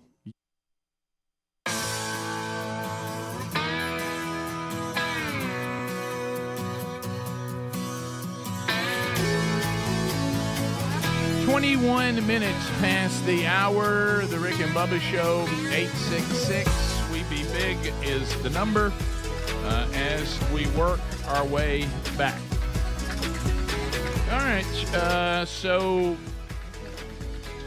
we just had a report from Helmsy. He journeyed to the second floor, and you said the new paint looks good, Helms? Yeah. You think it's going to be a good look? Yeah, they've started painting. It's, good. It's a creamish white color. Okay. It really sets the carpet off good. Okay. That'll be great. Stop. It's going to be nice. Well, that carpet's got so many colors in it, it ought to match something. And I went through the process because I've never bought anything from our snack room. Yeah. Mm-hmm. So I went through that process. I grabbed me What's a it drink, like? scanned it. So it was a nice little experience. You gotta have your wallet. Right. Yeah, Speedy, you got to have your wallet. I mean, I just don't know if they do Apple Pay or whatever. No, I don't think so. Don't act like you got a mess. Don't act like you got a mess. It's just like a self checkout at a grocery it'll store. do anything. Anything. Say, Greg, you don't know. See, because you haven't been up there. I'm gonna get one of them drinks. It's quite simple. Matter of fact, they've made it so simple that you will find yourself going crazy with it. It's so simple. See, the key, if you make the people paying for stuff simple, and they'll buy a bunch. And it was a because little. it kind of gets away from you. What I got was a little more expensive, but I didn't care because it was simple. To Rick's point. How much you talking? Oh no, you just stay out of it. What they're charging for that drink that we like, Like convenience stores, I'll go in and get one at a convenience store. Do you have an idea what they cost there? Yeah, because I get them. Give me the figure. You can get two for about $6.50. Okay, well then it's not. This in line. This it's is a line little over $3. Yeah, but that's a lot for that little drink like that. It's like $3.26 or $3.56. $3.26, I think it was For that one drink? Yeah. Yeah. You get a 32 ounce Bud Light. Oh, you said Bud Light. No, Oh, Greg. no. It was all a joke. I don't want either one. Yeah. Oh, right. It's Greg. Greg. Well, there you go again. Well, you already back drinking it. Yep. No. Greg, you don't know what are you stocking out there at the end of that long driveway? Helmsy did get a That picture of looks the good. carpet. Yeah, there it is. That's about. It's in the same family. I don't know why y'all have such a problem with it. I never would say a word. I just go to the bathroom. What's come wrong back. with just this a one solid here's got to color? break it down. You know, it's a little busy. I know you're an interior decorator. I have to agree with Greg. It is busy, buddy. You know I don't like busy. Huh? But it's bright. Is it because he's remodeled his house? He's into all Yes, that? exactly why. Okay. He probably watches all those redo shows, you know. I kind of wish I had it in my living room. I got that thick pad with my latest carpet. I like that. Oh, you spent a little extra. Greg, the wild thornberries called, and they like to have the pattern back. Yeah, that's it. That's it. I'm going out to get video of it. The audience is getting mad because they don't even know what we're talking about. I mean, honestly, I will say you this: if you tell me we're wrong about this, okay? Let's say that one of the houses that houses some of the animals that we love at the Birmingham Zoo, because we all do the show from Birmingham, Alabama. If somebody said we need a carpet in this one place that we've remodeled, I would say I got it. Oh yeah, it would be perfect. It would be absolutely perfect for a zoo. And I mean, and people would be like, "Man, this is awesome," and you would feel like it was awesome. You would. You know, you feel like you're in the jungle. It is a bit of a zoo. There's no doubt about this. Well, Greg, you know as well as I do how this went. Yeah, need a bunch of carpet. Yeah, pretty big building. Tell you what, Rick got some leftover. How about that? Greg, how about let me get you a deal. Yeah, Rick, you know? We did the reptile house down here at the zoo. We had some left over, and just enough for y'all. We're gonna give you a good deal on it because nobody else wants it. I really like it. I do Bubba, too. you I don't have like Greg Gaudy loves it. Oh well, that's true. You think he wouldn't have his poncho out with that on the floor? That's true. Huh? I'm gaudy. I'm gaudy. No, He's you're not a little gaudy today, but I mean, you got a little gaudy on. You like a little gaudy. You like a little gaudy. You like a velvet painting every now and then. No, I don't. I don't have You like the that bull velvet matador. I don't have the bull and the matador. You're missing that thick gold chain. You want it back. No, I haven't worn that thing in 30 years. But you kind of like to lay it on that snow-covered forest. Watch that thing jump. I don't like anything touching me now. I was at this outdoor event a few weeks ago, and there ain't nothing like a thick gold chain with a tank top on. Come strolling by. I thought, boy, you got you a look. All right, so you here, thought it was here Pat it is. McAfee. Good night. Here it is for the audience. Greg. Good night. It's really not that bad. It's really not. Well, you can't see the colors. It's Well, got a little more that's yellow. not a great. Still I think that looks good. It's still ugly, but that's let him roll the video. It's and, darker than that. and you'll see. I Yeah. kind of zone in on. All it right, a good. bit. So you'll see the colors come alive here in a minute. It pops. Good night. So there. And this Yeah, so you can tell a little more there. And the walls are going to be white. It looks like that light color in the carpet. Yeah. Buddy, it's going to match it up. That's it. That's what they're doing. It looks good. It's because you're an interior designer It's like now, a map. Greg. There's I-65 right here at 459. Somebody just looked up. You know what they thought? My goodness, they've opened a new Toys R Us. yeah, that Ralph. What's his name? Jeffrey. Jeffrey. It's a bunch of squares. It's not even carpet. Does that bother y'all? That kind of bothers me. No, it's guys, y'all can get us kicked out of the building. It's easier to replace. That's what they do in commercials. commercials. Like commercial turf on a stuff field. do that. Yeah. Come on, I Adler. get why they do it. I just say it doesn't. Come on, man. I I don't agree. like it personally. We had it in I our last agree. studio, too. I like it. I don't like the design, but I like being able to pull up just one piece Yeah. of it when I got water problems. You know, which they'll that have, looks like which they're somebody going to was just continue to have kidding. periodically, apparently, over by that water fountain. Right. Yeah. That is nothing but a giraffe. Are y'all a little surprised that a building now even has water fountains anymore? I know, because I'll be honest with you, I'm scared. I think they're Greg got it. required to. Yeah. When's the last time you took a pop off a water fountain? Oh, I do it all the time now when I'm at Jacksonville. Really? We have them. Yeah. I'll take a pop. I but- fill my water bottles up all the time. Yeah, I Really? use I never do. the What filled about up when water people bottle. lip it when you don't know they did? They get all on it. Well, hopefully you're not it. lipping it. Oh yeah, people Greg. lip a water No, fountain they in a don't. minute. I hadn't seen I've anybody never lip seen it. When we anybody were in lip school, one. That's 80s. When we were in school, Greg, because it in didn't have a lot of pressure. I saw it. You know, it We'd would- lip it in the 80s for Yeah. sure, but not No now. doubt. Not today. You don't see them lipping it. Greg, back in the At 80s. I this say you building, need to go that big It's acting tank. like people out there lipping the water. I Well, guarantee you, there's a few Greg, I'm people lipping begging that you water. to get that refill Right. and Well, get back on the schedule. Bubba, I can tell you what it is. He got through the crap run. He's off of it. Yeah. He had to get Hey, through the crap. Greg, I saw Sandals living it.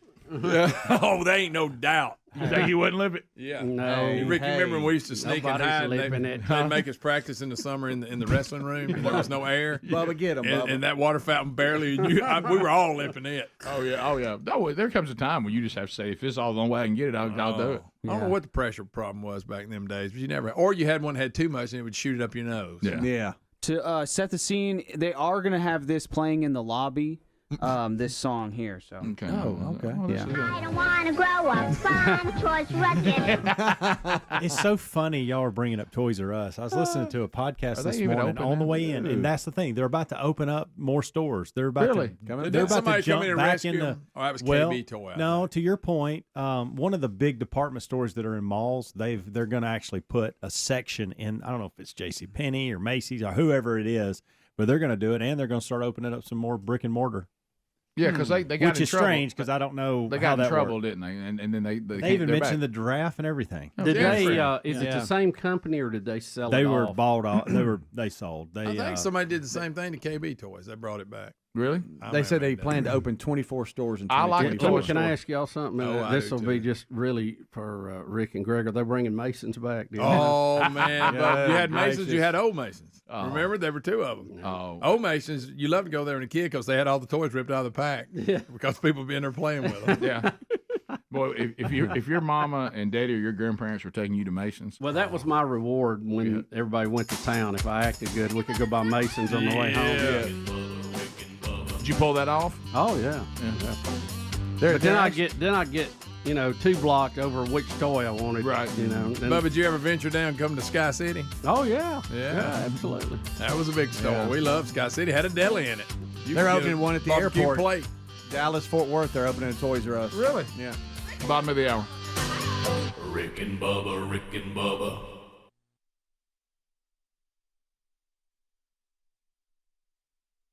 You You did, boy. You had to hold on. Boy, Yeah, I you did. You sure did. That was, boy, that was scary because if you let It go, was scary. Yeah. Remember him in his leather? Yeah, Yeah. sitting up real I high. went back bet it and was watched hot. that. I looked ridiculous. Yeah. Thought I bet it looked sharp at hot. the time. I looked I ridiculous. thought you thought you looked. I did. I went back and showed the kids the other day Looked because kinda they like a didn't believe superhero me. uniform. I really thought I did. Right. I looked horrible. Yeah. I was actually tending them to the accountant back on April 15th. Yeah. Well, that's good.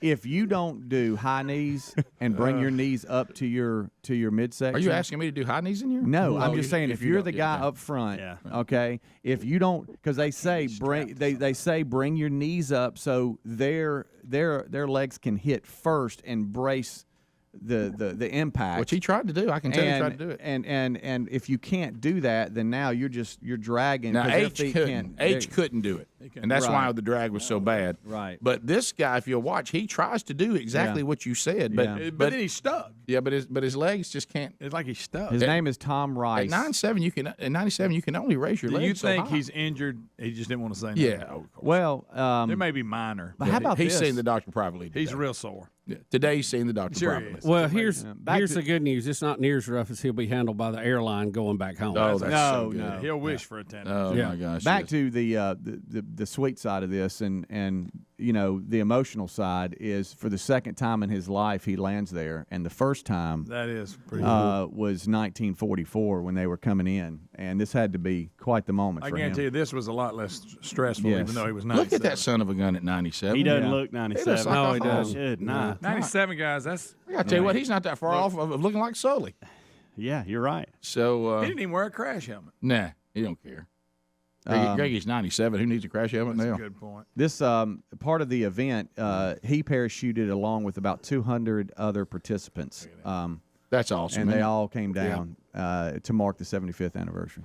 All right, when we come back. So you were telling us, is this a this year unique? Yes, Normandy. this is, he actually wrote it last night Okay, for so today. We're not just repeating one of his It's passages. entitled D.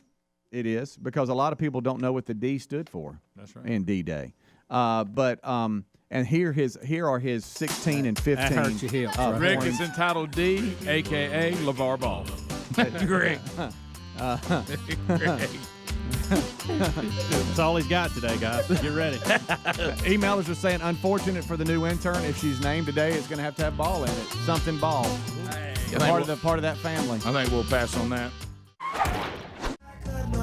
As we make our way back, it has been, periodically on various days that Speedy's dad, the author of the children's smash Larry the Leaf, he will send in poems, and only our show would decide to let Greg, probably the most hardened member of the show, read something that is so moving. Yeah. I mean, that's don't a forget- classic Rick and Bubba move right there. Do not forget, I read Larry the Leaf to what were they, second grade class? Yeah. Yeah. I will say this. Shocker, by the Greg way. has done such a good job in the past. My dad requests See? Greg. I like that. Y'all laugh It's at like, that. do you realize when the show first started and Bubba became the co-host of the show that we assigned him the reading duties of all the news stories? Do you remember that? Oh yeah, because I couldn't read as well. So I think that's kind of what we got going here on this, too. Yes, it we is. still have that. Well, Good Greg, job, but Greg. your heart has grown 3 sizes. It may not feel as weird as it has in the That's past. right. That's right. So it is called D. D by John C. Wilburn. On June 6, 1944, history's largest invasion took place on Normandy's shore. Thousands were killed on those 6 beaches that day. Freedom's cost was horrific, a steep price to pay. What did D stand for? I wanted to know. Ox said it was the code for the day that we would go. It was a day of deliverance from the Nazi evil grip. It was a day of defeat as the enemy we would whip. Many people today are engaged in a war within their heart, wanting deliverance from an enemy who's tearing them apart. Rejoice and know that victory has already been won. The invaded force was God's own son. So rejoice, dear soul, for your D-Day is at hand. The victory is yours in Christ, the general in command. How about that? John C. Wilburn. John C. Wilburn. Good one. 6/6/2019. So true. Great job, Dad. Well, yeah, and he makes Oh, the John C., but he writes a good one. doesn't he? well, and your dad makes a tremendous spiritual point. You know, people can storm beaches at Normandy all day long, but if you have not been redeemed, you're not free. And if you're living in a place that you think you're under tyranny, but you've got that worked out, you're free. Yeah. You're a lot more free than somebody living in a so-called free country that you're still under the dominion of sin and its ultimate price, which will be eternal death. Yeah. And until you're freed in Christ, you're not really free. But that's great. Yeah. Well said, Greg. John C. Your reading, Wilbur. your reading has really come on. Yeah. Well, I mean, you know, it's- I've worked it's, on It's it. the Thank you, pace. baby It's Alice. the pace. He does a great job. Day without him, brother. 35 minutes past the hour of the Rick and Bubba Show. 866 We Be Big is our number. Thank you for being with us. So let's talk about right now. I know. I'm not a person who likes to bring up Christmas before we get through with Thanksgiving. But I mean, hey, it is approaching, and mypillow.com/Bubba, standing by and ready. As you know, the cancel culture, they love to go after Mike Lindell. It's one of their favorites, and the folks at the MyPillow team. But anyway, what I love is when the cancel culture tries to go after somebody or a product, and the product just keeps on selling like crazy because it's a great product, it's at a great price, and we basically tell the cancel culture to have a Coke and a smile. Right now, you can go and get King and Queen MyPillow 2.0s at 50% off. But it's great. They took the perfect pillow and they made it even better, if that's possible, and they have.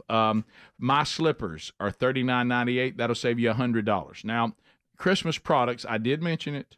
They just landed, so you can order early to ensure you're going to get exactly what you want. Some of this stuff would be things like tree skirts, stockings, throw blankets, ribbed knitted hats and scarves.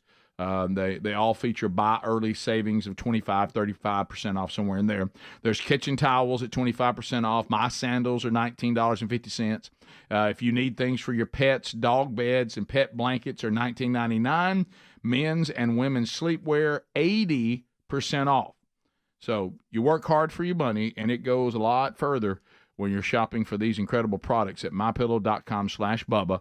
So they've got great sales going on, and if you're looking for some of their Christmas items to get your home ready when we get ready for Christmas, go ahead and get them now and save some money. All that available at mypillow.com/Bubba or rickandbubba.com under the sponsors button. All right, so I know we have some Biden stuff, and Biden, the person that he is now, a lot of times forgets of the things he said, earlier. So we'll there we go. Stand up, Chuck. Let him see you. Oh, God love you. What am I talking about? Now think about how long ago that was. Think about how long ago that was. How he sounds different. Right. Yeah.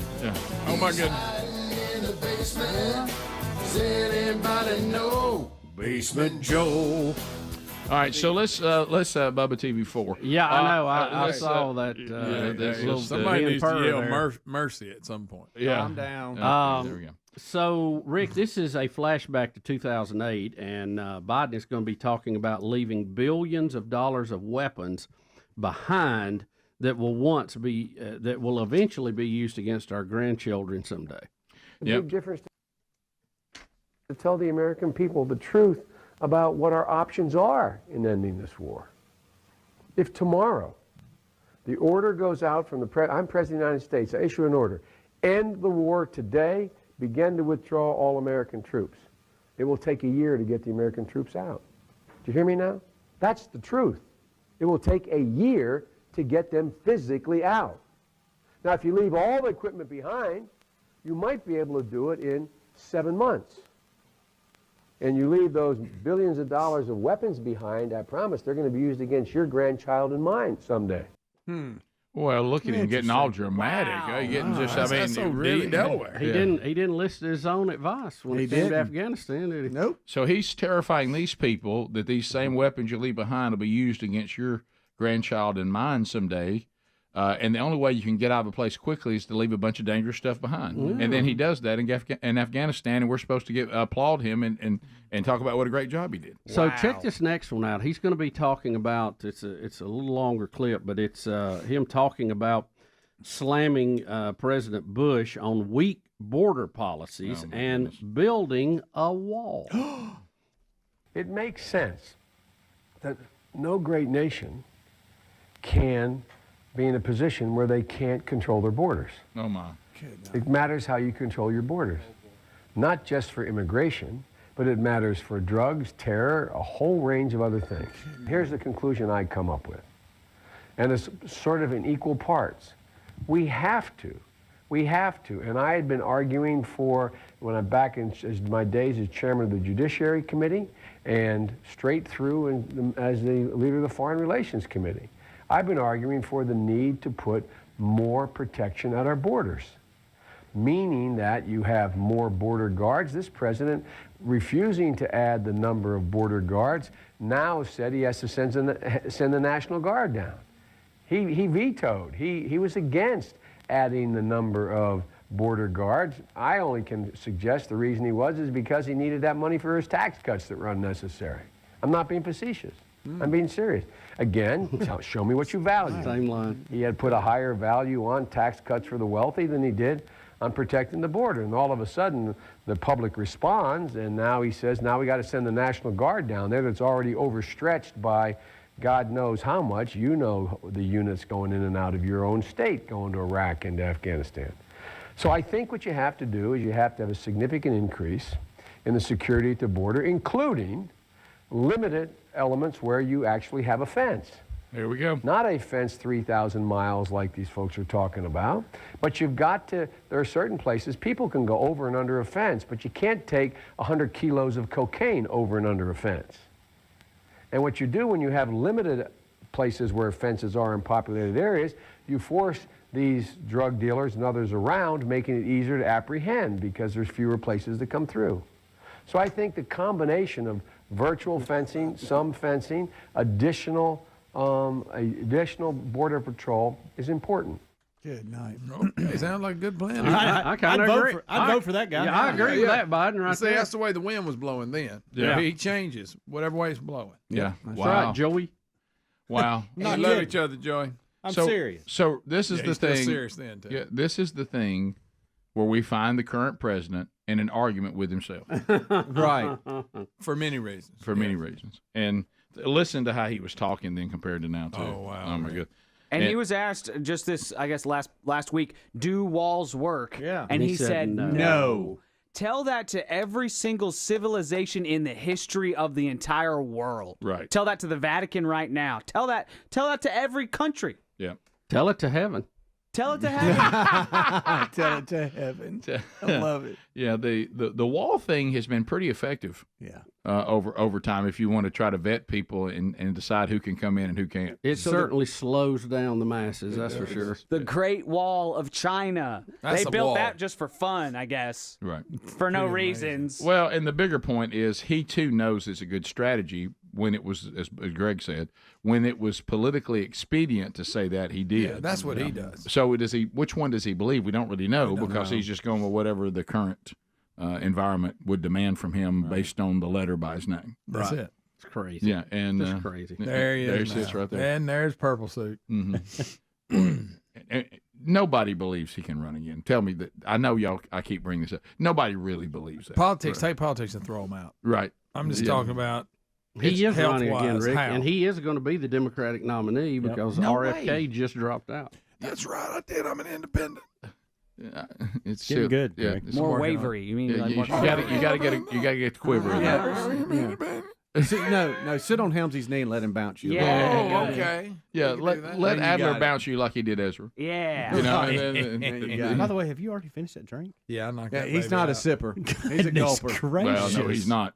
That sales is pretty good. That's pretty good stuff. Do you like it? I did. Don't tell folks about it. They already can't keep him in. Pretty good. His posture's even better. Yeah, no. I took him to the snack bar. I just put it on my story. Little The expensive. whole process is funny. Yeah, Just well, taking him to the- even if it's a good clean energy, it's a good way to get something. If you want a little something different, pretty good. Yeah, because I know you know it's not rush coffee, through it. but I mean No. It's like 2 cups of coffee. yeah. You rushed through it. Yeah, ain't no sense in playing with it. We'll come back. Final phone calls of the hour. For a lot of you, final phone calls of the day. I will say this, too. Those of you who have been looking for wedding pictures from this weekend, I noticed that my wife, Sherry, if you're following her, on her story, she just posted some more for all of you that have been waiting on that. So we'll be back. Your phone calls are next. 866-WE-BE-BIG. Rick and Bubba, Rick and Bubba.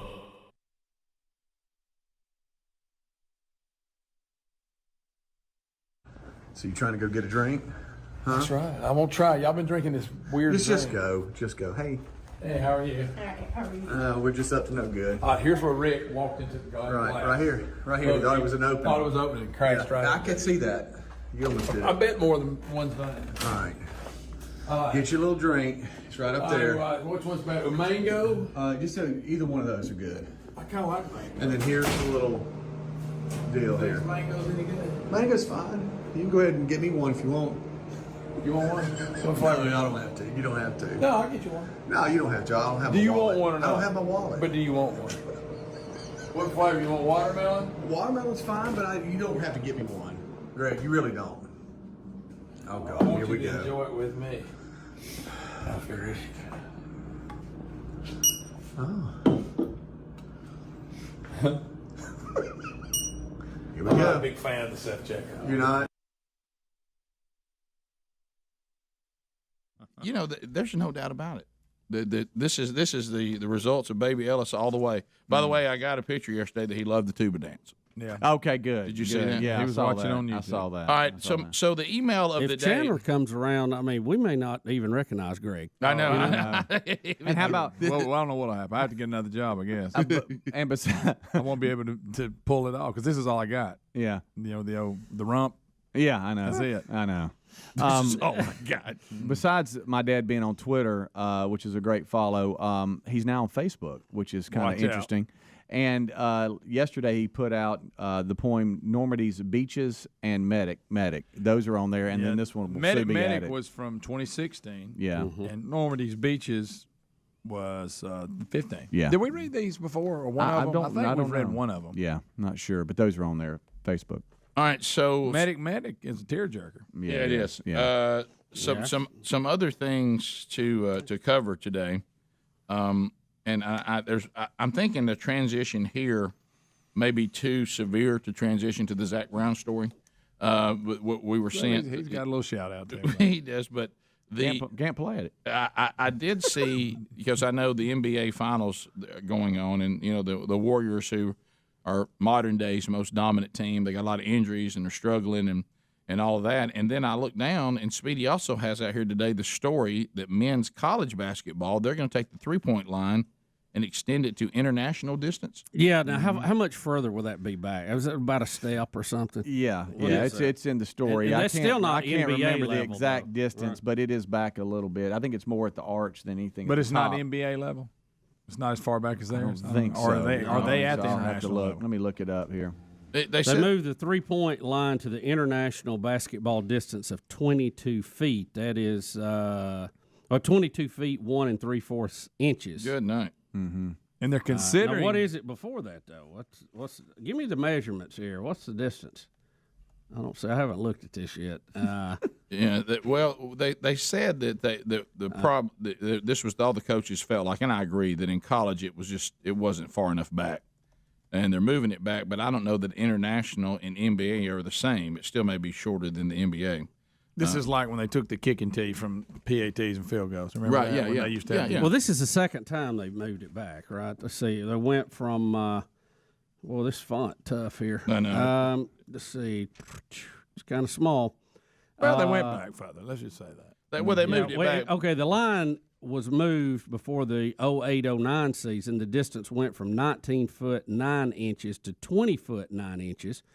The 3-point percentage shots made during that season compared to the previous season declined from 35.2% to 34.4%. I would say that's probably in the margin there, wouldn't you? Yeah. The percentage of made 3-point field goals steadily increased back to 35.2% in Division I in the 2017-18 season. So let's see. So we were at 20. Where was that there? 20. Boy, this font's killing me here trying to find this. Yeah, it's a tiny little font, but one of the things I'm gonna need Speedy to hold it out there so I can see it. Well, it is interesting that they said they're going to push it all the way going into effect to 2021 for Division II and Division III, because they said it's so expensive. Now they got to go to the courts and they got to take the line. They got to move it. Yeah. So Division II and Division III, they don't have to have it in effect till 2021. And they also you know what? are talking I'd really about, appreciate a story that says this is the distance it was, this is the distance it's going to be. This is what it used to be. Yeah, I don't know why. You would think if I was going to write this story, I would Give say, me the measurements. Here's the things I'm going to show you. I'm going to show you what it was. I'm going to show you what it is now, and I'm going to compare that to the NBA. Yeah. And At 866 We Be Big. It is. There's lines available for you now. Helmsy taking phone calls. Got some already queued up, ready to go. But you can join those that are standing by right now. You make your move, you'll get in. As we wrap up another hour, for some of you another day. Don't forget, if you can't get the entire show live every day, any parts you miss, or if you're unable to get it at all, You can go the archive format, and you can watch those archives on our YouTube channel, or you can go and listen to archives on our podcast channel.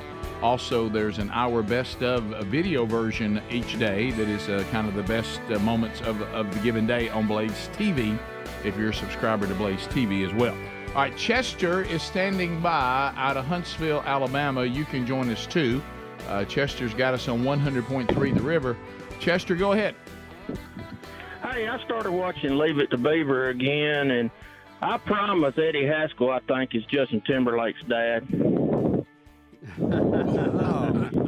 Is this heavy breather? Look like him, heavy breather? I don't know. I can't. I mean, maybe. I don't know. Do you think they look alike? No. Let's go. I haven't really heard a lot of discussion about it. Yeah, let's go to Valdeia, Georgia. Is standing by, home of delicious onions. Lines are available if you want to join us on any topic at 866 We Be Big. Oz, how are you doing? Doing great, guys. I hope y'all are too. Yeah, we are. Great. I was just gonna say they seem to think fences are great whenever they need them. They put them up around the Senate buildings and around the White House, everything else whenever they need them. What are you talking about? Walls? Yeah, walls or fences. Walls Yeah, and fences? well, they put the temporary fence up around everything after January 6th. Kept it up for months. Yep, they did. And I wonder why the fence was there. I wonder what it was supposed to do. Keep out people. Oh, keep people in more than likely. They don't want the Democrats to escape. Yeah, well, but they put it up for what reason? Because they didn't want people to be able to run up into that area without any kind of vetting, and does that make them mean to want that, or is that just logical? That's the part that somehow a fence or a vetting coming into this country is somehow mean. I don't get that. To me, to not do it isn't to be nice; it's to be idiotic. I mean, it violates just basic understanding of having a sovereign nation or property or Rick. office Without or a building. border and without security, you have no country, you have no property, you have no house. Everybody locks their door at night. I mean, good night. Heaven has a gate on it, for crying out loud. for crying out loud. And you're talking about somebody that doesn't have to have a wall. Clyde is out of Huntsville. Hey, Clyde, welcome to Rick and Bubba. Thanks for joining us. Clyde? I think Clyde. Hi, Rick. This is Clyde. Put Clyde on. I don't know what's that. Everybody in the whole world Hey, always talks hey, about Clyde. God. Clyde, start over. Yeah, somehow I answered your call and it kicked you into another mode that required me to answer it again. So I'm sorry. Clyde, go ahead. Okay, my question is everybody in the world out here always talks about the God. We're supposed to only have one God. That's over the whole world, right? Yes. You know what? That would be my belief. Yeah, some people don't believe that, but I'm just saying if you are a person that does believe that, then you would not entertain because the God that we claim to believe in, he made it pretty clear right out of the gate that there would be no other gods above him or with him, or he is the only living God. So what was the point? What was the point on that? The point is, is all the countries and everything, everybody's fighting the country, hating everybody here and there, all over the world and everything. Well, if everybody believes there's only one God, one true God and everything, so why can't everybody come live together in peace? Well, people don't believe that. And what happens is people believe in multiple gods, some people believe in a God different than the one that you may to believe. And this has been going on ever since the fall of mankind. And this notion that fallen people in a fallen world should just get along, that never has happened, and it will not happen until we have the return of Christ in the millennial kingdom. And then even after that, there's one more refinement of discarding people that are not loyal to the one and only living God, and then there will come a time when all that will be over, but that is not now. So anyone thinking that the world can just get along, that's extremely naive. There's no way that's going to happen. Never has, and never will until it's all resolved. Yeah. So what you do is you just do the best you can. Really, one of the ways, if you think about it, it seems to be always the last resort, is when the God that we believe is the only living God, Jehovah, Father, Son, and Holy Spirit, triune, three persons, one God. When he took on human flesh and came to this earth, and I think there was more to it, what he said. So when he ascended, the last thing that he said, does anybody think when a person leaves a room or leaves a planet or leaves whatever or leaves where they are and they say, I got one more thing to say before I leave? Does everybody think that's an important statement? Yep. And he said, in a nutshell, be my disciples and make disciples. Teach people all that I have commanded and do that till I come back. And then we get around and go, well, I just don't know why people are the way they are. Well, one way to change the point of view of somebody is for them to actually be discipled and decide they too will follow Jesus. Somebody, well, don't they know life begins at conception? Not if they're lost, they don't. But what if all of a sudden they actually were converted to be a follower of Jesus, or however you think that happens? What if they said, hey, I think I want to do that too? Well, then that person is now off the list of being in disagreement with you. You know, you might get into denominational disagreements, but on the biggies, you would have that resolved. And what we think is somehow we're going to win some argument, and that's going to make a person change their behavior. Yeah. The only way my behavior changed was for Jesus Christ and the Holy Spirit to transform me. So it's interesting that Rick included, I have probably spent far less time on just doing that. Now, that's changed in my life. It has now become priority in my life, but I sadly can say for most of my life it wasn't. And really, if we would just do what he said to do, that probably would go the furthest to change the environment in which you live. Over laws, over arguments, over mandates. We continue. Let's go to Craig in Gardendale, 104.7 WZZK. Hey, Craig, how you doing? Well, just having a great time with this country. But, you know, the bottom line to me is the Democrats are at war with us as far as Christians and just people who want to do what's right. And until we realize that, we're going to continue to lose on the fronts we are. And when I talk to people about Hamas and Israel, and they're like, why are they doing that? All I can come up with is there's a hatred there that's beyond our understanding. Like God's love for us passes our understanding. Their hate passes our understanding. We can't understand it, but it's real, and they're doing it, and there's people here that support it. So there's a lot of hate against us here because we trust Jesus Christ as our personal Savior. Of course, that was also something else he said very clear. Yeah. He actually said we shouldn't be surprised by that. And thus it is so. Right. I mean, he said it loud and clear. He said the world will hate you, and they're not going to hate you because of you. They're going to hate you because of your devotion to me. And then we go, why does everybody hate us? I mean, we were told that's what was going to happen. Joe in Alabama. Joe, go ahead. Hello. Hey, man. Go, Joe. Go, Joe. Go. Hey, Rick. I emailed you a while back, but anyway, a young man came to our church, and his testimony was just unbelievable. And he's just all around a miracle that he's still alive. And I thought he would be great for a podcast. We get a lot of suggestions.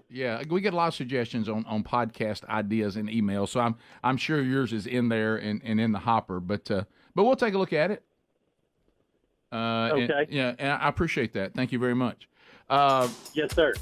Appreciate you listening to the show too. And just as a programming note, the stadium that bears your dad's name will be on national TV tonight. Nothing like a Tuesday night college football action. How about that? Jack State and Liberty from Burgess Snow. Yep, that'll be tonight. So I guess that's on ESPNU.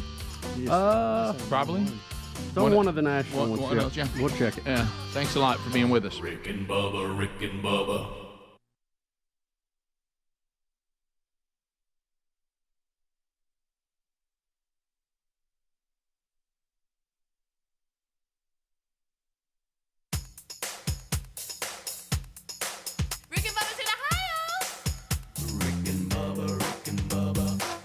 The gravy, please. Rick and Bubba, Rick and Bubba. Ooh, it brings me to my knees. Rick and Bubba, Rick and Bubba. I can't start another Rick and Bubba, Rick and Bubba. day without 'em, brother. Rick and Bubba, Rick and Bubba. Ooh, there is no other. Rick and Bubba, Rick and breaking on their blubber. Rick and Bubba, Rick and